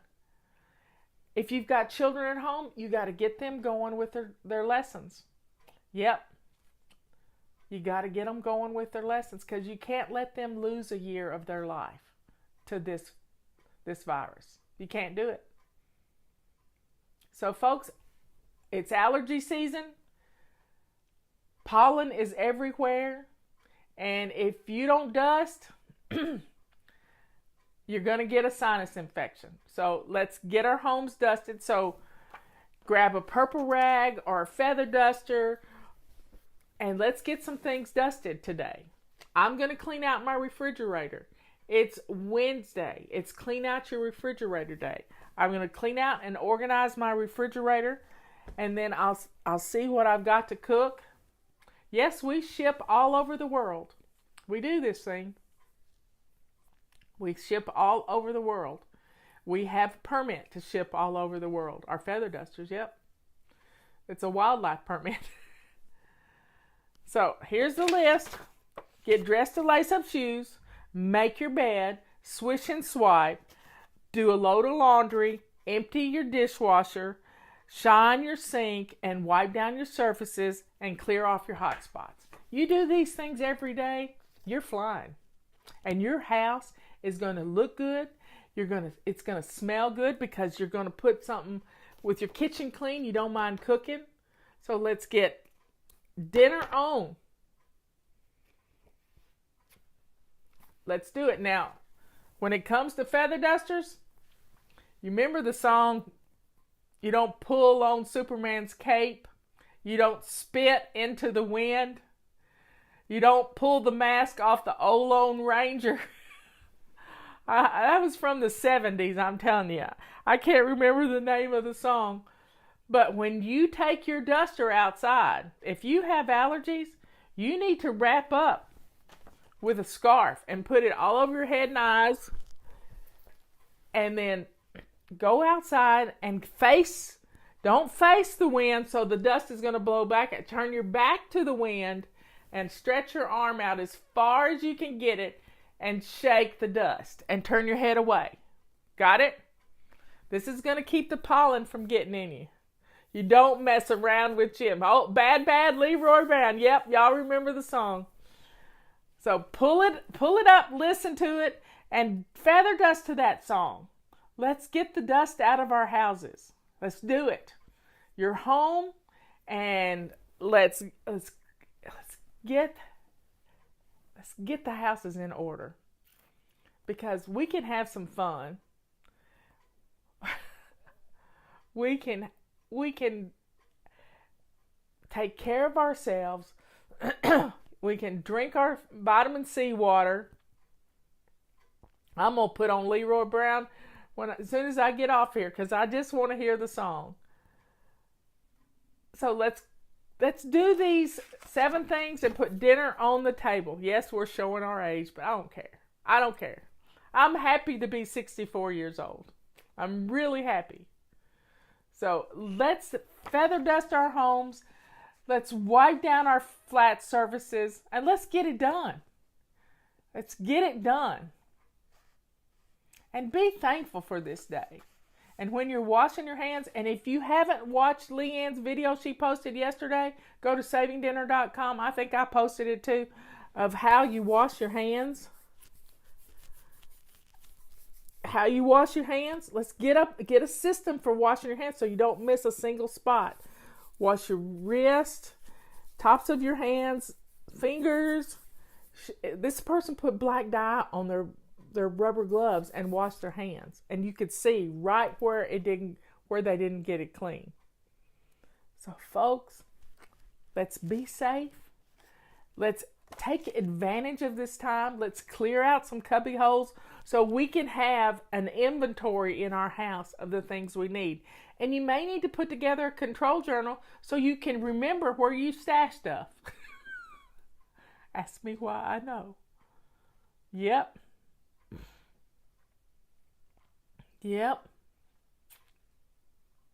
Life is good. Yeah, we got this terrible virus here, but you know what? We're smarter than a virus. Yeah, we are. And we can conquer this thing, and we can get through it, and the numbers are looking up for us. And if we have to stay hunkered in just a little bit longer to kill it dead, by golly, we can do it. And when we get through this, we're going to have houses where we can have more than a just-in-time inventory. We can have stuff the places we need it. And we can be prepared. We can be prepared. Yep. Let's get it done. I love you all. I'll talk to you at 3 o'clock this afternoon.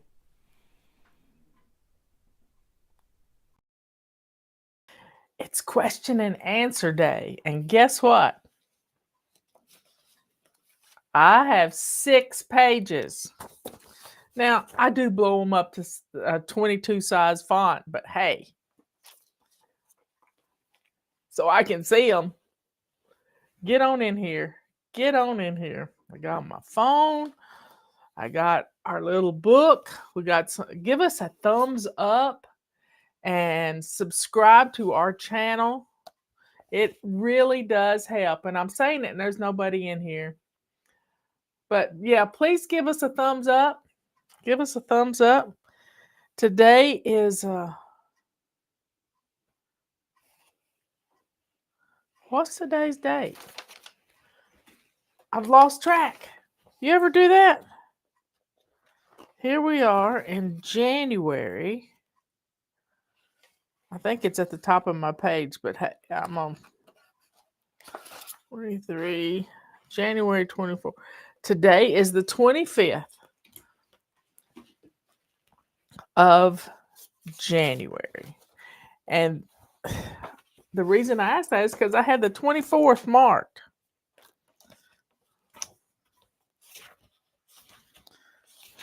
25. It takes a month to establish habits. Be kind to you. Give yourself a gold star. It's a gold star day, y'all. We are here to lift you up and celebrate every little accomplishment. And that's what we do here. Let me pray Psalms 91 over your family and anoint your doors. And I just dropped. Hold it just a second. I got to get this because I don't want to step on it, slip and fall.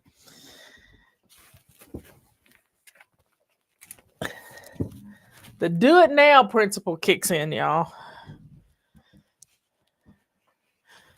Because slick things like fake money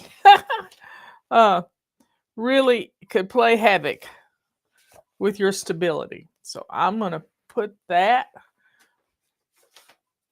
where it was a present from my nephew before he passed away. So folks, if you hadn't listened to yesterday afternoon's show, go listen to it. We had a visitor yesterday. And the visitor showed up at the back window. And he hadn't been here in a while. And he showed up 3 times. And I got a picture of it, y'all. It's the, you can see his wings spread. It's the cardinal showed up. It's been a while since he's been here. But I had, Holy Spirit was working yesterday afternoon. And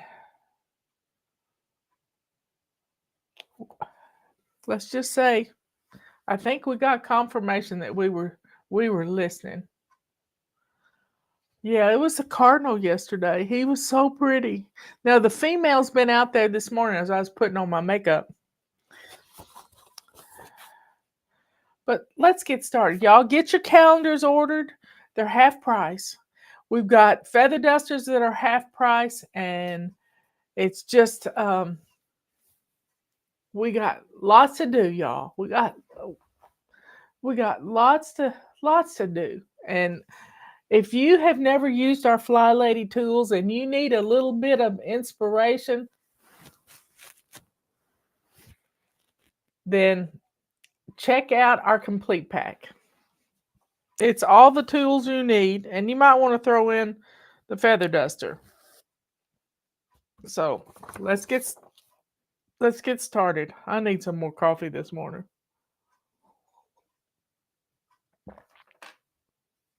We have had 1.5 inches of rain, and we'll probably get another 1.5 inches before the day's over with.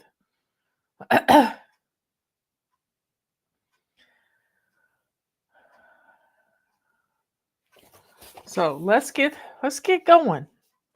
Today's the 25th of January. I had to look it up to confirm it. I'm going to sit up straight, Marla. Sit up straight. Hello, FLYLady. Will you tell me what to put in a control journal and how to use it? Well, we have a whole section on our website that's just about the control journal. And really, all a control journal is a place to keep your routines. I have used, this is one of my favorites. It's sat on the arm of my chair for many years. But all it is a 4x6 photo album. That's all it is. So you have your morning routine. And so I have a morning routine for home and a morning routine for the office. I do my home one first. Happy birthday, Sheila. I do my home one first. And then after I get through with that, which doesn't take me but about 15 minutes, I start in on my FLYLady stuff. So it's got afternoon routine, a before bed routine. It's got, for me, it's a guide to different types of testimonials. My Sunday routine. There's just our basic weekly plan. And I've got a packing list for travel, which I don't do much of that anymore. But y'all, it's a 4x6 photo album. You put your routines in it. In the event that somebody has to do your routines for you, let's just say you have to go out of town and daddy's keeping the kids. He doesn't know what has to be done because he's been, he's been doing other things. But if you have it written down, he can just go through and check things off. It's a place to hold your routines.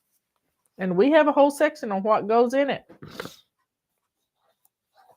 But we talk about it every day, morning, afternoon, and evening routines. What do you have to do? Shine the sink. Lay out your clothes for tomorrow. Lay out the kids' clothes. So all they got to do is get up and get dressed. Part of your evening routine is everybody get their baths. Get it done. So you're not rushing around crazy in the morning. So you can have a slow and steady start to your day instead of hectic. Okay, folks. I slept on my hair wrong. You ever do that?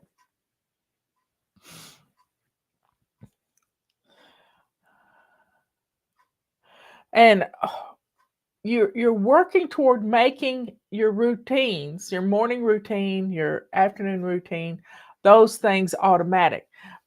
But what I like to do was get up. I put my routines on Post-it notes on my bathroom mirror, and it worked well to keep me focused. But here's the deal. Sometimes we just need the routines written down so it can be a checklist for us. I watched Walker Farm family. I watched them do it when he went to Puerto Rico on a mission trip. And he had a checklist that Cassie asked him to make for making sure all the animals were taken care of. Now she knows how to do that, but she works at school, and this was during Christmas vacation. So she was home. And the kids love to check things off. So even kids enjoy having the routines written down. And sometimes you just need to put it on a note card. Maybe avalanche.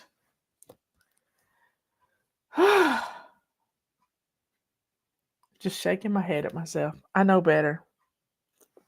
I don't know why it fell off either. But guess what? It did not fall all the way off. I only lost one thing out of it. And I'll put it back in there. It's backup battery. Whew. I don't know if y'all heard that or not, but it was loud. But you just take some sheep, go to the dollar store and get a photo album, 4x6, and get some 4x6 note cards, and you can make a little control journal or just a sheet for each child in the family and put it up where they can see it. Or maybe you just do it on a whole sheet of paper and put it on their dresser mirror or somewhere. Okay.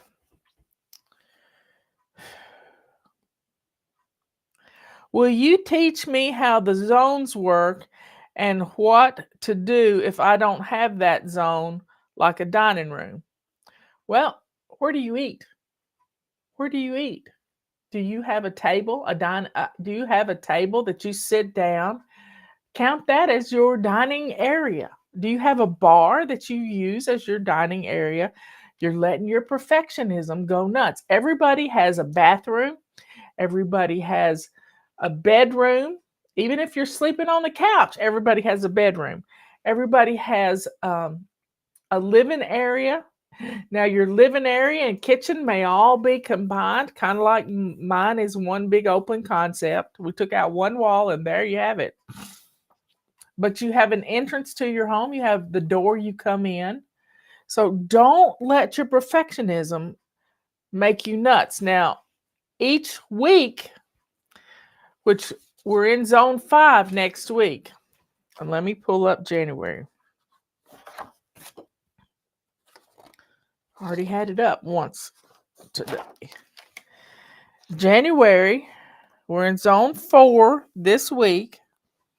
So we have January. This is zone 5 to the 31st. Now, from Wednesday, I think it's Wednesday, to Saturday is zone 1, which is our entrance, our front porch, and our dining room. So let me show you February. Entrance, front porch, and dining room. You may not have a dining room, but I bet you've got some place you sit down and eat. We have a table. We have a dining room table, but we only eat there on Thanksgiving. That's it. And when we have company. And we've only had company like 3 times in our whole married life in 27 years. To sit down at the table, we had Christmas dinner with the kids. We did fondue one time. But we all have the same zones. They may not look like everybody else's because it may just be your island in your kitchen is where you sit down to eat. Some people don't even want a dining room table. I've known people to get rid of their dining room tables because they were catch-alls. And right now, mine's a catch-all because I'm trying to decide which cooking utensils I want to get rid of. And so as I use them, I put them away. And I found that I love my red cooking utensils. But zone 1. Usually the first full week in the month is zone 2, the kitchen. Zone 3, from the 11th to the 17th, is your main bathroom and some other room. And zone 4, the 18th through the 24th, is your bedroom. And that's the worst room in the house usually. And zone 5, the 25th through the 29th, we have leap year. We have the 29th day of February this year. So that's our zones for next month. Our habit for the month is going to be decluttering 15 minutes a day. 5, 5, and 5. 5 in the morning, 5 in the afternoon, and 5 in the evening. It doesn't take long. We've got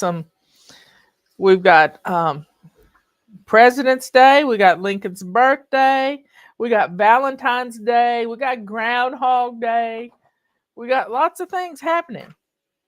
And I'll be putting out the sneak peek this weekend. I didn't do it last weekend, but I'll put it out this weekend, and you'll see all the zones for February. But if you don't have a dining room, don't worry. You have a place where you keep your dishes. You have a place where you eat.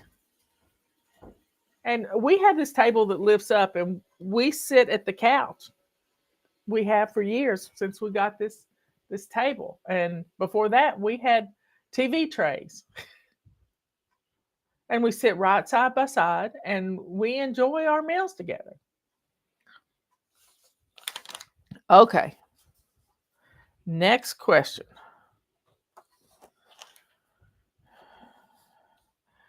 How do I add in rooms that you don't have in the zones, like a garage? That's in zone 3. Zone 3 is usually your main, it's always your main bathroom that company would use. But if you want to add in the basement or doing something in the garage, make a page just for what needs to be done. In our garage, it needs to be swept. Robert pulls his car in there.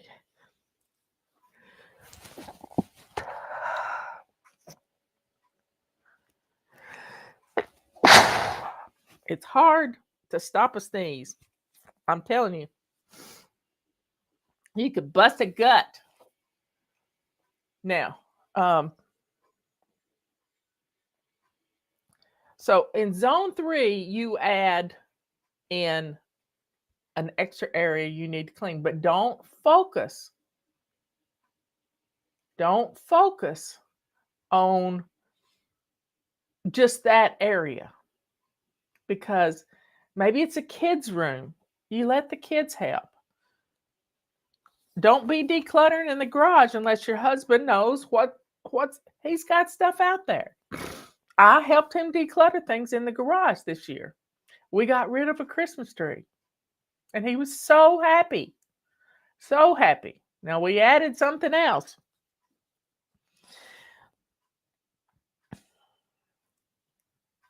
But zone 3 is when you add an extra area that you want to focus on. Or you could focus, if you're really wanting to deal with cleaning out the basement, you could do one thing every day in that basement.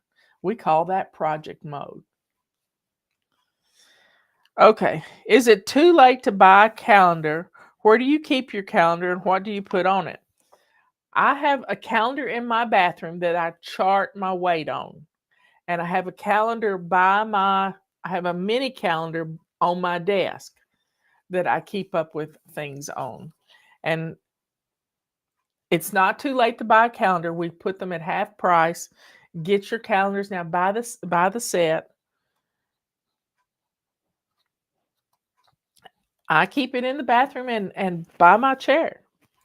Now, the mini calendar can fit in your purse, but I need my calendar front and center all the time. And what I chart on my calendar is like Tim Sheets is having a hub prophetic meeting on Groundhog's Day, February the 2nd. And I love those. I love them. There's Dutch will be speaking, and I don't want to miss it. So I get it on the calendar.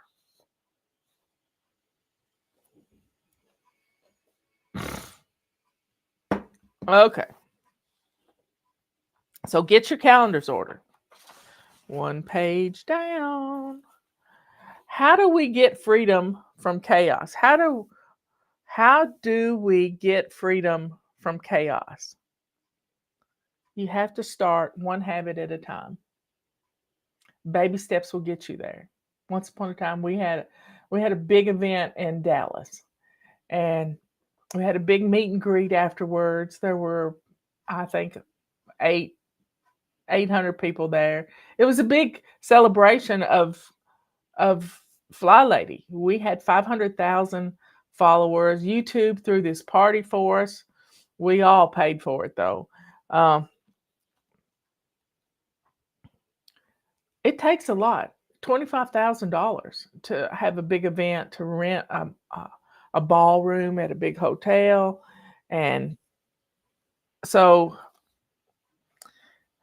we had this party, and this girl comes up and she takes her shoes off and she comes around the table behind me, and I've got a picture of it somewhere. And on the top of her feet, now I don't recommend doing this. I don't have a tattoo. I know a lot of people do, and I'm not putting them down, but she tattooed on the top of her foot. Say this is the top of her foot in a semicircle so that she could read it, not so that somebody else could read it. It said, baby steps will get you there. Baby steps will get you there. And her little ballet slipper, it was just right under her little ballet slipper. And, you know, she needed to see that when she's in the shower. She needed to see that when she was doing anything where her feet were naked. Now, if you got your shoes and socks on, maybe you need socks that say, baby steps will get you there.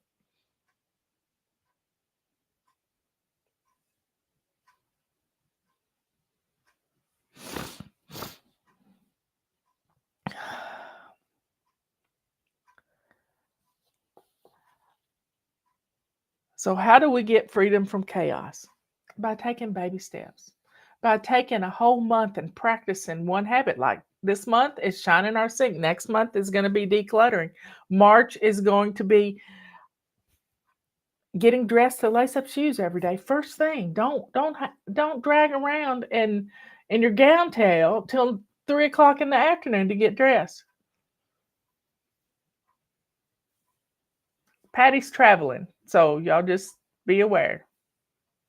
Y'all help me monitor things, y'all. If you see a troll in here, let me know.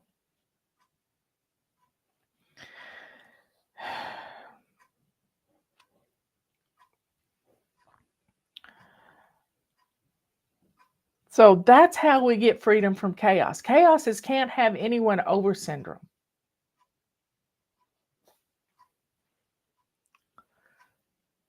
So y'all, be aware.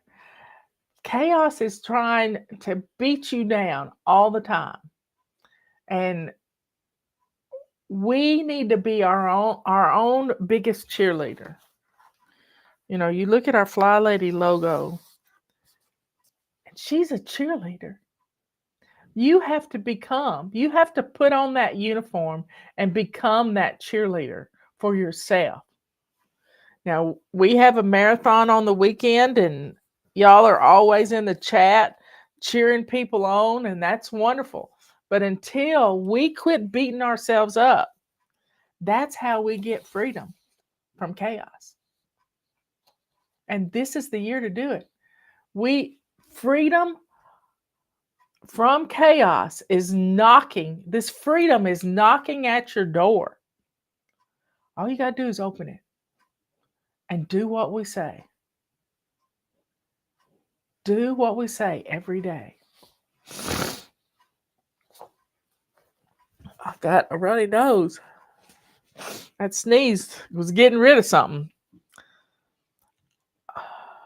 What church did you grow up in, and how did you learn so much about the Bible? Well, you have to read the Bible. You have to listen to the Bible. You have to do both. My sister, she likes to decipher every verse. She goes back to the Greek. She studies. But I get all confused doing that. I like to listen to Dutch talk about origins of words, and if I don't understand a word, I can ask my husband, because he has he knows the Greek. He has a undergraduate degree in Middle Eastern history. He knows this stuff, and he can give me timelines. And so I'm hearing it, not necessarily digging into reference books. I have the reference books if there's something, and we all have the computer. So I grew up in the Church of Christ, and I've learned more about the Church of Christ since I've been not in the Church of Christ. But I've learned more studying, reading books about some of the huge revivals in our nation. And there have been revivals all over the world. I think Pastor Greg Locke, he did his master's thesis on these revivals. and they've been in Wales, and they've been everywhere. The Louis Isles, that's the first time I ever heard about it. Azusa Street.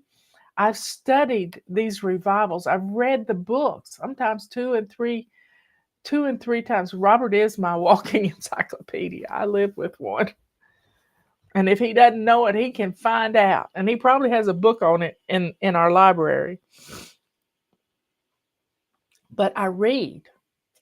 This morning, Dutch was talking about a teaching that his brother Tim did.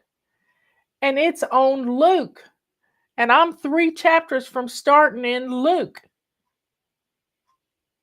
I'm reading the Bible every month. Every month. I'm not beating myself up because I got a day behind. But I factored in three days of grace. We get through on the 29th. I factored in some grace time for me. We're reading 39 chapters every day. And on our homepage, there is the morning musing, FLYLady Live, Ask FLYLady, Testify, Habit of the Month. All that's right there. But the FLYLady Live thing is the chart for reading the Bible every day. And there's my sister. She must not be on the road yet.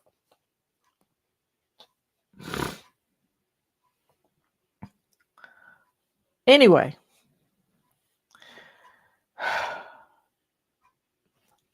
you got to study. Study to show yourself approved. And as I'm listening to the Bible,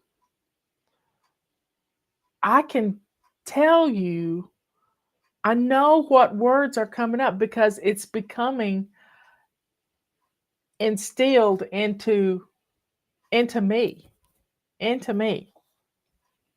And I love being able to know what's coming next.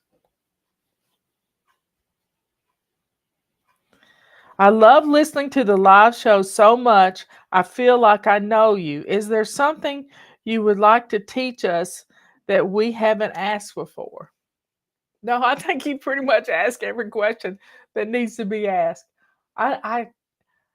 We get through it in a year's time. You don't have to see the top of the staircase to take the first step.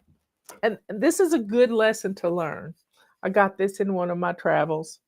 I think I was in Houston. Here's the deal. You just have to take that first step. That's all you got to do. Just take the first step. This is a quote from Dr. Martin Luther King Jr. His son passed away this past week. He's with his daddy now. Dexter Scott. He was a young man. So y'all, take the first step. Go shine that seat. Don't wait around for somebody to hold your hand.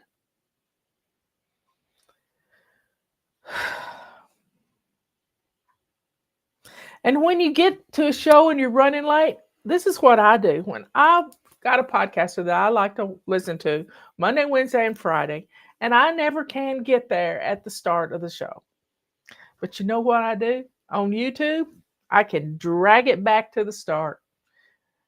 Now, I don't usually comment on shows. I kind of stay incognito. But I started at the beginning, just like I started. And right now, I got one of my favorite podcasters who's doing a show, and I'll get through with this one, and I'll go listen to Bo.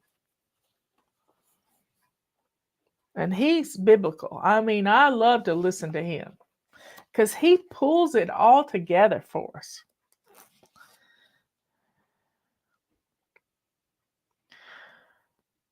Why is it important to get the emails, and what is amusing? Amusing is an essay I've written. And I know people hate emails, but the quickest way to get in your head is for you to read, even out loud, one of my messages every day. Stay consistent at reading one of my messages every day.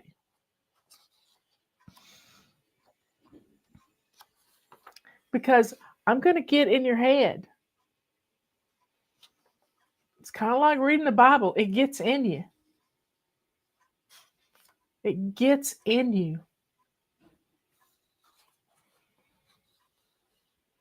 So if you want to change your way of thinking, read my messages.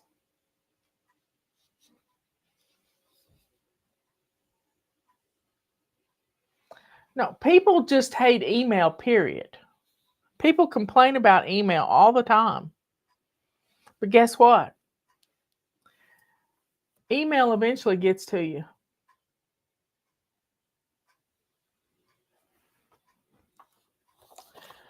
I want to be a better wife, mother, and a better citizen of the world like you are.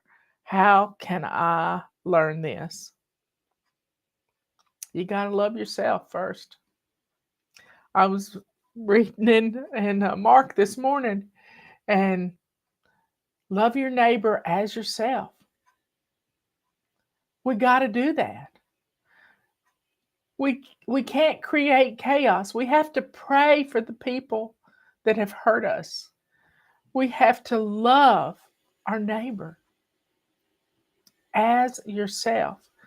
We're our own worst enemy. And if I can help you to realize that we've beaten ourselves up for so long, we don't even recognize when we do it.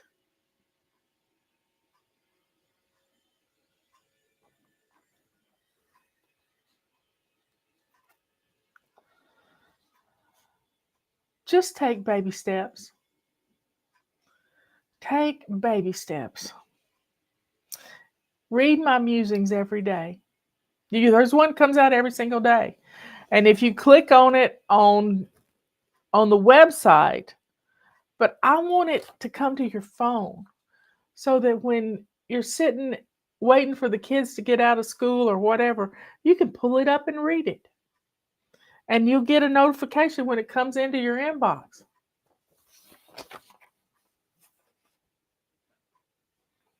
You got to quit beating yourself up, Katie. We got to stop that. We got enough people doing it. We got enough people beating us up that we don't need one more.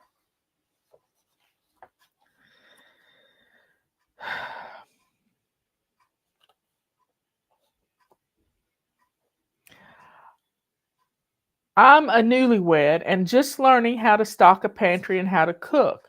My poor sweet husband has been through a lot of bad meals, except for the roast I fixed that was your recipe. Will you be putting out any more cooking videos? My husband said to tell you thank you. There's a bunch of them there, y'all, and it's at the top of the flight plan. Every day, there's a link to the playlist of how to cook things, how to make biscuits. And then find somebody like Patera that cooks country. And just start in. You really don't need a GPS to cook. You don't.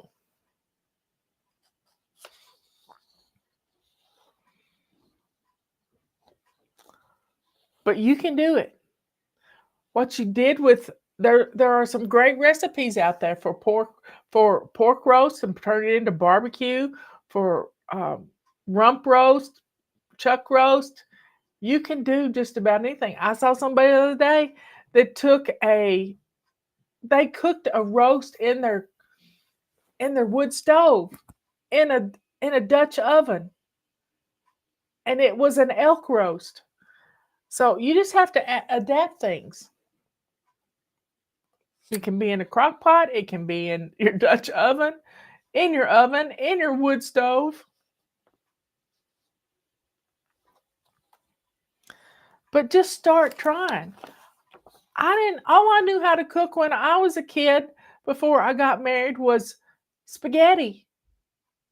And my daddy taught me how to do that. Mama didn't teach me how to cook. Patera has Appalachian homestead. She just lives across the mountain from me. She lives pretty close to Patty. She lives in southeast Tennessee. And she's homeschooled her boys. They're all in college now. Some of them's graduated. And she has 3 boys, and she made homemade artisan bread last night that looked so good, and she did it in a Dutch oven, in her oven. But Tara, she is opinionated, and she's going to tell it like it is, and that's what I like about her. And she's part Cherokee. She's done family history. She's had a great grandparent in every war in this country. And she's documented. My problem is forgetting the oven or stove is on. That's why you set a timer. Our stoves have timers on them, y'all. Our stoves have timers on them. Utilize your timer. If I start boiling water on the stove, I'm setting a timer for every 30 minutes to put a little more water in my thing, my tea kettle that steams up the house. I've decided I deserve to have the right tools to bless my home and bless me too. Where should I start? Right now, we got the best deal going on. It's $89.95. It's the complete pack. I would add a feather duster to it, but get some rags. Purple rags are $9.95 right now. Though you can do the floor with purple rags. You can scrub your elbows with purple rags.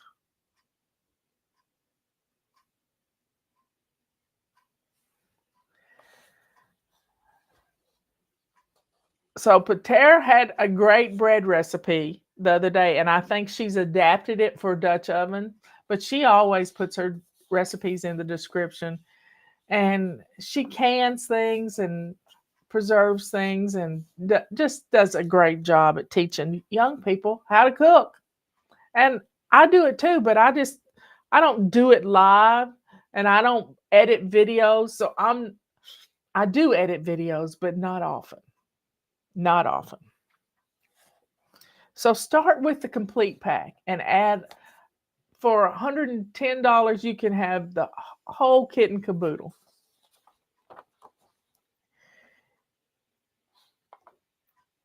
And you will love it. Number 12. Dear FlyLady, I have a black sink and I can't make it shine. I've used Comet Bleach, Barkeeper's Friend, amongst other cleaners. To make it shine, I used olive oil, Windex, and car wax. Nothing seems to work. Please tell me how to get my sink clean and shiny. Anita, you've gotten it clean. You've gotten it clean.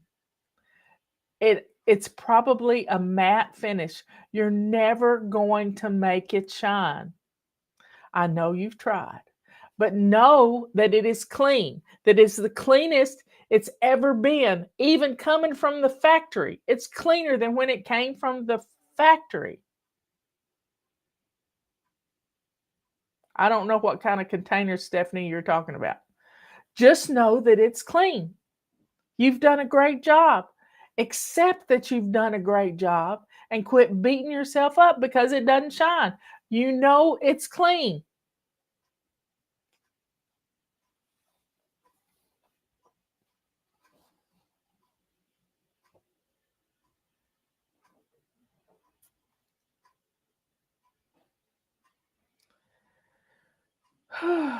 What's her YouTube channel? Patera's YouTube channel is Appalachian Homestead. And she pronounced it Appalachia. But you'll find her. You'll find her. She milks goats. She milks cows.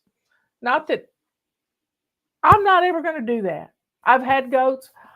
I don't ever want any more goats. I want some chickens, but if something got the chickens, it would break my heart. So I reserve the right to get chickens later.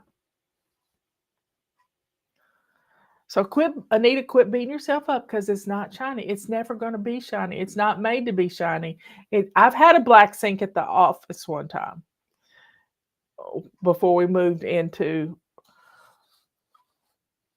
the one we built. Number 13, I think my perfectionism is attacking me. How do I get the lint off my purple rags? I pulled it out of the wash and I noticed lint.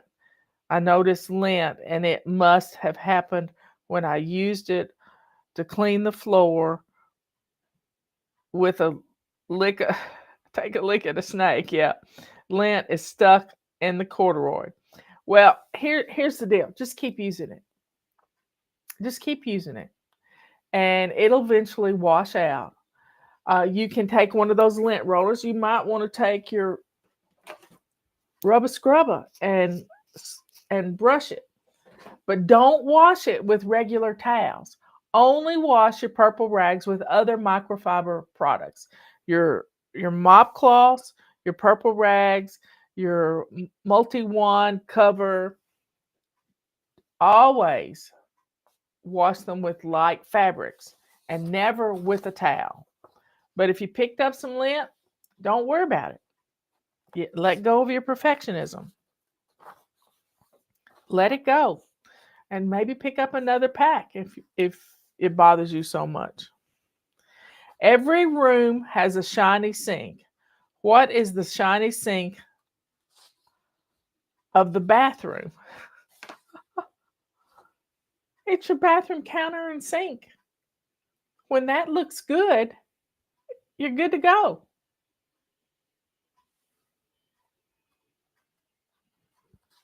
In your bedroom, it's your bed being made.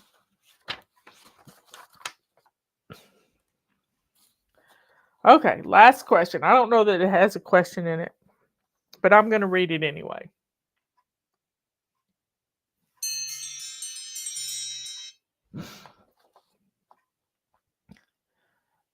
Good day, Fly Folk, and happy question and answer day, Fly Lady. Yesterday, you spoke of freedom this year. In my life, I thought growing up in clutter was a norm everyone struggled with. When I started working a 9-to-5 job, others commented on my lack of organization. I used to laugh it off, but now I truly see how it's hindering me. I haven't seen my bedroom floor in almost 12 years. I'm able to dance and exercise in my bedroom now. Most items I haven't worn in 6 months. I've been bagging and donating. I still have some ways to go. When you spoke of freedom, it reminded me there are so many areas in my life I prayed for freedom. And that was even before I found you. This I take as a confirmation that God has heard and continues to hear my prayers. Please pray for me that I continue to walk toward His freedom and complete purpose for my life. Thank you for always praying for us and showing us tough love and encouraging us. Warm regards, Fly Baby, living in His grace and mercy. You know, that's all any of us want, is this freedom. And it comes through loving God. And everything will fall into place. So let's go to the Lord in prayer. Dear Father in heaven, thank you for freedom. Those inalienable rights that you gave us. Thank you that we can grasp it and work toward helping others and loving others. Lord, you did an amazing thing when you sent your Son to this earth to die for our sins. You had a plan to make it easy on us. Thank you, Lord. Thank you so much. You made it easy on us. All we got to do is love like you do. Love makes the world go round. We've got to let go of anger and bitterness toward other people and love and pray for others. Thank you for all my fly babies who are striving to make their homes work for them. Thank you, Lord.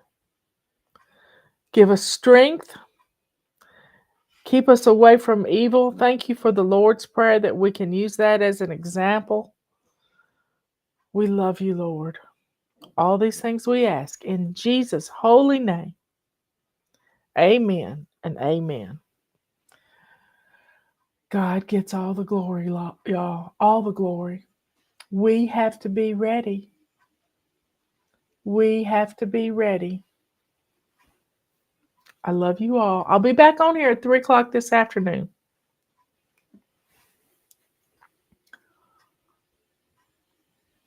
Don't climb chairs. Nope.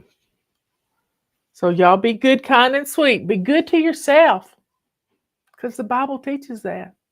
Love your neighbor as yourself. Be kind to others. And let the joy and the sweetness that is in your heart show the world who you are, a child of the Most High, the only living God in the universe.